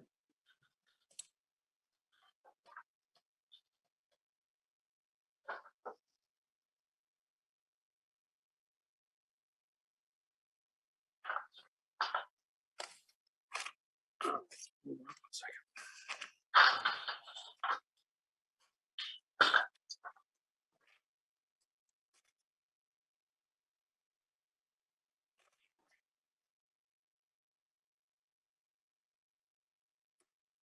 So if I may suggest, I think that I think it makes the most logical sense here to approach the violations that have been raised, that have been challenged on appeal, take them in turn. And then we can address the larger procedural arguments that were raised and the larger argument about there being duplication, and the board should combine those items. So in essence, following the issues that are laid out in the applicant's proposed findings. That works for me, and I appreciate that feedback. Okay, so So I guess, what we can have then is a motion to, find, to uphold, notice of violation on number 5. Based on it's been stipulated to. Yeah, that's good. So. Yeah, So moved. and I will second that. Any further discussion, gentlemen? Very good. So Greg or sorry, Tom, in favor of keeping this one? In favor. Greg, in favor, yes or no? Yes. Fred, in favor, yes or no? Yes. David's in favor as well. Unanimous on that one, keeping that in place. So it looks like what, number 7, press for that one to be vacated. I think we're on violation number 6, construction of a beach without a permit. Yeah, so my question is, do we need to go through the ones that aren't in contention, or because per Attorney Rachel, I don't see that number 6 is one that was requested to be vacated. No, it is. Number 6 was in that list? Okay, I'm just going by what she listed out at the end, but he says how I heard it. Oh, I see what you're saying. From the, I think it's in the appeal though. It is in the appeal, yeah. All right, Yeah. all right, yep, I do see it. Yeah. I think there was just a lot of numbers. Maybe we Yep, skipped. all right, thank you, Greg. So.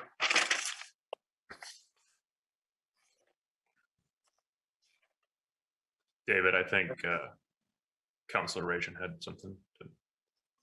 Oh, yeah, Attorney Rachel, if you have something. Thank you.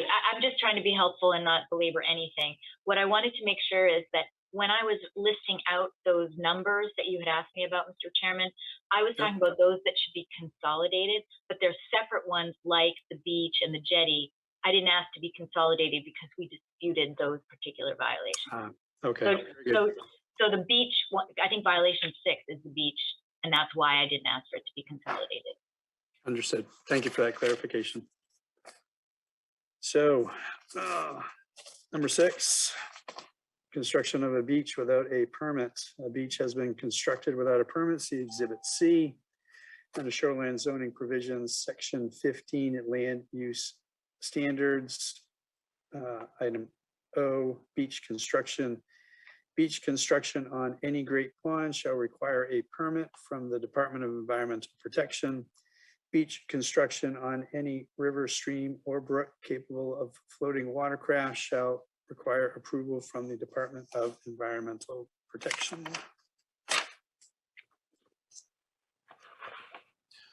From the appellant,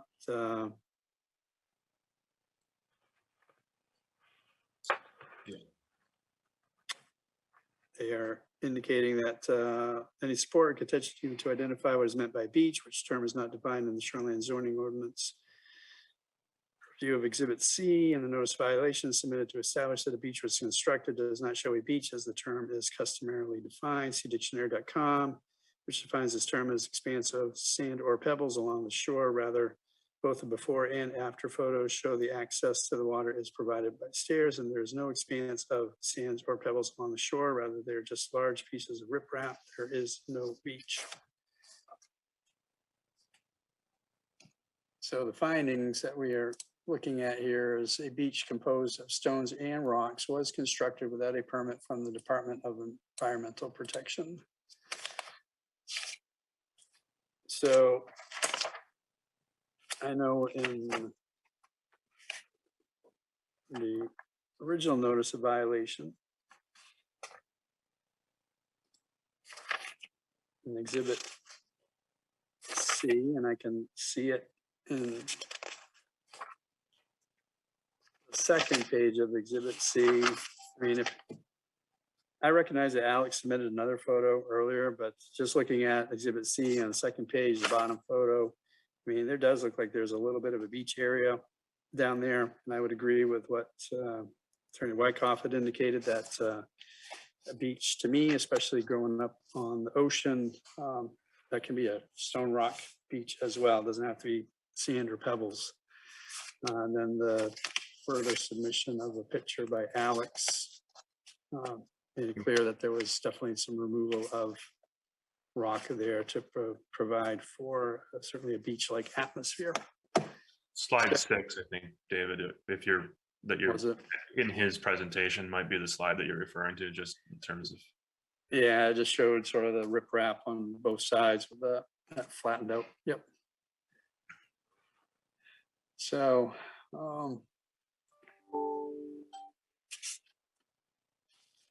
don't know, but do we have evidence of, to me, if they're going to make a beach, they would just remove all the rocks. Like, I think that's just kind of maybe the byproduct of another violation, but that's a stretch for me. I think we have to decide if slide 6. I think it'd be prudent if everybody pulled it up and took a close. This is the best view of it. Like, is that a beach? That's my take.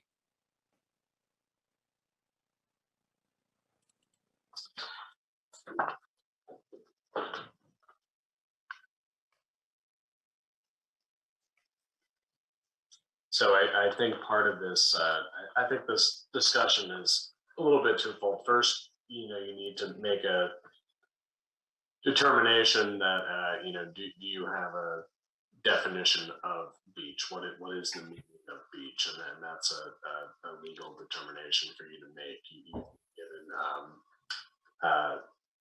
some competing definitions of dictionary definitions, but also some common sense arguments of what a beach means in Maine.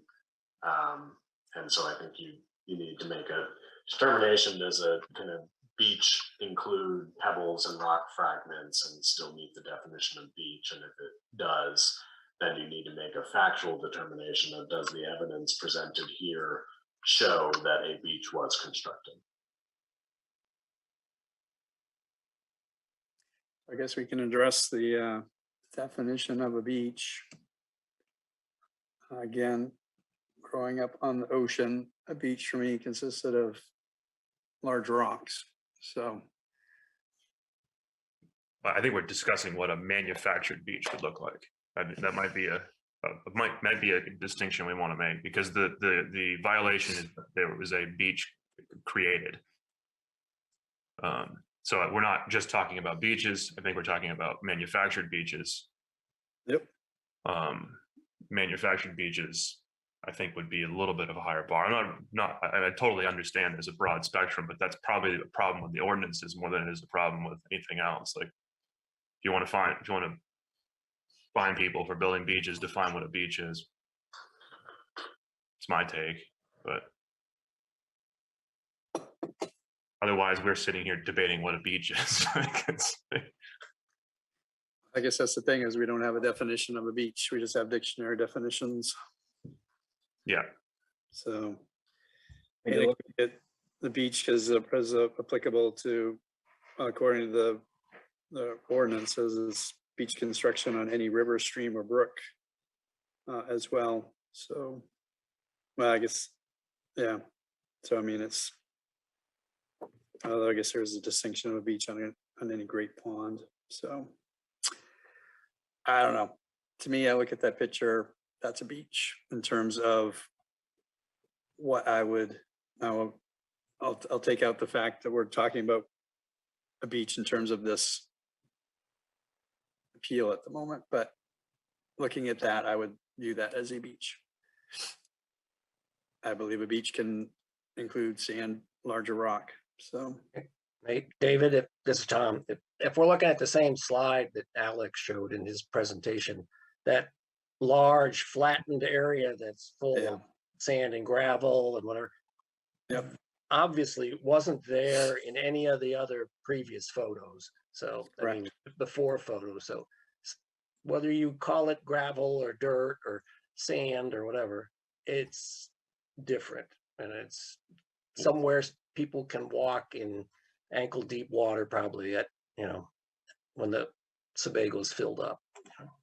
Right, but I think like there's violations for moving stuff, and there's this specific violation about creating a beach. It really does matter, I think, if it's a beach or not. Like, there's a separate violation for moving soil or cutting, you know, vegetation and change, you know, kind of terraforming in general is covered quite specifically. My understanding of what we're evaluating is this actually a beach? Like, I it's think first off, we have to get a definition of what is a beach, right? So, I mean, given, just in general, forget about whether or not this is actually a beach, is what's presented here, could that be considered a beach? I mean, like I said, my opinion is yes, given my summers on living on the ocean. But then again, we're talking about a great pond, so. I think what happened was when the other work being done, it's definitely increased the size of what was there before.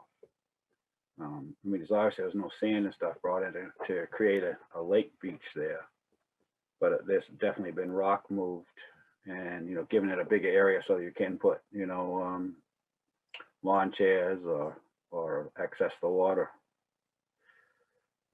easier than they could have when walking over the rocks from before. So again, it's what do you call a beach? And, but it's definitely been increased.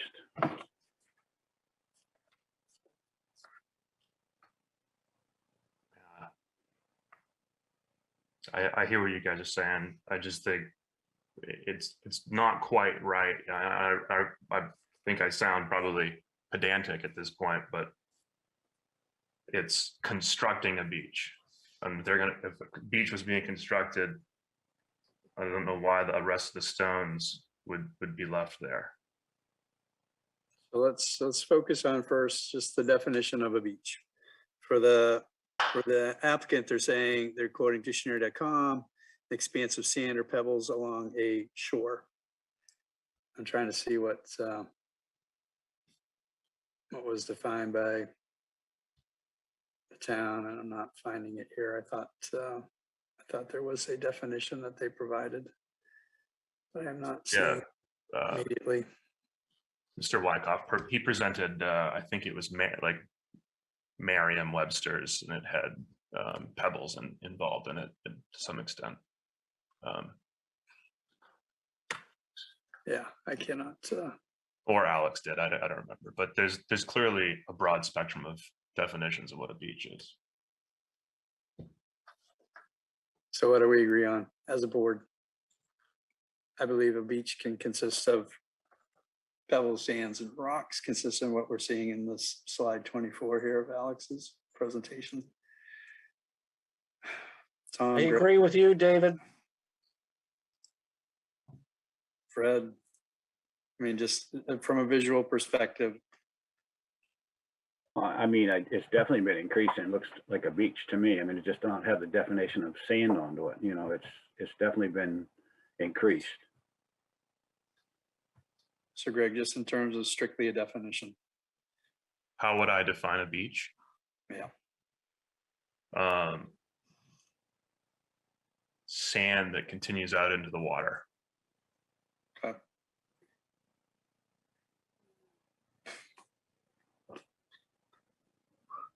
So, Mr. Chair, maybe I would suggest you or someone make a motion to uphold violation number 6 because you find a beach composed of stone and rock was constructed without a permit from the DEP in violation of section 15.0.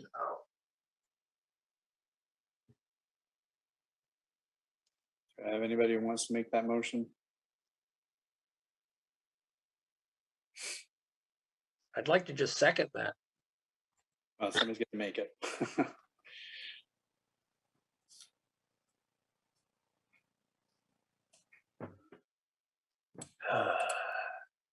I'm having a hard time with this because the beach I can see it being against the shore. I don't know what this is. Oh, so I suggest making the motion and seconding it, and just because you second the motion doesn't mean you have to vote in favor of it, or. All right. Can I move that, Puts it up where we can call it for a vote. can I move that we do not uphold? Sure, you can phrase it that way. Because it doesn't sound like anybody actively wants to make that motion. I'd like to move that we do not uphold violation 6. Yep. So I guess I would phrase it as a motion to conclude that the code enforcement officer erred in concluding that section 15(0) was violated because there was no beach constructed and therefore no permit was required. Yeah, I'd just like to maybe specifically, and you can help wordsmith this, but I'd like to specifically say that the ordinances are too vague for there's really no ordinance that define the violation references an ordinance that doesn't even define the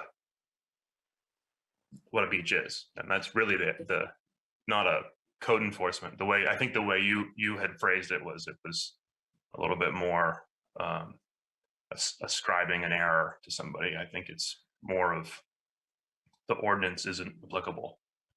Okay. Or could not be applicable. I don't know. Can I ask Alex for clarification on something? Is that possible at this point? Yes, yeah, the board can certainly. Yeah. So, Alex, for this particular one, when the notice of violation was originally delivered, it says see Exhibit C.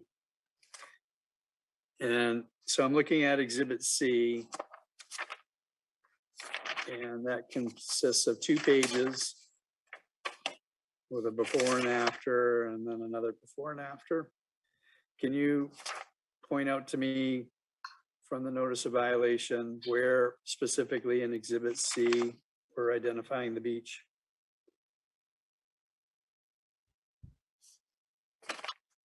Yeah, hold on one sec. Let me just see, get that up.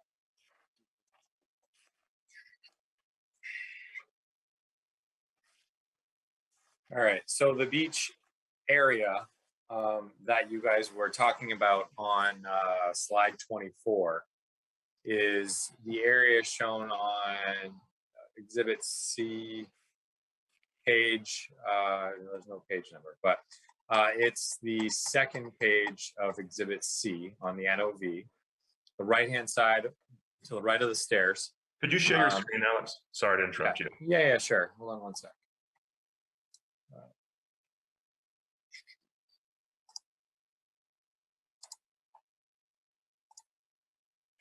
So it is this page here. So we've got the original before photo. This is the beach area. Actually, it's a little bit lower than that. So I'm going to draw it right here. You see the pink that I just drew? Yes. On the screen? Yeah. So that's the before. And then, why can't I? There we go. Then after, you can see down here, and you can only really see in this photo, a small section of it right here. Yeah, that's kind of what I saw. So you've My got initial review. the before up here, and there is a section of it, looks like over here, but these rocks all in this general area here appear to all have been removed. You know, down to the Yep. you know, the dirt, I guess you could say, which I consider that to be construction of that beach area to, you know, increase that usability of it, really. Yeah, thank you for that clarification, because when I originally reviewed this, I was focused on those areas as well as the area in front of the set of steps there. And then this photo, this exhibit, slide 24, kind of threw me off a little bit. So given what was in the original notice of violation, I do believe that a beach has been constructed, given the photos. Can you Given the walk? definition. I didn't quite follow as quickly. I'm sorry. It sounds like that was pretty convincing to you, but I'd like to. So the bottom of the stairs is where there's a currently a beach. Is that what on exhibit D? Nope, like exhibit You're C. still sharing your screen, Alex.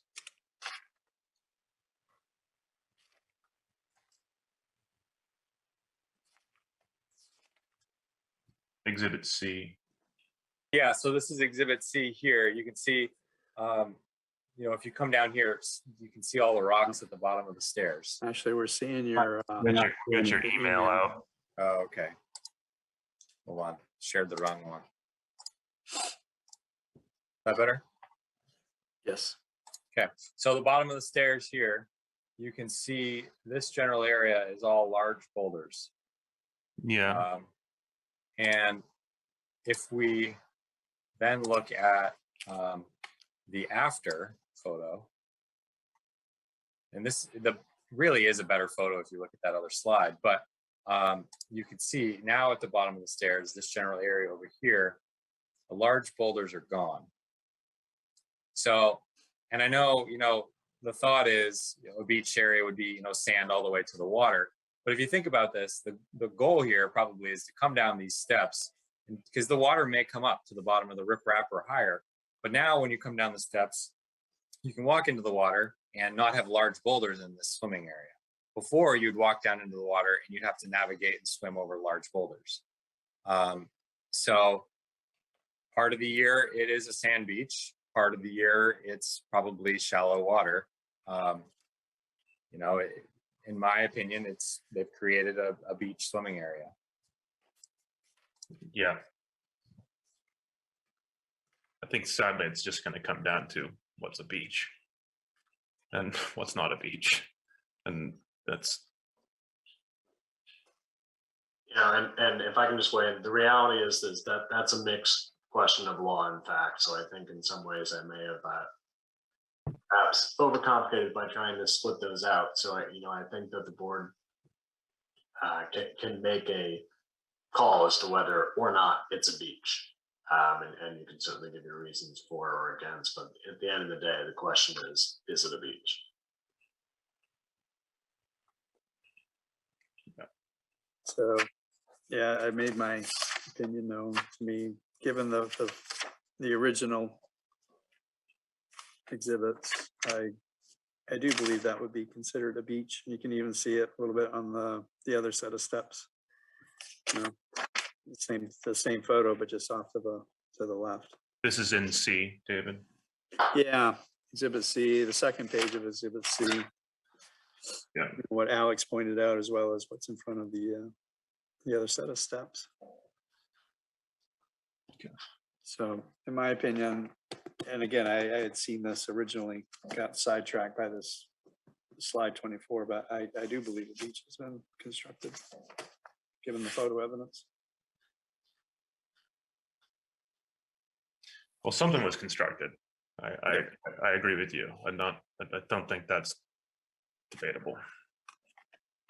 So, so we can just be bold in this and make a motion to say that's correct, that a beach has been constructed. Is that what I can do here, Attorney Wagner? Yeah, you can make a motion that to uphold the violation. Uphold the violation because the board concludes a beach has been constructed and no permit was obtained to construct a beach. So I am gonna say so moved. Is there anybody willing to second that? Second. So any further discussion on that? Yeah, any further discussion? Greg, Fred? No.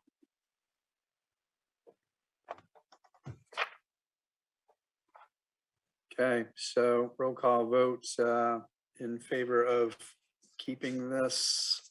Tom, yes, no? Yes. Greg, yes or no in favor of keeping this as a No. violation? Fred, in favor of keeping this as a violation? Yes. No. David also says yes, so majority vote on this particular item in keeping it. Okay. So the next issue here I have is that violations 7 and 8 should be vacated. So let's turn to let's look at 7 and 8 and identify the standards at play and the particular arguments being made here. Sure. So number 7, section 15, land use standards, item Q, clearing or removal of vegetation activities other than timber harvesting. Subsection C, in order to protect water quality and wildlife habitat, existing vegetation under 3 feet in height and other ground cover, including leaf litter and forest duff layer, shall not be cut, covered, or removed except to provide for a footpath or other permitted uses as described in section 15Q, paragraphs 2 and 2A above.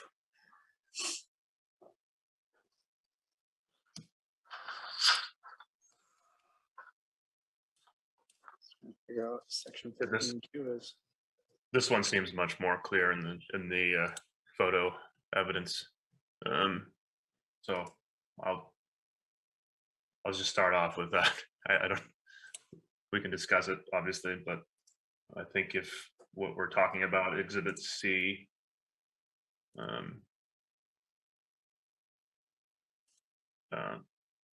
Yes, it's so we have three items to work with.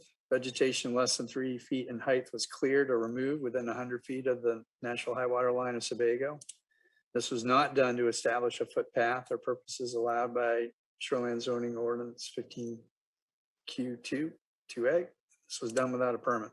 Sorry to interrupt, Greg. I just wanted to no.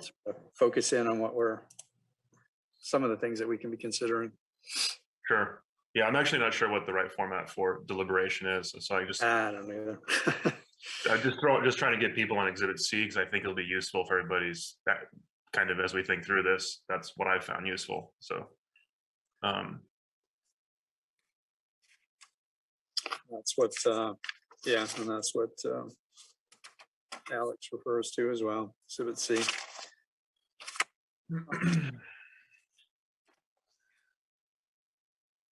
So for the appellant, with respect to violations number 7 and 8, existing vegetation less than 3 feet in height was not removed. It was simply trimmed down, leaving all root systems intact and topped off with natural bulk bark mulch.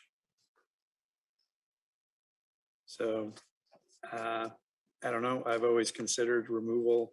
If I cut down a tree and I leave the roots, that's still removal of a tree. So I'm not convinced that something that was trimmed down, leaving a root system, is not considered removal. yeah, I agree with that. yeah. So in terms of what we're looking at, vegetation less than 3 feet in height was cleared or removed within 100 feet of the natural high water line of Sebago Lake. Given the visual evidence, I would agree that it has been removed, and they even essentially say the same. The appellant that it was, they're not saying it was removed, they're saying it was trimmed down, leaving all root systems intact. I don't know, I guess again, for me, David, removal is making it disappear regardless of whether the stumps or root system remain. And this says, in order to protect water. So let's see.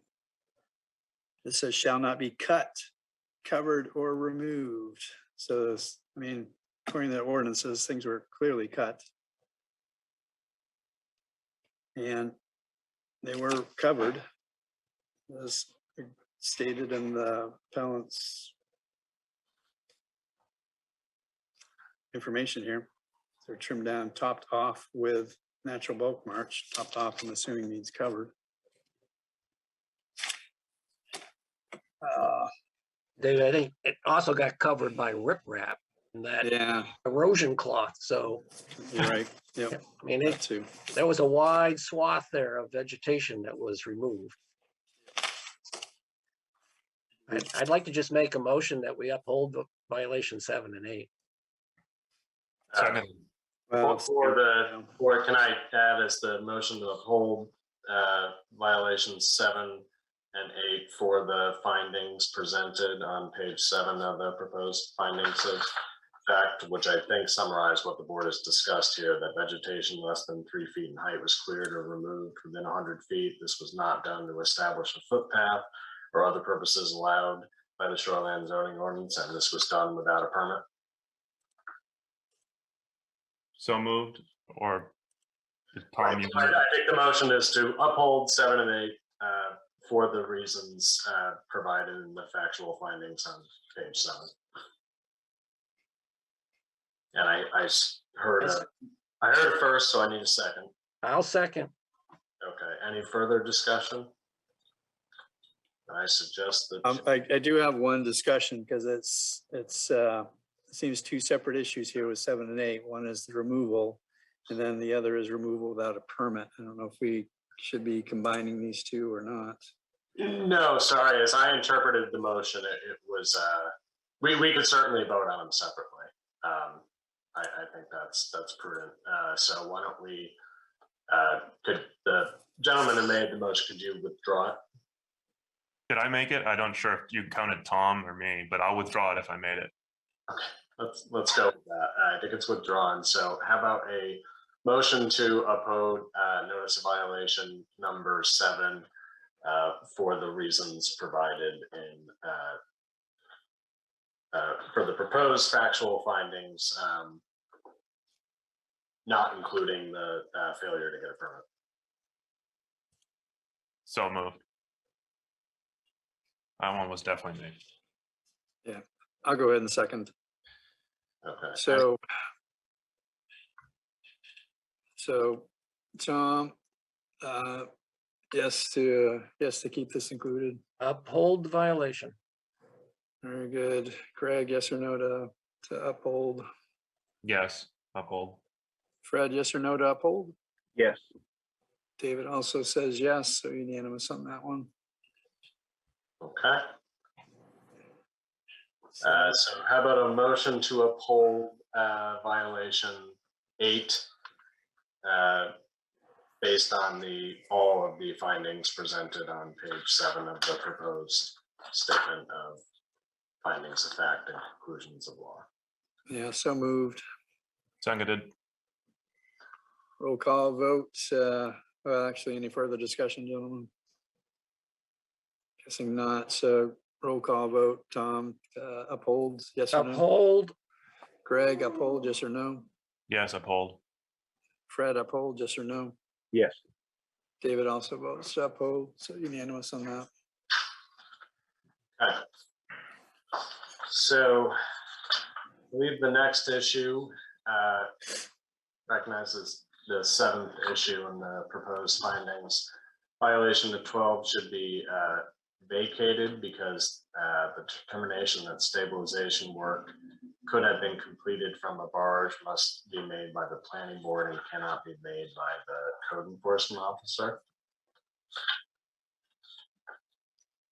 So let's turn to violation 12. We also have violation 15, or violation 11 that we needed to review. Is that correct? Which was considered same as number 5. Was that in the appeal?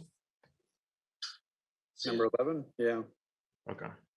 Well, they're, at least according to tonight's presentation, they're saying that number 5 and number 11 were one and the same.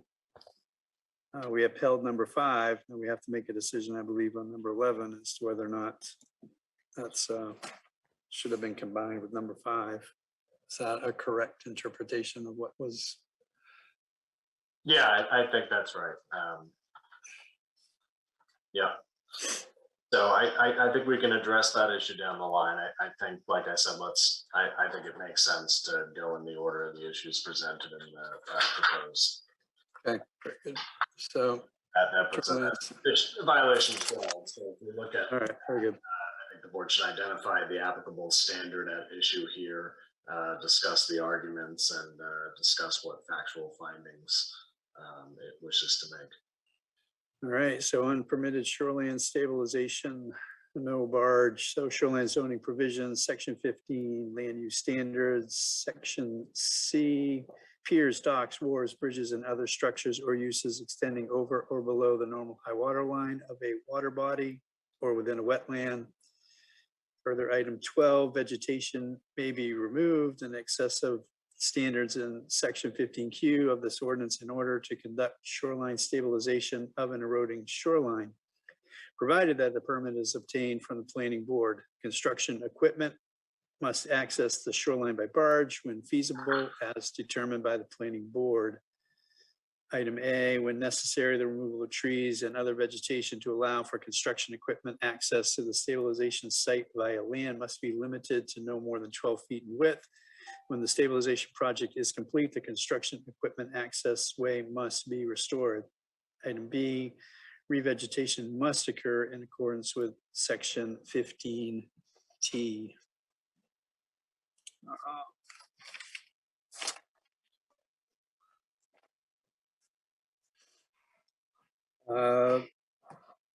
From the appellants, it says a respect to violation number 13 was actually intended to be number 12. The CEO cites the property owner for not accessing the shoreline by barge in order to conduct stabilization activities. The CEO lacks authority to determine that any purported failure to access the shoreline by barge constitutes a violation of the shoreline zoning ordinance. Rather, pursuant to section 15C12 of the shoreline zoning ordinance, the planning board, not the CEO, is tasked with determining whether access by barge is necessary, but only after deciding that such means of access is feasible.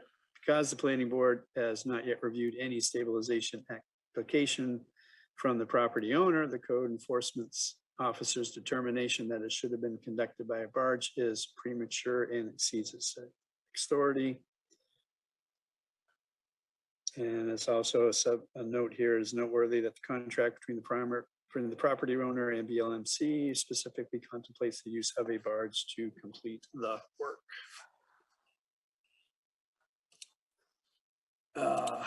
So findings that we can look at is shoreline stabilization project was completed from the land. Project could have been completed from a barge. The use of a barge was feasible. I think there's also a point here is, can Alex enforce this?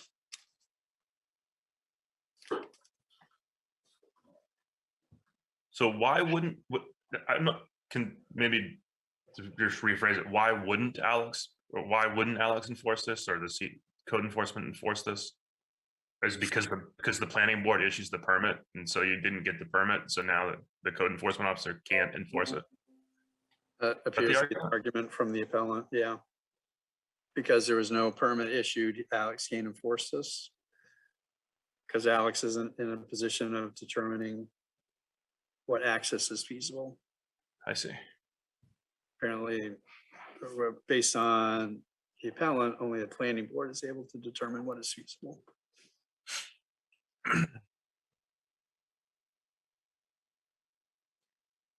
Which go ahead. Seems like if the code is you need a permit, is it just that the code enforcement officer could say that you did this without a permit, but not that you did it improperly? I guess I have a question for our attorney advisor here. If we uphold this one, and eventually this is going to go to the planning board, and if they actually issue them a permit or whatever it's called after the fact, can they just not enforce a fine on this one, even though we upheld that it happened and Alex is within his just, duties to enforce things because it's not a planning board role to enforce. So I'm not sure I quite follow that, but I think it's venturing into some hypotheticals here. So the CEO has the authority to enforce the zoning ordinance. So if a failure to get a permit, certainly something that CEO can enforce. If we're in a situation where a planning board grants an after the fact permit, enforcement of that would be for the CEO. Okay, so eventually this is gonna go to the planning board, right? And if they choose to uphold this, but just not fine them because they're gonna get an after the fact permit. So the planning board's not going to be dealing with any fines or anything like that. That's entirely the discretion of the CEO. With the select board's approval when to bring an enforcement action. So I guess I'm not following. Yeah, and I'm not sure, Tom, if we can look at what the planning board is going to do. We have to look at this as from the notice of violation that was issued on December 16th. That's what I guess my question, my question is, Alex has a job as code enforcement. If he finds something that isn't right, he can write a violation. So in this case, the words say, if feasible, use a barge, but no one was given the opportunity to even, discuss that because no permit was ever applied for. So I don't see how we can't uphold Alex's violation. Yeah, in the findings here, it says a shorefront stabilization project was completed from the land. I think we can all agree with that.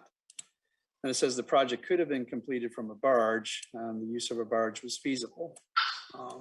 And that comes from Alex's testimony tonight. So we have to, you're right, we have to work through that. So there was no permit from the planning board. And CEO is code enforcement officer, so there's enforcement there of codes.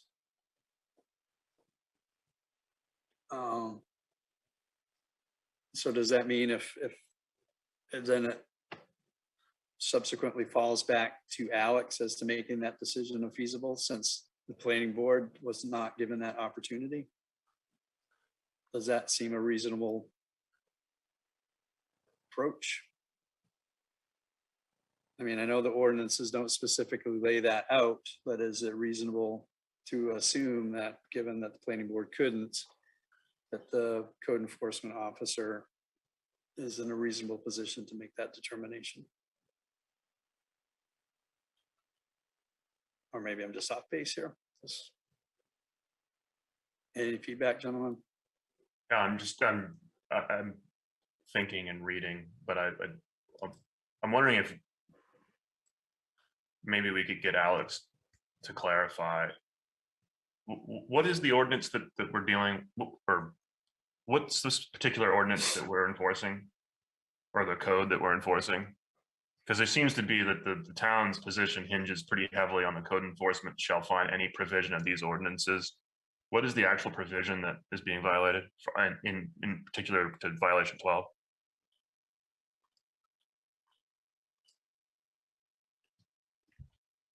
Is that a question for me? Yes. Oh, okay. So the barge violation is shoreline zoning provision section 15 C 12. Yeah, in the way that I viewed this was kind of a classic if-then scenario where you have waivers, and usually in any type of review process through the planning board, there's waivers that can be granted by the planning board. So if you can't meet a standard, the planning board can waive it. So in this particular situation, the way I viewed it was, if you can do the project, by barge, you should. If you can't, then the planning board is allowed to grant you that special ability to be able to do it from the land. But because they weren't granted that, I feel they're in violation.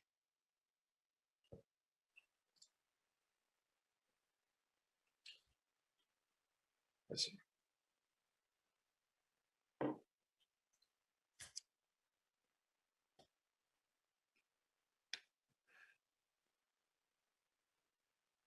So what do you think, gentlemen?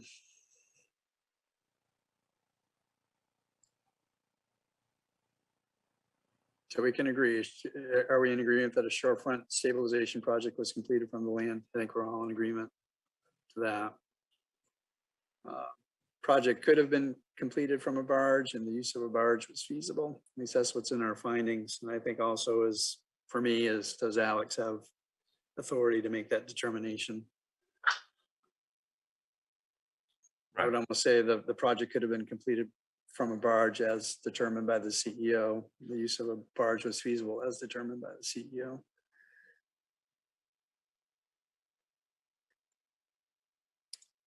So I guess, so in lieu that there was no permit from the planning board, that's, we had to determine, is Alex able to make that call?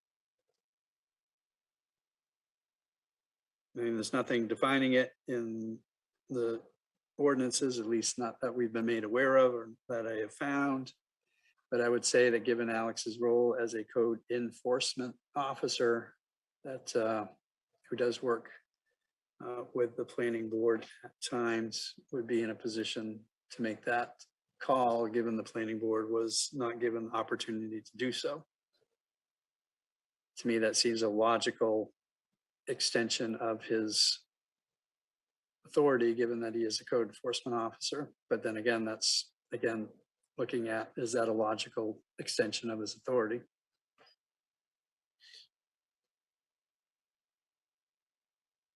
Yeah, I think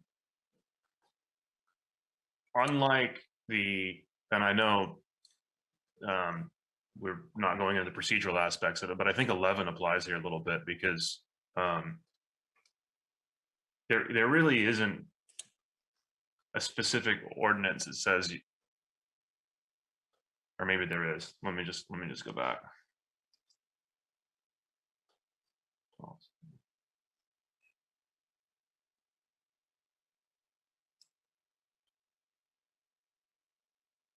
Yeah, never mind that.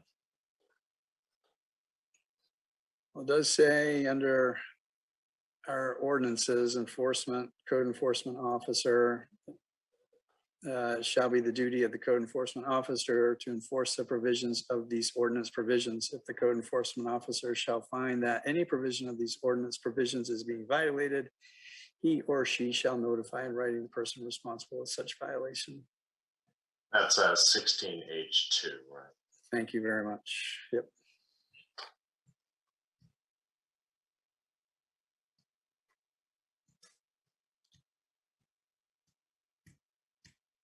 Can we make a motion to uphold violation number 12 in accordance with what just was H2? The code enforcement officer did his duties in accordance with that? I think the motion would be that the board would uphold violation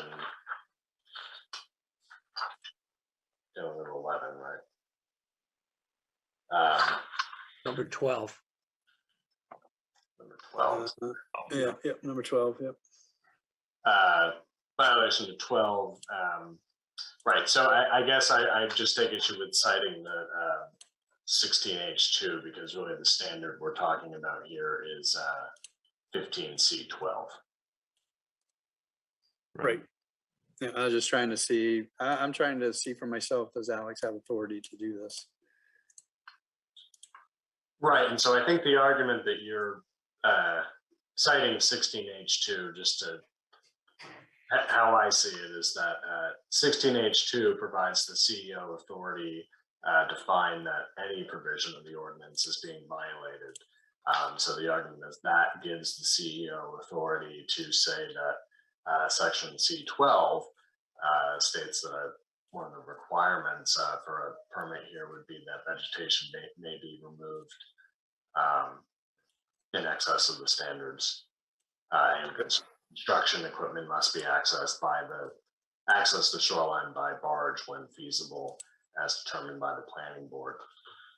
So I get that. So I think it is related to, do you see this as a whole violation of a failure to get a permit, or can this be its own independent violation? So I think you're right to make that threshold determination of can this stand as its own independent violation.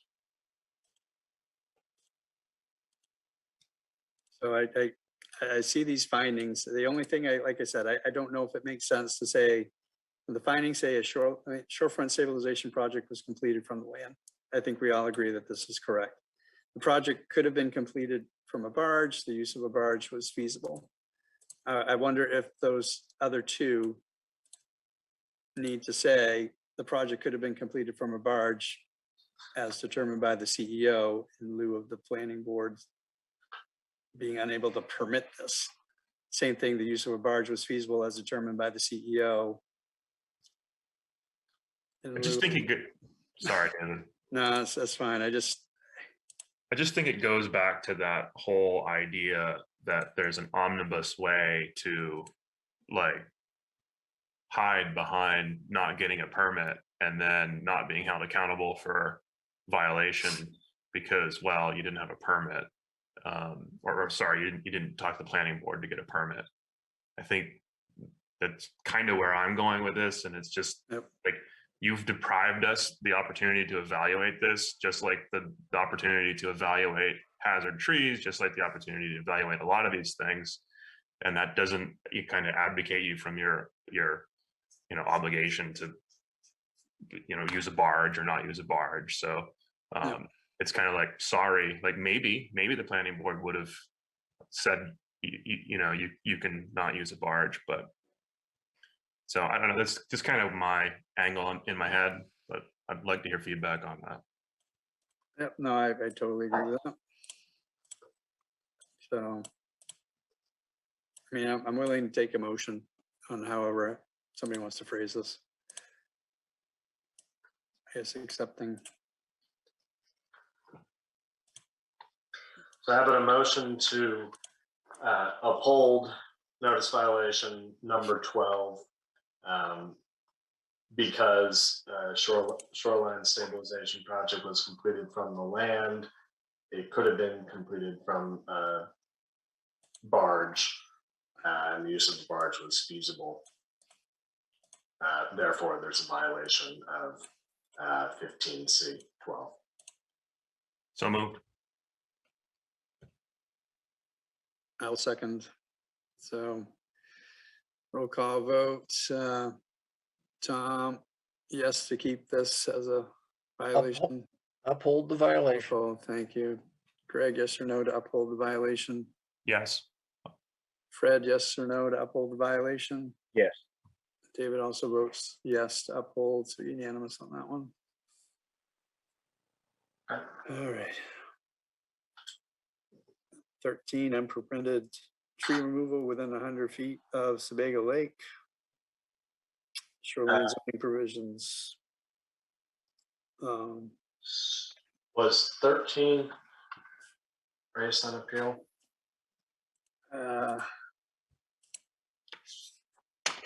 Well, yeah, well, it's a good question. It's in the findings as the 8th finding.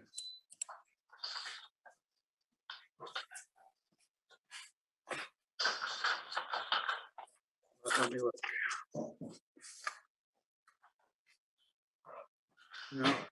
Let's see. Yeah, I guess as I review the information submitted from in that application, I don't see number 13 listed at all. Yeah, so what I have as the next issue is so again, I'm going off of the issues and arguments. Yep. Yep, and so I see that as violations 1 and 2 constitute procedural error to be vacated because in fact they are the same violation and are only listed twice in order for the town to be able to see duplicative fines. And so, yeah, I think we can, so 8, 9, 10,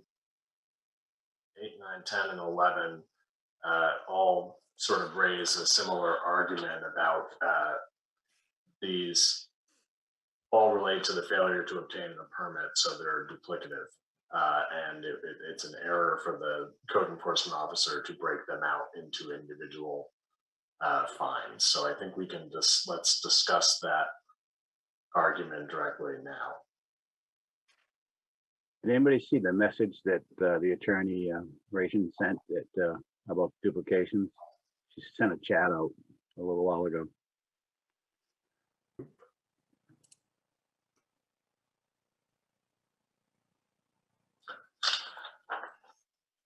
Yep, so the message is, just wanted to raise a procedural issue. I heard Attorney Wagner say the board was going to go through the various violations and then consider a redundancy issue afterwards. I just want to make sure that you're planning to consider and address the redundancy issue. So yes, I think we're addressing that one now, because I'm suggesting that the issues and arguments raised here in the proposed findings 8 through proposed issues here 8, 9, 10, and 11 all have to do with that duplication argument.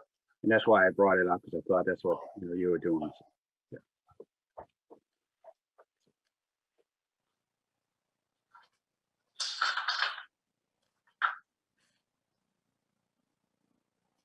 So we could either try to discuss that issue holistically, or we could follow follow what we've been doing here and take the lead here from the CEO and start with violations 1 and 2.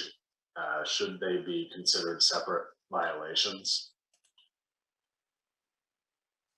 For me, yeah, but I mean, based on the information presented by Alex and the town attorney, I agree. And even in my own analysis of this, I do believe they should be considered separate because yes, one action, something can be permitted and still be in violation. And then you can also be in violation for just not getting a permit. So I don't believe that these are duplicate. I do believe that they can be considered separate. Yeah, and I think it's important to raise the other argument that was made that, that this certainly this board, just to be clear, I agree, does not have authority to issue fines or to be, really it's up to the court. So I think how you're phrasing it is correct. Are these separate violations? That's within your purview. Greg, Fred, any further comments on this? Yeah, I kind of think that I just agree. I think that you're correct in that analogy of what it's 2 different separate violations.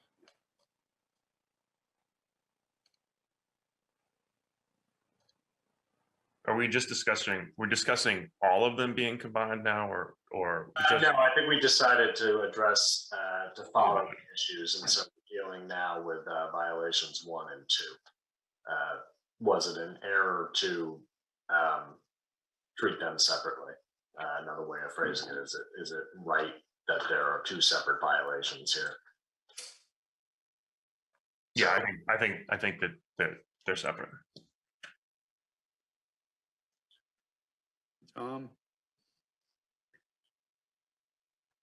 I vote keep them separate. Okay.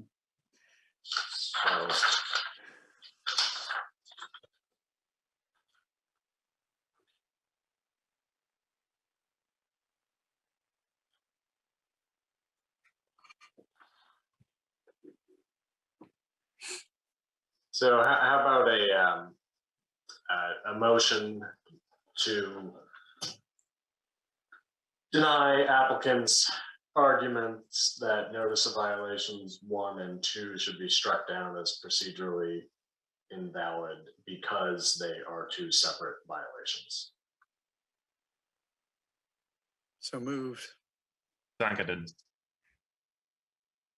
So any further discussion, gentlemen? Can you just rephrase that again? You said be struck down as being two separate? Right, so I guess Because that almost sounds like you're saying that they aren't two separate, and they are two separate, correct? right, so what I'm saying is that let me just, I'm sorry, it is 12:20, and so my Yes, it is. brain is malfunctioning here. Let's try this again. Let me withdraw. I'll withdraw. Okay. the motion. A motion to conclude that violations 1 and 2 do not constitute procedural error and therefore should not be vacated because the board concludes they are two separate violations. So moved. Seconded. So roll call vote. Tom, keeping them separate, yes or no? Keep them separate. Greg, keep them separate, yes or no? Yes. Fred, keep them separate, yes or no? Yes. David also says yes, so we're unanimous on that one with regards to violations 1 and 2. Okay. So the next issue is violations 7 and 8 constitute procedural error and should be vacated because they are in fact the same violation and are only listed twice in order for the town to seek duplicative fines.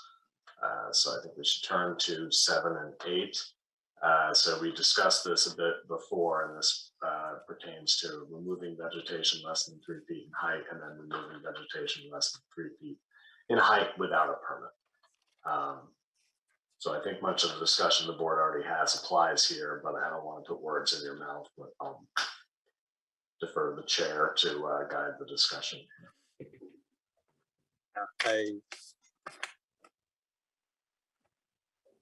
I look at this as the same argument we had for 1 and 2. Same thing. Okay.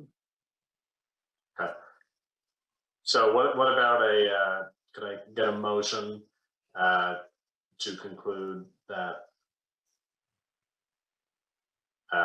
violations 7 and 8 do not constitute procedural error and should therefore be upheld because the town concludes they are in fact two separate violations? So moved. Do we have a second? Anybody? I'll second. Okay. Any further discussion? So what, I have a quick question before Of we. course. Yeah. What's the scenario in which you could violate 8 without violating 7?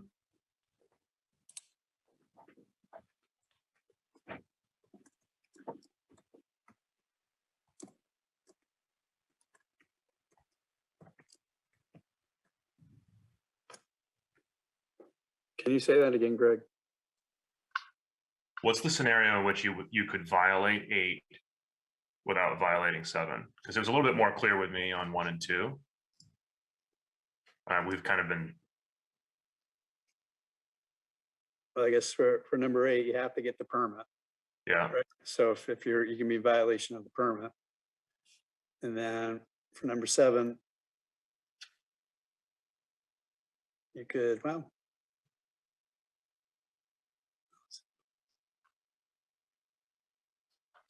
I mean, it's a violation. Well, I see what you're saying.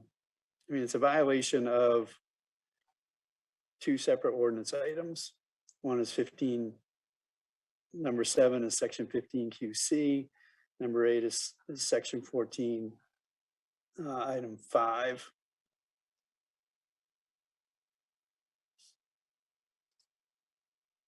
So I mean, I do see what you're saying. But as I see this as 2 separate ordinance items. And I would, if this needs to be cleaned up, then the planning board needs to review it and clean up that potential. So is it that you could get a permit and then like inappropriately perform what it is you're, I don't know. Yeah, that's a good point. I'm trying to see what the, I'm sure you could get a permit for partial vegetation removal to make the footpath or whatever else is needed. But in this case, they took it all. Okay, so there's a scenario in which you could permit vegetation to remove vegetation for some sort of, but then that wouldn't be included in the permit. So then how could you violate, it's like, I think in some ways, though, it gets away from the issue of here, what we're dealing with is vegetation was in fact cut. And Yep. that violation 7. And a permit was not obtained, and that's violation 8. So I think, the frame of reference of time we're dealing with is. okay. So it's like a modifier of 7. Sure. yeah, and I mean, like I said, I'm looking at the ordinances. There are 2 separate ordinances here being 2 separate ordinance items here in violation.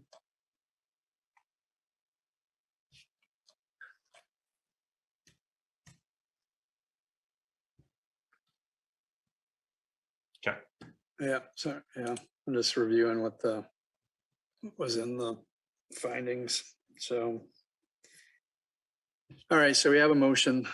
And a brief discussion. So, Tom, in favor of keeping these separate, yes or no? Keep them separate. Greg, in favor of keeping them separate, yes or no?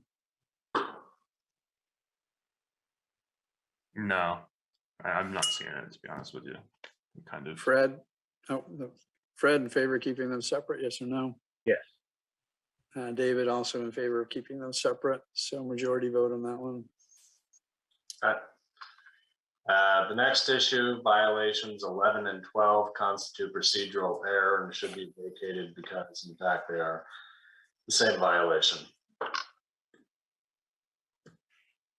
So I think we should review 11 and 12 and identify the standards at issue and have the same discussion about whether these are properly listed as 2 separate violations or if they should have been merged.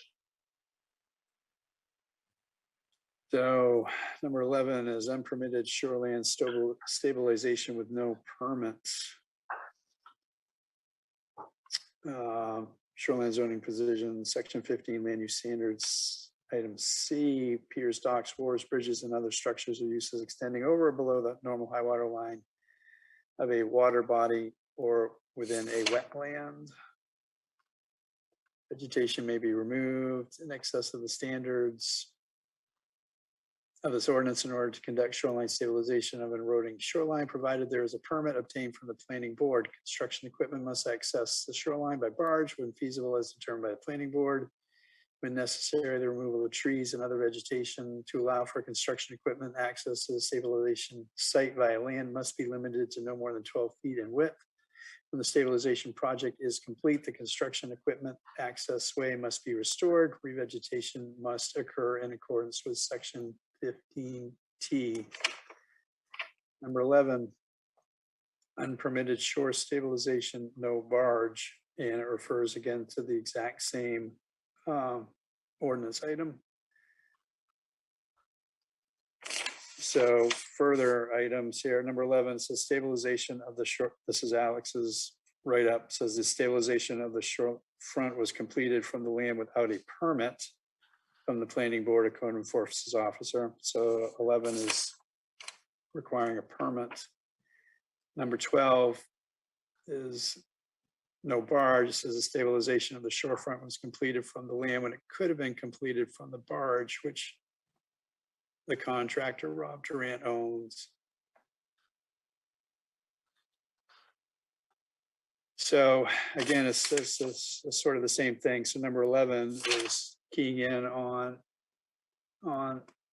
vegetation may be removed in excess of the standards of 15Q of this ordinance in order to conduct shoreline stabilization of a rolling shoreline, provided that a permit is obtained from the planning board. Number 11 is specific to the use of a barge. Again, that's where it's talking about this feasible as determined by the planning board. So while they both refer to the same ordinance item, they are focusing on two separate items. For number 11, it's really section 15C 12, where provided a permit is obtained by the planning board. And then item 12, no barge, is then also 12, 15C 12, but then construction equipment must access the shoreline by barge when feasible as determined by the planning board. So I do see it as two separate items. Shoreline stabilization, provided that a permit is obtained. And then construction equipment must access the shoreline by barge when feasible as determined by the planning board. So it's, even though it's a reference to the same sections, it's two separate items, at least in my opinion. Gentlemen. Yeah, I think, yeah, I think they're separate. So I would yeah, however, I want to go ahead and move forward with a motion that we need to keep them separate. I don't know how to. So have a motion to a motion that violations 11 and 12 do not constitute procedural error and should not be vacated because the board concludes they are properly listed as two separate violations. So moved.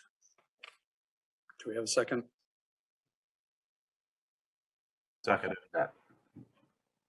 Okay, any further discussion? So Tom, keep them separate, yes or no? Separate. Greg, keep them separate, yes or no?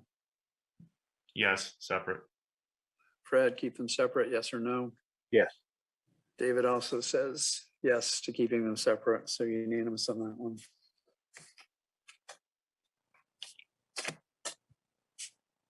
Okay. The 11th issue, violations 14 and 15 constitute procedural error and should be vacated because they are the same violation. So again, recommend we turn to 14 and 15 and do this same analysis.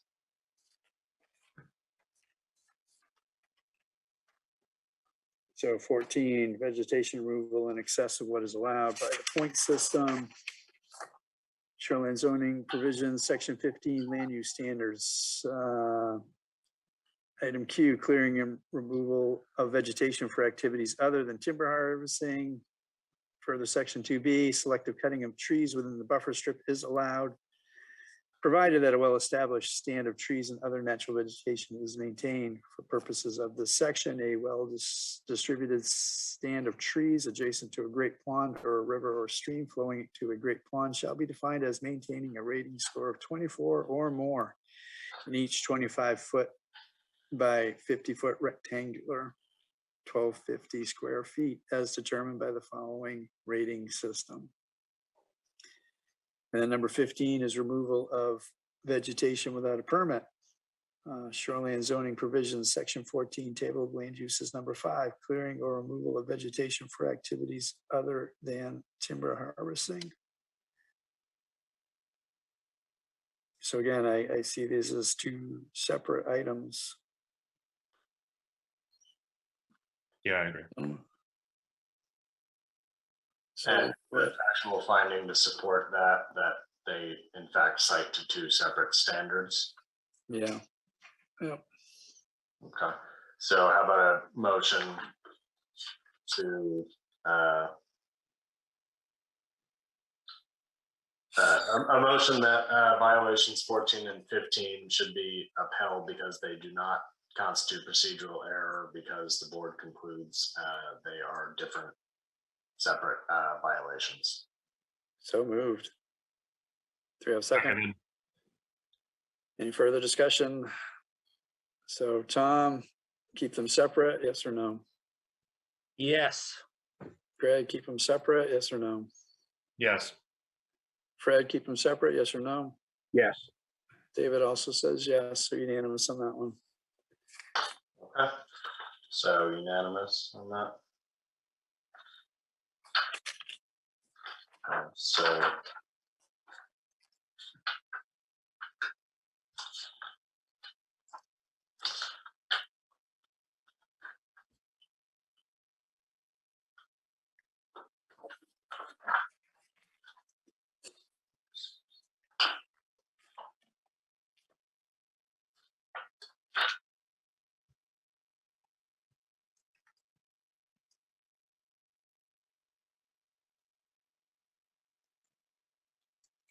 So I'm going to turn your attention to the January 18th notice of appeal that Attorney Rachel filed. Section 3, the last bullet point is a procedural argument here. It says Section 16H of the Shoreline Zoning Ordinance requires that any notice of violation issued by the CEO indicate not only the nature of violation, but also an explanation of the action necessary to correct it. Here, little or no direction was provided with mitigation. This is the argument that it simply says they must be corrected in 30 days. So I guess the argument here is, was this lack of guidance a violation that renders the entire notice of violation void?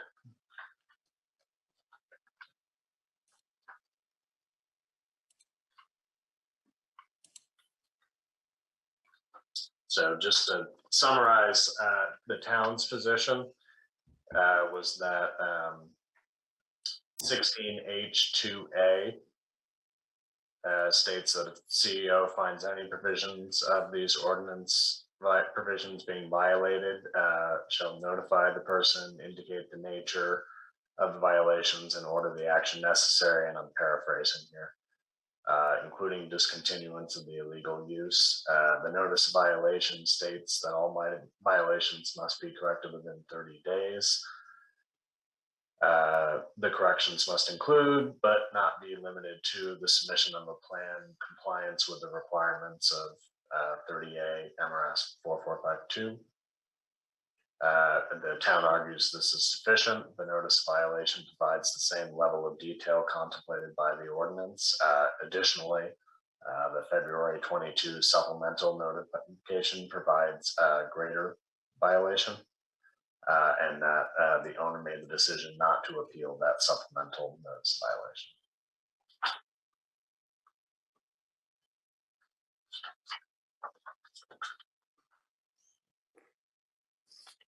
So the proposed factual finding here is that the notice of violation and supplemental notice of violation identified the action needed to correct the violations.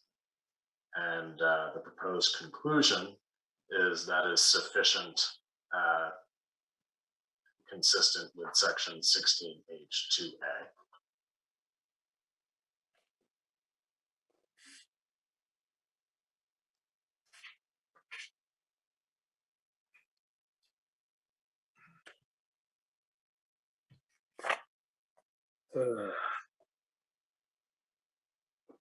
Well,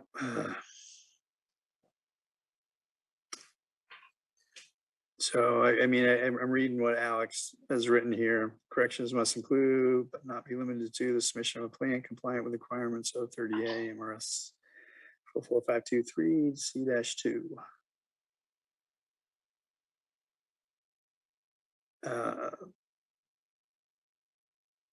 I mean, I believe that was what was referenced by the town attorney and Alex, clearly. I don't know that I've heard anything from the appellant that would be insufficient. Or I haven't heard an argument of how that particular item was insufficient in a correction. I'm just throwing those things out there, guys. Thoughts?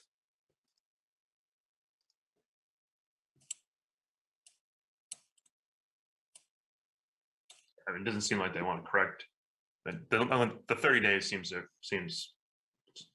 kind of irrelevant.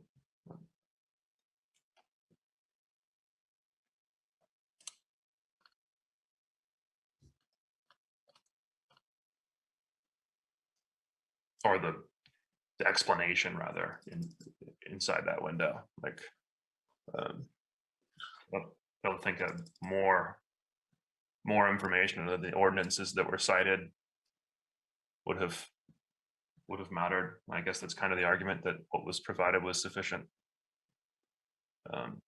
Is there something in the statute that dictates more context needs to be provided? That's a good question. It just says ordering the action necessary to correct it, and the action was submission of a plan compliant with the requirements of 30A MRS. That was the action necessary to correct it. So Wasn't that a verbal from Alex? Didn't Alex give them a verbal onto that when he met with them? That they had to, submit a plan of how to, to repair all the issues? This is Tom. My brief recollection from all of this is, October 14th, it was discovered by DEP, and it was the site walk, and Alex gave them a verbal stop work, towards the end of October, like a couple of weeks later, or whatever. Here we are 5 months later, and we still don't have a mitigation plan submitted. So 30 days is long gone.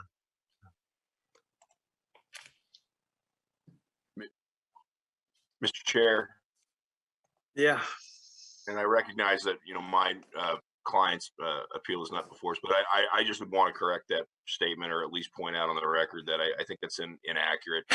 There have been multiple plans submitted. Whether they've yet to be approved or agreed to by the town is a question of interest, but there certainly have been multiple plans that have been submitted. And politely, respectfully, just looking around, and I know that we wish to have some completion here, but I think the last board members' comments may be on point too, which is, recollections are becoming maybe difficult at this point, and I see a lot of people doing a lot of moving. I think just trying to stay engaged and not fall asleep. But I'll leave it at that. very good. And I do appreciate the comments, and I would agree that based on the information I have seen, mitigation plans have been submitted and reviewed. I'm not knowing the particulars of those, but it is my understanding that those things have been happening. So how about a motion that the notice of violation sufficiently identified the action needed to correct the violations described in it in compliance with the requirements of 16H2A, and therefore applicant's argument is denied. so moved. Do I have a second? Anybody? Second? Seconded. Any further discussion? So Tom, sort of move forward that CEO was correct. Yes or no? Yes. Greg, move forward, the CEO was correct in his actions. Yes or no? Yes. Fred, move forward, CEO was correct in what was provided. Yes or no? Yes. David also agrees. So unanimous on that one. So at this point, we have votes on all the 12 issues. Your ordinance provides that after the board makes a final decision, the written decision has to be issued in 7 days. In light of the fact that it's 12:45, and I agree that there are people nodding off, here's what I suggest.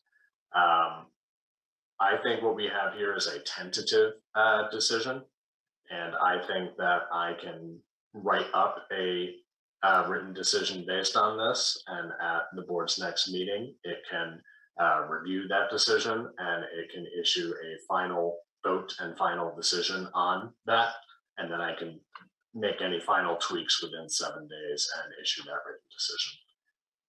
So that would mean that no final decision is made tonight. So That that, certainly works for me. Procedurally, does that mean we just further table it again until the next meeting? yes, with instructions from me to prepare a written decision. Okay.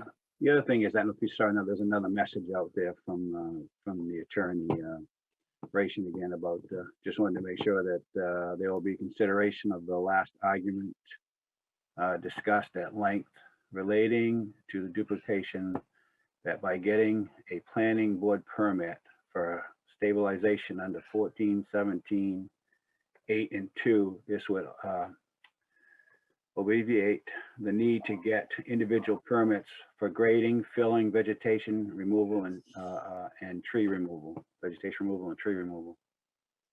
I don't know if anybody saw that or not, but.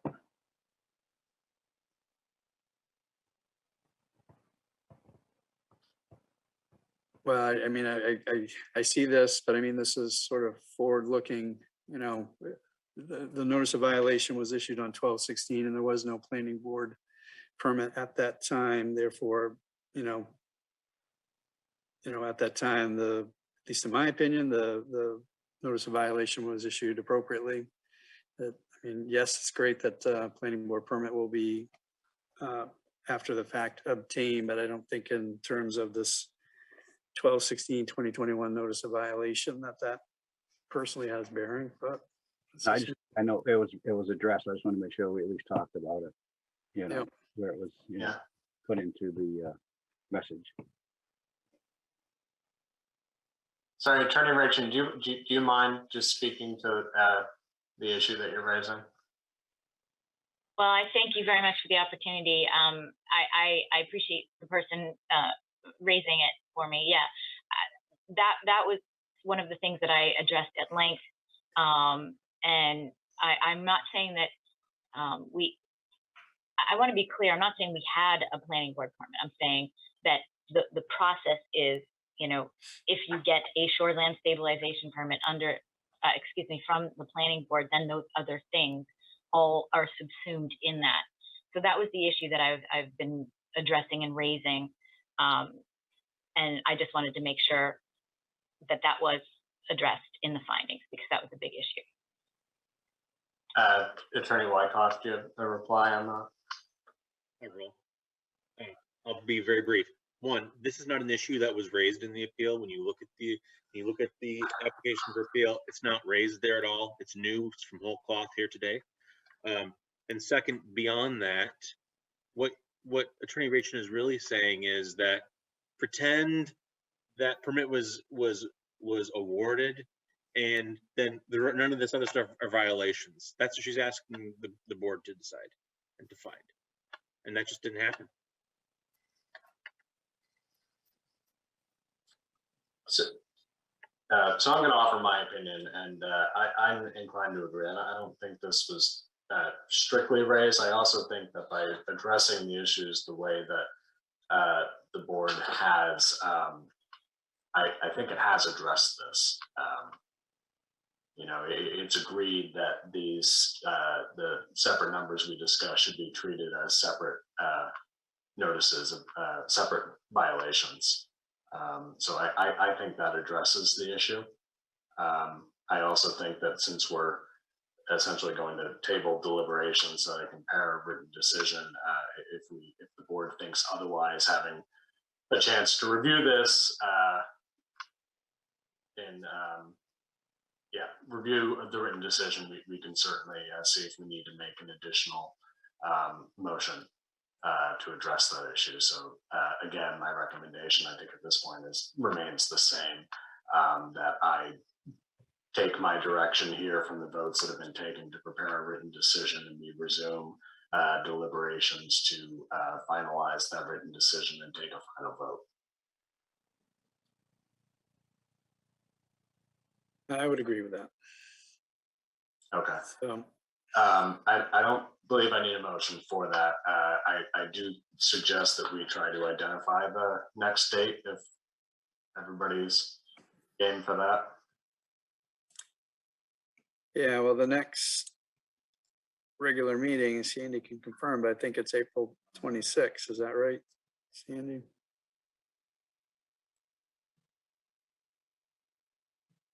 That's correct, David. It is April 26th. Yeah, the board certainly could, if it wanted to try and schedule a special meeting in advance, but it's also within its right to wait for the next regularly scheduled meeting. Do we have anything upcoming, Sandy, for the 26th? Anything new? Yes. What? How many? I knew you were going to ask me that, and honestly, I do not recall. It's a somebody's getting a. I honestly don't remember, David. It's on Egypt. That's fine. No, that's fine. That's fine. So I guess then the question is, do we try to schedule another meeting in advance, in between what we have now and the 26th? Sort of work through another one of these. Greg, Tom, Fred. I mean, do you want to do that? Do you want to wait until the next meeting? Well, we have to table a whole bunch of stuff, right? Yeah, we Continue a whole bunch of stuff. we haven't officially done it, but it looks like we're going to have 4 tabled items plus this one. So 5 altogether. The next ones may go a little bit quicker because they're smaller in size, and we have some stuff to build off of what we've already talked about. I'm okay with either. I mean, I'm open if you want to do a separate one, or I'm okay if we wait till the 26th. What's the preference? Can we survey the appellant and I'm curious what the town and everybody's perspective is on this. I think it's a good question. So Attorney I'm Wyckoff, happy to- Rich, and Attorney I'm Brown. happy- I'm happy to weigh in. From the town's perspective, the town would like to see these resolved as soon as possible. And, if the board was open to setting a special date in order to accomplish that, then the town would support.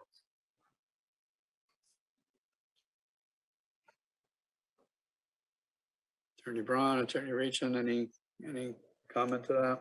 Yeah, sure.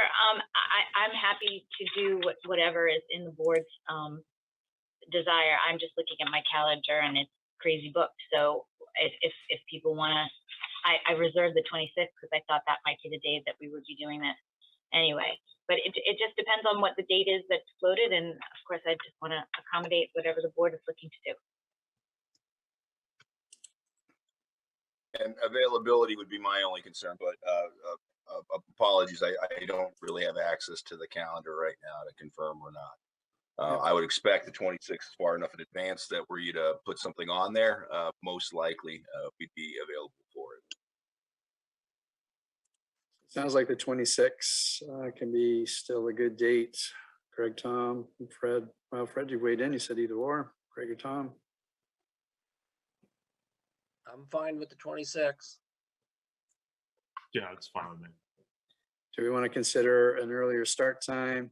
Typically, our start time is 7. Do we want to consider an earlier start time to avoid, well, to give us more time to talk about stuff? Anybody? I'm okay with it, whatever time you want to start, so. This one, and granted, the rest should go quicker. A full day, and that might sound absurd, And it certainly isn't something everyone would prefer. But I think an 8-hour day sounds probably reasonable to get through the 4 that you have plus this one. Right. Well, I'll throw that out there to me. I don't know that I can commit to an 8-hour day. It's, like I said, it's a volunteer position, and I'm certainly willing to put in time as necessary, but I also have commitments during the days, which make really only evenings available to me, so. Greg, Dean, Fred. Sorry, Tom, Greg, Fred. Yeah, I mean, I think 4 2-hour meetings are probably more doable for the board than 1 8-hour meeting, but we do have a lot to get through. So maybe it's 2 4-hour meetings between now and the 26th. Maybe we split the difference and we try to do something the week of the 10th and the 26th so that we're not completely log jammed. Can we do this? Do we have to do the calendaring now, or can we just say, let's offline work on our best and then publicly announce it ahead of time and whatnot, or how does this work? I would just say, as a municipal attorney, I do night shift lots of, I have 2 and 3 meetings a week per night. Wish that weren't the case, but it is. And so I'm not trying to kick this can down the road. I just know that in the week that you mentioned, the week of the 10th, I've got 3 night meetings that week. Which nights do you not have night meetings? Just I advocate for keeping it on the 26th. I think there was a consensus towards the 26th. I think the discussion was more, should we bump up the start time to say 5? Yeah, well, how do people feel about that? 5 o'clock start time? I can't do that. Okay. Yeah, no objection to that. What time can you do, Greg? What's the earliest you can start? 5 o'clock. Oh, sorry, Greg, Dean. What's the earliest you can start? Oh. My apologies. Yeah, I mean, it's going to be closer to 7, so like 6:30. Okay. Is six doable, Greg? Can you be on at 6, or is 6:30 a better buffer for you? Greg, Dean. Yeah, we can do 6. Okay. Tom, can you do 6 on the 26th? Sure.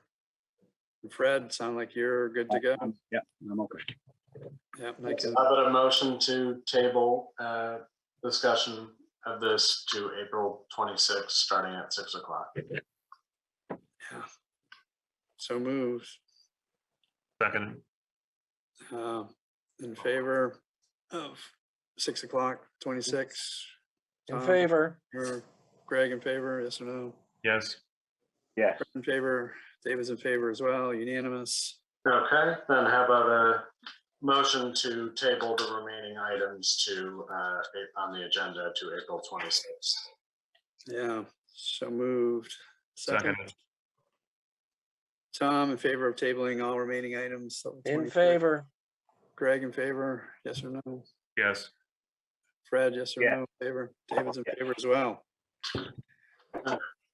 Well, I turn it over to you, Mr. Chair, for code officer communications and adjournment. Yeah, so Alex, you got anything, or are you asleep? I've got nothing. All right, so I will say to everyone tonight, thank you for your patience with all of this. It's been quite the experience going on 1 o'clock here, so thank you for your time and patience tonight. I will make a motion to adjourn. Do I have a second? Seconded. All in favor? You can say it out loud. Yes. Yes. All right, everyone. Have a good night.